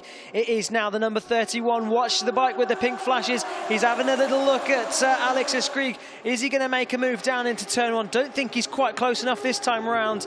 He has a little look. He's sussing it out, but not quite this time around. So late on the brakes again into turn 1 is Senna Aegis. Almost on the green there, just about managed to keep it on within track limits. It was certainly close between Senna Aegis and the green and white line. Oh, we've got someone down. Oh. That's Gartho. Gartho's gone down out of 5th spot. He was looking so good. Hits the tank in frustration. He tries to pick the bike back up, but that's Gartho sliding out of 5th spot for the number 4 there. So, yeah, that's so what would say a difficult day for the Spaniard here in Portimao, but he tries to get the bike bump started and back into the race. Here we go, as a replay of it. On the brakes hard into turn number 3. This is an easy corner to get wrong, and yeah, just slides out of contention. Tucked the front. Yeah, tucked the front indeed. So a slow crash there for Hector Gartho. He was looking so strong, and yeah, punches the tank in frustration. Really, really disappointment for the number 4. But look at this, 4 riders at the front. Lucas Tulovic, Eschkrieg, Garcia and Aegis with a little bit of a gap back to, we've got Freddie Heinrich as well, a crash for the number 90. You see him there, the stock 600 rider. He's crashed at turn number 5. A corner that has really been catching out these Moto 2 and 600 riders a lot here today. We'll just see it. Is it on the exit? Yeah, easy to do. That's what Senna Aegis did earlier on in race 1, isn't it? So easy to do there. We were talking about it earlier on. Hard braking point downhill. The front, just lots of weight on the front, and the front can just, it's so easy to just lose it there. Yeah, disappointment there. So easy to do, as Tristan is saying. But look at this. Lucas Tulovic is now beginning to gap the 3 men behind him. To come across the line, what's the gap going to be? It's half a second, and it was a 1:44.252, fastest lap of the race from Lucas Tulovic, who's now putting the coal into the fire and really getting that steam to burn, because he is now gapping the 3 behind him. But Eschkrieg is now trying to bridge that gap back. We saw this in race number 1. Eschkrieg was really good in the first sector, managed to reel Tulovic back in when Tulovic was starting to have those problems there. And there again, Tulovic is running wide. We have the same problem again. He's run a little bit wide, but not as bad as he did in race number 1. Oh, managed to keep that. Yeah, he managed to keep it there. But didn't lose any time from it either. Yeah, not a lot of time was lost there from Tulovic, but he's a little bit leery as Tulovic at the moment. Not sure if that's going to be the same problem as earlier on, or maybe he's just pushing so hard that he's ready maybe over the limit sometimes. I think that was just the rear getting a little bit lively. It didn't seem like it could have been, perhaps, that maybe he struggled to get it into gear, but we'll keep an eye on that as the race goes on, as we know he was struggling with it in race 1. Tulovic then goes dead defensive, and so does Garcia, as Senna Aegis tries to show him a front wheel up the inside at turn 11. A brave move to make, but we know that Senna Aegis has plenty in the trouser department, and he's having a little look up the inside. He makes a move on the number 31. So now, rookie on rookie stuff. Oh, I had to take a breath there. Yeah, I'm not surprised, because that was really close there, rookie on rookie action. Yeah, that was Aegis getting hung out to dry by Garcia, who's desperate for that podium now. And Senna Aegis is trying to round around the outside of Garcia. You can't do that there, but he might try and get the cutback as they come through the final corner. That's just allowed to, a bit of a moment there, a dark line as they've gotten the power, and side by side between the 2 rookies as they come across start finish line. Senna Aegis will have the inside line into turn number 1. They're both touching elbows and knee sliders, but laying the brakes. Garcia outbrakes Aegis. You don't really see that too often. Anyone who can outbrake Aegis is an absolute hero. He's strong on the brakes, isn't he? Yes. And that's Cardalus as well now. So Cardalus, much like we saw in race number 1, has carved through into 5th spot, and he's now got the pace of 43.9. Incredible lap time that was. That was almost half a second quicker than the leaders as well. So what a lap time that was from Xavi Cardalus, who's now trying to get himself back into podium contention. But it's the top 2, Tulovic and Eschkrieg, who have gapped the rest of the pack, with Gonzalez and Senna Aegis scrapping further behind. Right then, Tulovic now needs to keep his cool, and he'll know what the gap is to the riders behind, and if his pit board, should have a group as well. But now Seneragius back up the inside, another brilliant move from the number 81, a rookie sensation. Seneragius now moving himself up into a podium spot. Now, what is he going to be able to do about the two riders in front? Who's it going to be that's going to take this win? There's 11 1/4 laps to go in this race. Here's a replay of the start. It was a good start from Lukas Tulovic, who managed to just about maintain the lead down into turn 1. The number 11 of Eschkrieg had a little look, but wasn't quite able to make it stick. So all of them away cleanly, thankfully enough. Unfortunately, Garzo, despite that brilliant start, did go down a little bit earlier on in the race. But Tulovic it is then that's going to lead onto the start-finish straight for one more time. 11 laps to go now as they cross the line, and it's Lukas Tulovic on the number 3. Seneragius has now moved up into P3. We saw that move earlier on in the lap. We've got a fastest lap of the race coming through from Seneragius as he's closed back down the top 2, a 43.916. That is incredible. That is, well, it says 1/10. Well, 1/10 quicker was Tulovic to Eschkrieg, but half a second quicker was Aegis to the top 2. An incredible lap time from the Australian, who really means business now, as he's now starting to wind up the wick as the race now starts to begin to hit its midway point. But Garcia is not out of this just yet. There we go, confirmation of the fastest lap. Seneragius, a 43.916. A brilliant lap time as Garcia is trying with every might that he has to try and go with the Australian. But Cardalos has been left in the doldrums a little bit just further behind. He's dropped off by about 6/10, 7/10 of a second from Garcia just in front. And a little bit of housekeeping for the stock class a little bit further back. Danny Munoz leads that in 12th spot, and he's in a great little scrap for the one there with Juan Rodriguez and Dino Ayuso. So got to keep an eye on that one, but they're well and truly in the mix in 12th, 13th and 14th spot. That is the stock class with Danny Munoz leading the way at the moment. But there's your championship standings. If it stays the way it is, Lukas Tulovic will open up the gap over Eschkrieg to 36 points. So well, I was eventually right at the end of the day if it stays like this. Yes, if it stays like this.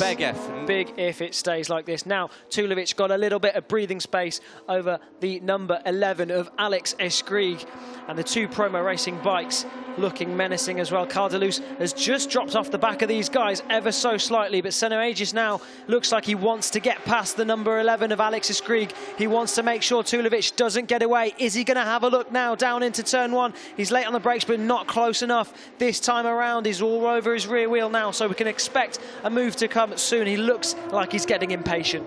It looks like it's going to be a move any moment now. It could be at turn number 9, where we've seen him make some incredible moves down the hill. I've never seen anyone pass there before, but Seneragius is making it work as Tulovic now begins to open up the gap at the front of the field. But to come down to turn number 5, his kryptonite corner, some might say, with some moments earlier on in this race and a moment back in race number 1 earlier on today. Another rider that's gone down, that is Alfano, the number 30 Italian rider. His airbag's gone off as well, so the stock class rider has gone down, and that's a shame for him, but thankfully he's up on his feet. A little bit sore in the leg department is Alfano, but thankfully he's walking away from that crash. But here we go, the battle for second, Eschkrieg versus Aegis. Will Aegis make a dive bomb up the inside into the good touch!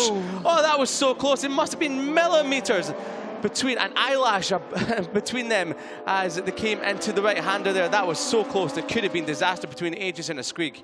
Millimeters away from absolute disaster in the final race here for the Moto 2 European Championship. They're closing in on Lukas Tulovic now. It looks as if that gap's come down ever so slightly. It was half a second last time around. We'll see what it is this time around. Very strong through the final corner is Lukas Tulovic, but so is Seneragius. Is he going to be able to get the drive on Alex Eschkrieg this time around? He's got good drive coming out of it. He's in his slipstream. He's pulling alongside, and perhaps pulling alongside a little bit early there for the number 81.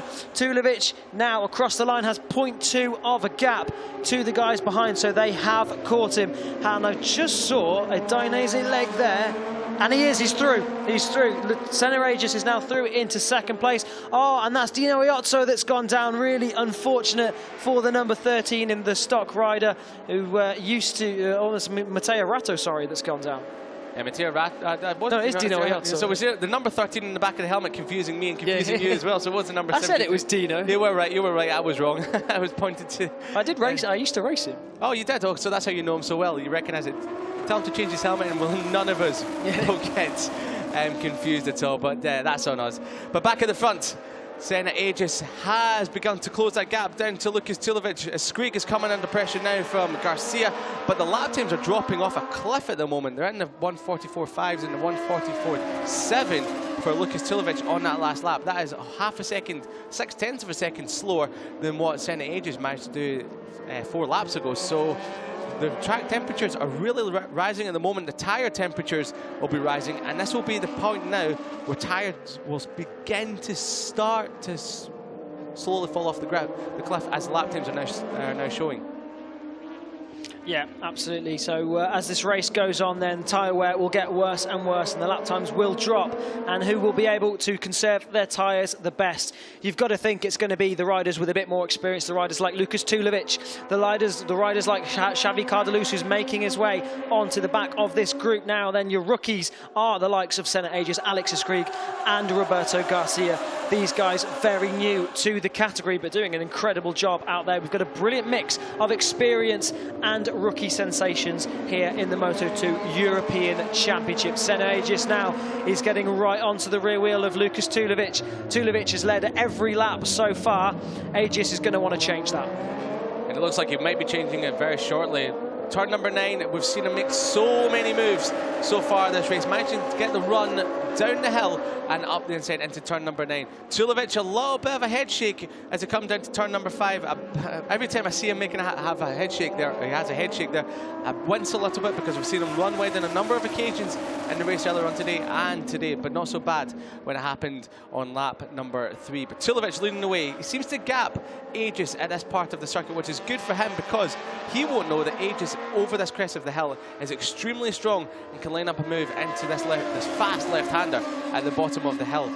So it's Lukas Tulovic leading the way from Aegis. Eschkrieg just holding on to him as much as possible. He runs a little bit wide, misses the apex there, and Garcia is now into the clutches of Xavi Cardelus. Now, what can Cardelus do? He came on strong at the end of race number 1. Can he do the same again today? They've now got an 8-second gap over Alex Toledo, who finished 5th in the race earlier on today. He's on for his worst result. I know I'm only saying 6th is the worst result of the season for Alex Toledo because he's finished no lower than 5th so far this season. So Alex Toledo in 6th ahead of Yari Ruiz and Piotr Bishakirski running at the top 8 ahead of Tommaso Marcon and Mattia Ratto, who is still in the race. Yeah, Mattia Ratto didn't go down. It was Dino Iozzo that went down earlier on in the race. But now looking at these riders at the front, it is the number 81 of Senna Aegis, who's having a little look around the outside. A little bit further back, there's some action happening as well, Liam. We've got a change of 3rd place as Garcia has gone round the outside of Eschkrieg into 3rd spot into turn at number 1. So Garcia is now finding some form as well. A little bit of pressure coming from Xavi Cardelus has really made him start thinking about moving forward once more. But can he bridge the gap to the other fellow rookie, the one that's also come up from the European Talent Cup from 2021 into 2022. These two riders are really starting to take this championship by storm. Senna Aegis on the brakes into turn number 1. This is going to be poetry in motion. You can sort of get a riding style comparison between the two and how they enter turn number 1. Leg dangling. Lukas Tulovic very composed and cool, and this was when Senna Aegis, late on the brakes, comes charging in from absolute nowhere. I don't think he can get any more weight on the front of that bike. That was absolutely incredible. He's really getting close to Lukas Tulovic on the brakes. So dialed in on the front, hasn't he? You can see he can just turn it so well. He's got loads of weight on the front, loads of brake, and look at it here. He's going to make a move for the lead, or is he? Defensive from Lukas Tulovic. Very defensive from Lukas Tulovic. He knows there's going to be a move coming any moment now, but the incredible thing about Tulovic is he's going defensive, but he's also still running good lap times as well, so they're gapping the battle for 3rd. It seems to be these two, and Lukas Tulovic, he's had 4 second places in a row. He will not be wanting a 5th. Yeah, and you could see Senna Aegis through turn 14 was opening it up to try and get a good drive and then get a good drive through the final corner, but he's not quite close enough at the moment. Has a little wheelie as they come over the crest. So easy to do here at Portimao with so many crests. But now not quite able to make a move stick just yet, but you can feel that it's coming. You can see all the way on the front chattering through turn 1, and something is coming. He's trying to build up to make a move here. 6 laps to go, plenty of time for Senna Aegis to make a move on the number 3, Lukas Tulovic. Looks as if Roberto Garcia is comfortable in 3rd place at the moment. He's not dropping off like we saw in the last race. We'll have to keep an eye on that battle for 3rd as well. It's still obviously in your picture, and it's very possible that these guys can claw in the 2 in front, but at the moment it's a 2-rider battle for this race victory. It's Lukas Tulovic, your championship leader, hasn't finished outside the top 2. Pole in every single race so far. Can he return to his winning form? He's been at 2nd in the past 4 races. Can he get the win? And it's a brilliant move from Senna Aegis. He's done it again 3 times at that corner. Brilliant move from him, and that's rattled Lukas Tulovic. Now he's lost a little bit of time. Now the question is, can Tulovic come back from that? Rattled indeed, but he can compose himself. He's still got 5.5 laps remaining. Tulovic, this is not over yet, but Senna Aegis has been catching everyone off guard as a run down the hill into the fast left-hand. There's a back marker coming up, but Tulovic is now dropping away ever so slightly. Senna Aegis just seems to have a little bit more pace at this stage of the race. Fantastic riding from the Australian rookie sensation Senna Aegis on the 81 machine. Lukas Tulovic, your championship leader on the Dynavolt Intact team, just behind him now. We've seen so many times this happen to Lukas Tulovic. There's a gap that opens up, it takes him a lap or 2, and then he begins to reel it back in. He puts the person in front under a bit of pressure, and then they make a mistake. Will it happen this time round? Senna Aegis deep on the brakes into turn number 1. Can he throw the anchor out the back of that bike? Yes, he can. He gets the bike stopped, and into turn number 3. We've got a bit of battling further. Back marker coming up, and a bit of battling back. In 3rd spot, Eschkrieg took it, but ran a little bit wide. He's back into 4th spot, so Garcia still holds that spot for now, but Senna Aegis that leads away.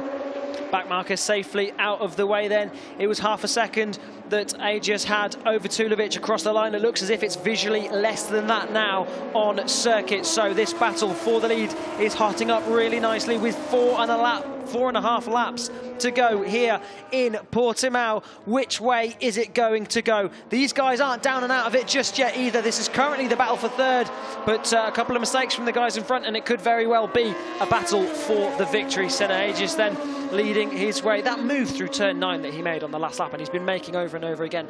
He's doing it because he gets such a good drive out of turn 8, manages to keep the front wheel down over the crest down to turn 9.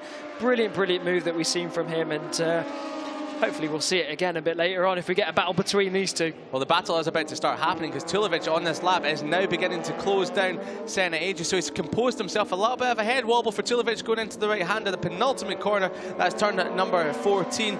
And as we see there, well, that means nothing at the moment because Tulovic was absolutely barged aside by Senna Aegis as they came through turn number 9 on the previous lap. But Garcia has a handful to keep Eschkrieg and Cardelus behind him, but further back things are getting a little bit worse for Toledo, the number 55. He's now dropped back into 7th spot, and a little update on the stock riders. The battle for the top honours in that between Munoz and Rodriguez, they're still battling 0.7 of a second between those 2, but that's for 12th and 13th and top honours in the stock class, so we need to keep an eye on that one as well. But Tulovic, he's very good in the first sector. He's closing it in. Eschkrieg is now back into 3rd spot, just at the back of your picture there. He's passed Garcia. Garcia will be wanting that first podium of the year at all costs.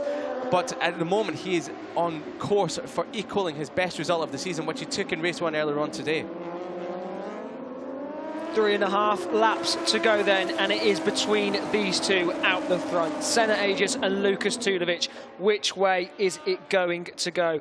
Senna Aegis, it's been a while since he's tasted the champagne right at the top of the podium, but he hasn't. Every race he's finished. He's had a couple of DNFs, but every race he's finished on the podium. And he's looking in good form to do that as well. Xavi Cardelus now looking really menacing on the number 18 machine. Of course, teammate to Senna Aegis. Looks as if his glove strap was a bit loose there. It was flapping in the wind for the number 18 of Xavi Cardelus, but looking to pick up a 2nd podium today. Will he be able to make it stick? That battle between those 3, we'll keep an eye on that as well. So we've got a battle for the lead. These 2 out the front between Senna Aegis and Lukas Tulovic, and a battle for 3rd between Garcia, Eschkrieg and Xavi Cardelus. Well, now that Eschkrig's got to the front of that group, he looks like he's gapping Garcia and Carlos further behind. So maybe Garcia, the inexperience of the young riders now coming to fore, where he's not been able to keep his tyre wear at a high enough level. So the more experienced riders are now coming through the field and able to overtake him, because he's now dropped back into 5th. Carlos is now up into 4th spot, and Garcia has dropped off the back of that as well. But Tulovic, this isn't over just yet. 3 laps remaining, and we have a battle on for the win here. Eschkrieg is out of it right now, but Tulovic, Senna just runs in a little bit deep, but he managed to hook it back up to the apex turn at number 3. But Tulovic, with 3 laps remaining, is on course to try and attack Senna for this win. You just feel like Tulovic now is calm, he's relaxed. You can see he's relaxed on the bike. You can see he's just figuring out where he can make a move on Senna, just figuring out his strategy for the end of the race. And the good, I mean, the positive thing for him is he's got a good championship lead over Eschkrieg and over Senna. He doesn't have to do anything stupid. He doesn't have to do anything silly.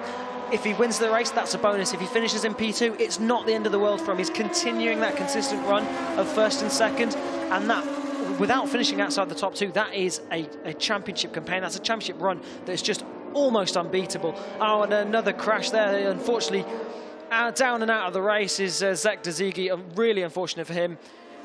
The American, who oldest rider in the field, 32 years old, but back to the racing at the front then. Senna a little bit wide there, wasn't he? Perhaps just feeling the pressure here from Lukas Tulovic. It looks like he's starting to feel the pressure indeed from the championship leader. Now, as we're talking about that, I was starting to think maybe Tulovic doesn't really need to push too hard. Started thinking of that championship. He has a 31-point lead over his nearest rival, who's behind him, Alex Eschkrieg. But Eschkrieg looks like he's closing the gap ever so slightly on this top 2 as well.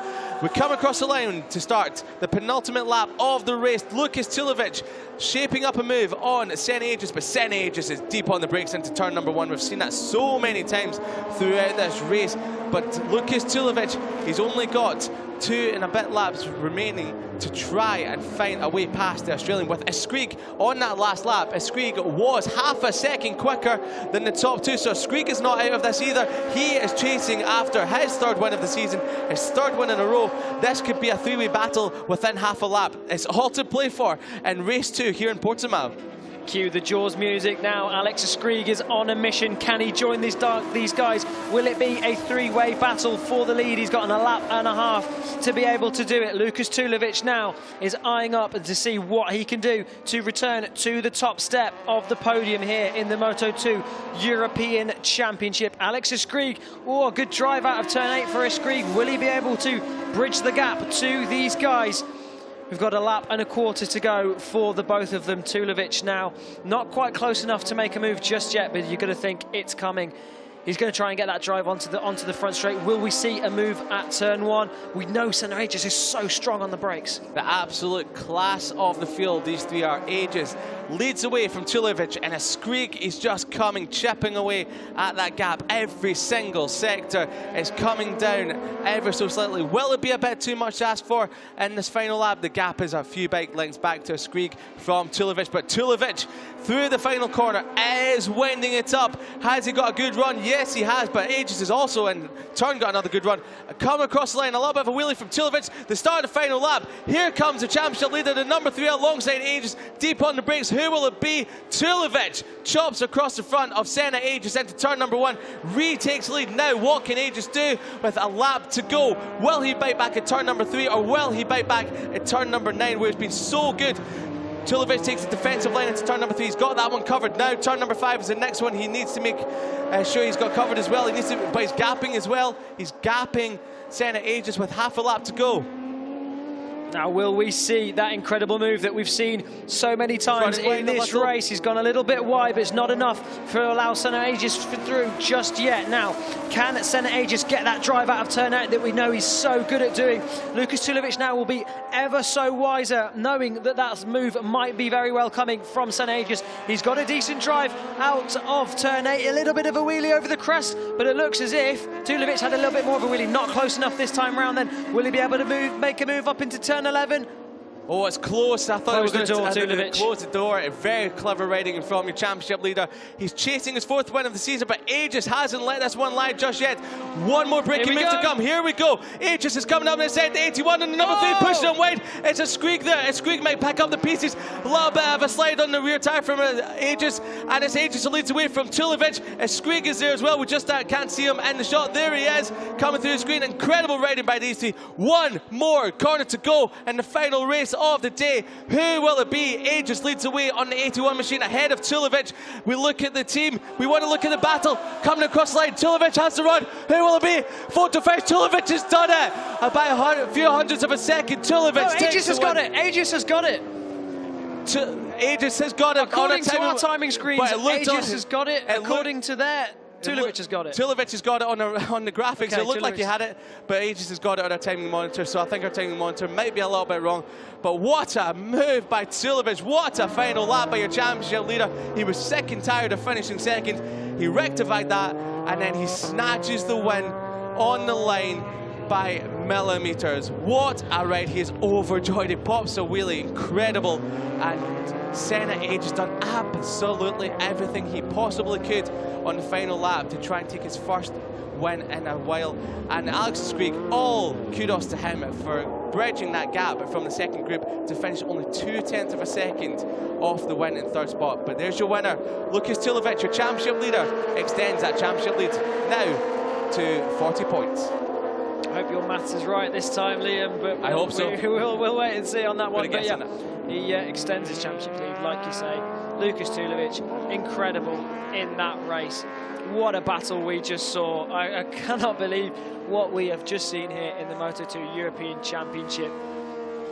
3 moves being made on that final lap, and what a move it was from Senna Aegis to get the better of Lukas Tulovic. But Tulovic had an answer for him. It was a drag to the line, got the perfect drive out of turn 5, and he looks absolutely delighted with that one. The number 3, Lukas Tulovic, takes another win on his season. Incredible stuff from the number 3. That makes it 4 wins on his championship campaign. Still hasn't finished out of the top 2, so incredible, incredible scenes here in the Moto2 European Championship.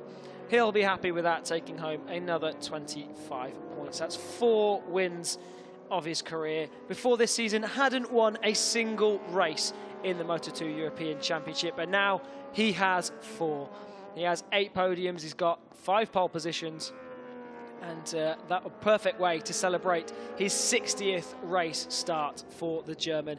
He's been in the Moto2 World Championship as well with Kiefer Racing and Forward Racing Team, so he's got plenty of experience, and he's put his experience to the test there. What a battle we had between Senna Aegis. Alex Eschkrieg rounding out the podium as well, just about managed to cling on to the guys right at the end there, with them battling away on that final lap. And as you'd expect, the lap times just went slightly out the window right at the end there. Senna Aegis looks content enough, doesn't seem to be celebrating too much, but there's plenty to celebrate there. Another P2 on his campaign. 2nd place for Senna Aegis, 20 points for his championship. He says he's not thinking about the championship, but by that body language, it looks as if he is. He wanted the win here today, but he can be happy enough with P2. A brilliant race on the campaign for the number 81 of Senna Aegis.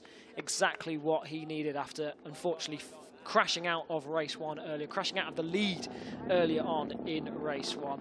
So brilliant race all round from the top 3, and brilliant race as well from Alex Eschkrieg, who just about managed to cling on to the podium. Had brilliant form right at the end, but the best form of the lot, number 3, Lukas Tulovic, delighted with another win on his season, rolls into Parc Fermé to be greeted by his team, and what an incredible victory it was from him.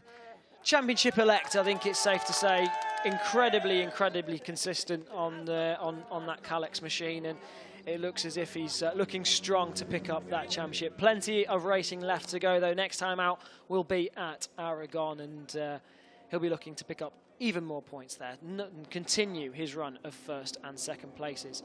The rookie sensation though, Senna Aegis, slightly disappointed with 2nd place. But you know you're having a good season if you're disappointed with 2nd place, so brilliant stuff then. We're going to wait for an interview. Liam is down in Parc Fermé, and we'll be grabbing an interview with Lukas Tulovic after that incredible win as he returns to the win. Alex Eschkrieg looks a little bit disappointed. Disappointed rookies, but that's what we want to see. We want to see them hungry for more. And it's difficult to beat someone like Lukas Tulovic, who has the experience that he has and is such an incredible rider. Yeah, like he says, good battle there, brilliant to watch, and must have been absolutely brilliant to ride as well. I'm sure he would have been absolutely ecstatic over the ride. Asks Alex Eschkrieg if he got P3. Well, obviously he got P3 because he was in Parc Fermé. And this move was so incredible from Senna Aegis.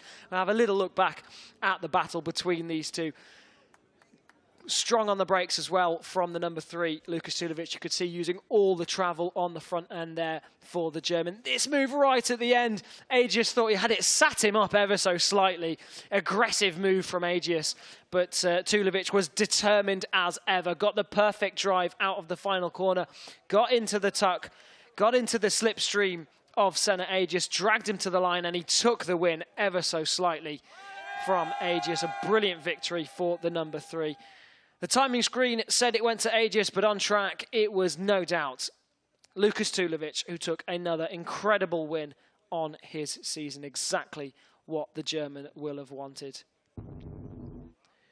He's going to be down in Parc Fermé ever so soon with Liam, so we'll wait for that to we'll wait to hear the thoughts of the race winner, who's returned to form once again. Not that he was ever out of form in the top 2 all year, but now returning to the top step once again. Lukas Tulovic happy with that one on the number 3 machine. Just taking a breath after that race, and I don't blame him, but he is going to be there now, down in Parc Fermé with Liam Hodgins. It's Lukas Tulovic. Well, Lukas Tulovic, it's been a while since your last win, but that was some way to do it. Tell us about the race. Yeah, it's been a long time coming, you know. No, this race one should have been already mine. I did too many mistakes. I had some errors with the bike, some technical issues, which cost me at the end 4.5, 5 seconds. So sorry to the team to not take a double victory, but finally we made it in race 2. Was more tough than I expected. After race 1, I thought I can pull a gap, but I couldn't run the same pace because it was a bit more hot and windy. So the guys could stay with me, and at the end it was so much fun, the battle and the fight, but I knew I had a bit more edge grip on the right-hand side over Senna out of the last corner. So his move was really on the limit, and luckily I managed to be ahead on the finish line. And in German as well, please. Oh, es war ein unheimlich schwieriges Rennen. Im ersten Rennen hätte es eigentlich schon mein Sieg sein müssen. Ich habe durch ein paar Fehler und technische Problemchen 4,5, 5 Sekunden verloren. Von daher leider nur Platz 2. Also ein kleines Entschuldigung an mein Team, dass ich heute nicht den Doppelsieg heimgeholt habe. Ich wusste, dass ich die Pace habe zum Gewinnen. Im zweiten Rennen war es allerdings etwas schwieriger, schnell zu fahren, weil ein bisschen heißer war und der Wind war stärker. Von daher konnten die Jungs dranbleiben. Und die letzte Runde war einfach nur am Limit. Senna hat ein wirklich hartes Manöver geritten, aber ich wusste, dass ich in der letzten Kurve im Ausgang ein bisschen mehr Grip habe und habe dann über die Linie ganz knapp geführt. Also riesen Dankeschön an mein Team, mein Management, meine Familie, meine Sponsoren und freue mich schon aufs nächste Rennen in Aragon. Very well done. Thank you very much. And here's how Tulovic did it then. He started from pole position in race 2 in Portimao. It was Alex Eschkrieg that tried to take the whole shot from him, but the German determined out front on that number 3 machine. He led for the majority of the race despite pressure from his fellow competitors. Unfortunately, number 77 went down early in the race as Senna Aegis was making this incredible move time after time again at turn 9, getting brilliant drive out of turn 8 and slotting himself up the inside at turn 9. A brilliant, brilliant move. Battles all the way through then. Roberto Garcia fought his way through, but just lost a little bit of steam towards the end of the race. He found himself in podium contention at one point. Hector Garzo, unfortunately, also in podium contention, crashes out. And then another crash further back for one of the stock riders. A couple of crashes for the stock riders in this race. A moment for the number 3, Lukas Tulovic, halfway through the race. It didn't affect him one bit. He went on to win in the end. This move between the 2 rookies, Garcia and Senna Aegis. Aegis managed to recover after making a mistake earlier on in the race, almost taking out Alex Eschkrieg halfway through, but managed just about to keep it on 2 wheels. An unfortunate crash for the number 73 of Dino Iotto, one of the stock riders as well. This battle out the front then continued all race long as Aegis made his way up into P2 after dropping down from the mistake earlier on.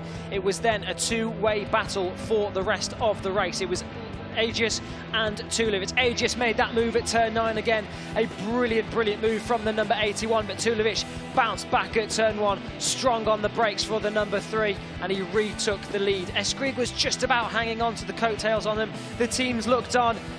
Last lap time, Aegis shoved it up the inside of Tulovic. Tulovic had a bit more edged grip, took the race win by ever so slight, got the perfect drive out the final corner. The pro racing team were disappointed, but no disappointment for the number 3, Lukas Tulovic, who takes another win on his season, hasn't finished outside the top 2 and is looking mighty cool for the championship.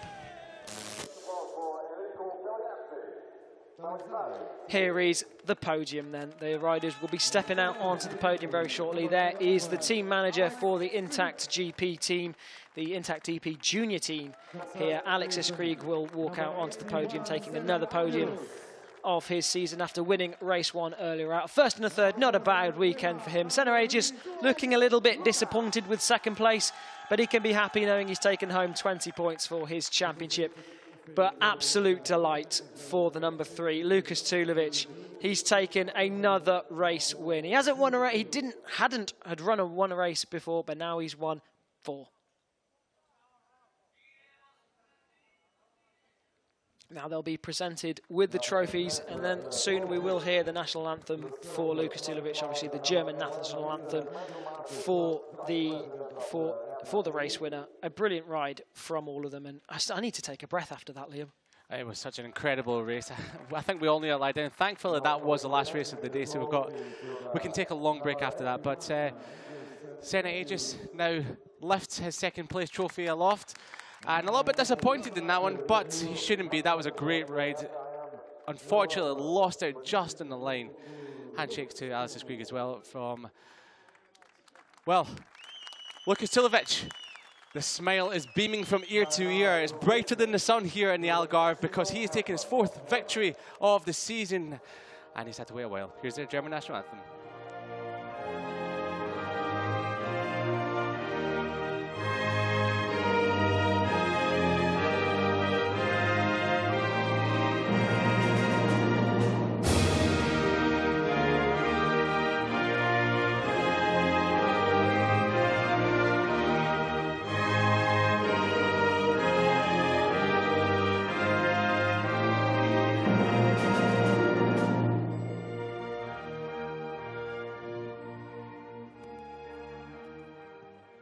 Time now.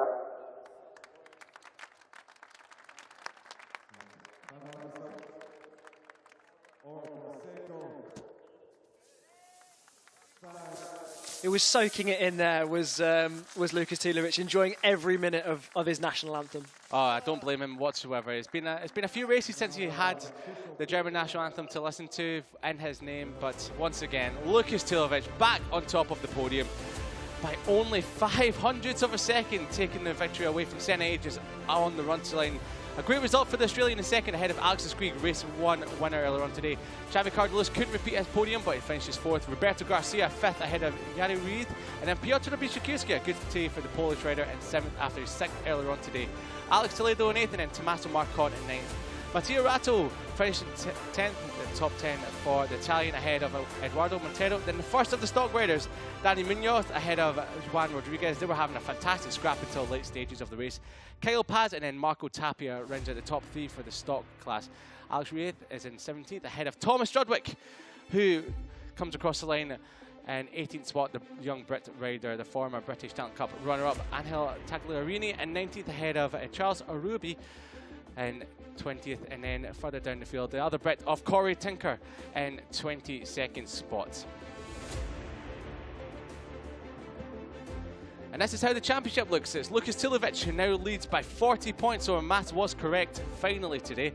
And he leads it on 180 points ahead of Alex Eschkrieg, with Senna Aegis in 3rd. He drops from 2nd from the start of the down to 3rd. Alex Toledo in 4th on 6th, and then Jari Reid in 6th ahead of Mattia Rato. Roberto Garcia moves up to 8th spot ahead of Piotr Biszczykowski.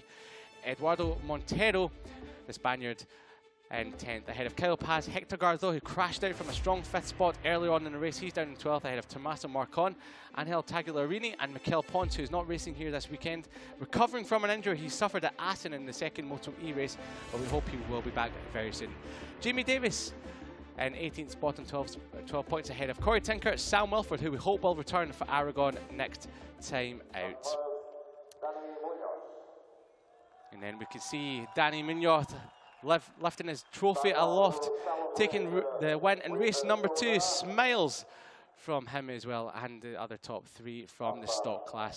So a great day's action here at Portimao in Moto 2 and the stock class. Cannot ask for anything better than that. So Marco Tapia still leads the championship in the stock class, 139 points. He leads it over Alex Reith with Juan Rodriguez in 3rd spot. Ryan van der Lagmat in 4th, ahead of Dino Ayuso in 5th. Thomas Strudwick, the Brit, in 6th, ahead of Nicolas Shiba in 7th. Daniel Munoz is next up in 8th, ahead of Eric Fernandez in 9th. Rounding out the top 10 is Kevin Orges, the German, and then Kilian Nestola in 11th. Further down the field, we have Dzegi in 14th spot, ahead of Filip Rahicek, the Czech rider, and then Freddie Heinrich in 16th. And then rounding out the runners and riders in the championship on 5 points was the Portuguese rider in 18th. A brilliant day of action then, and a brilliant win for Lukas Tulovic. He takes a 2nd and a win here in Portimao. The perfect end to the weekend with an incredible race, and the perfect end to the weekend for the German.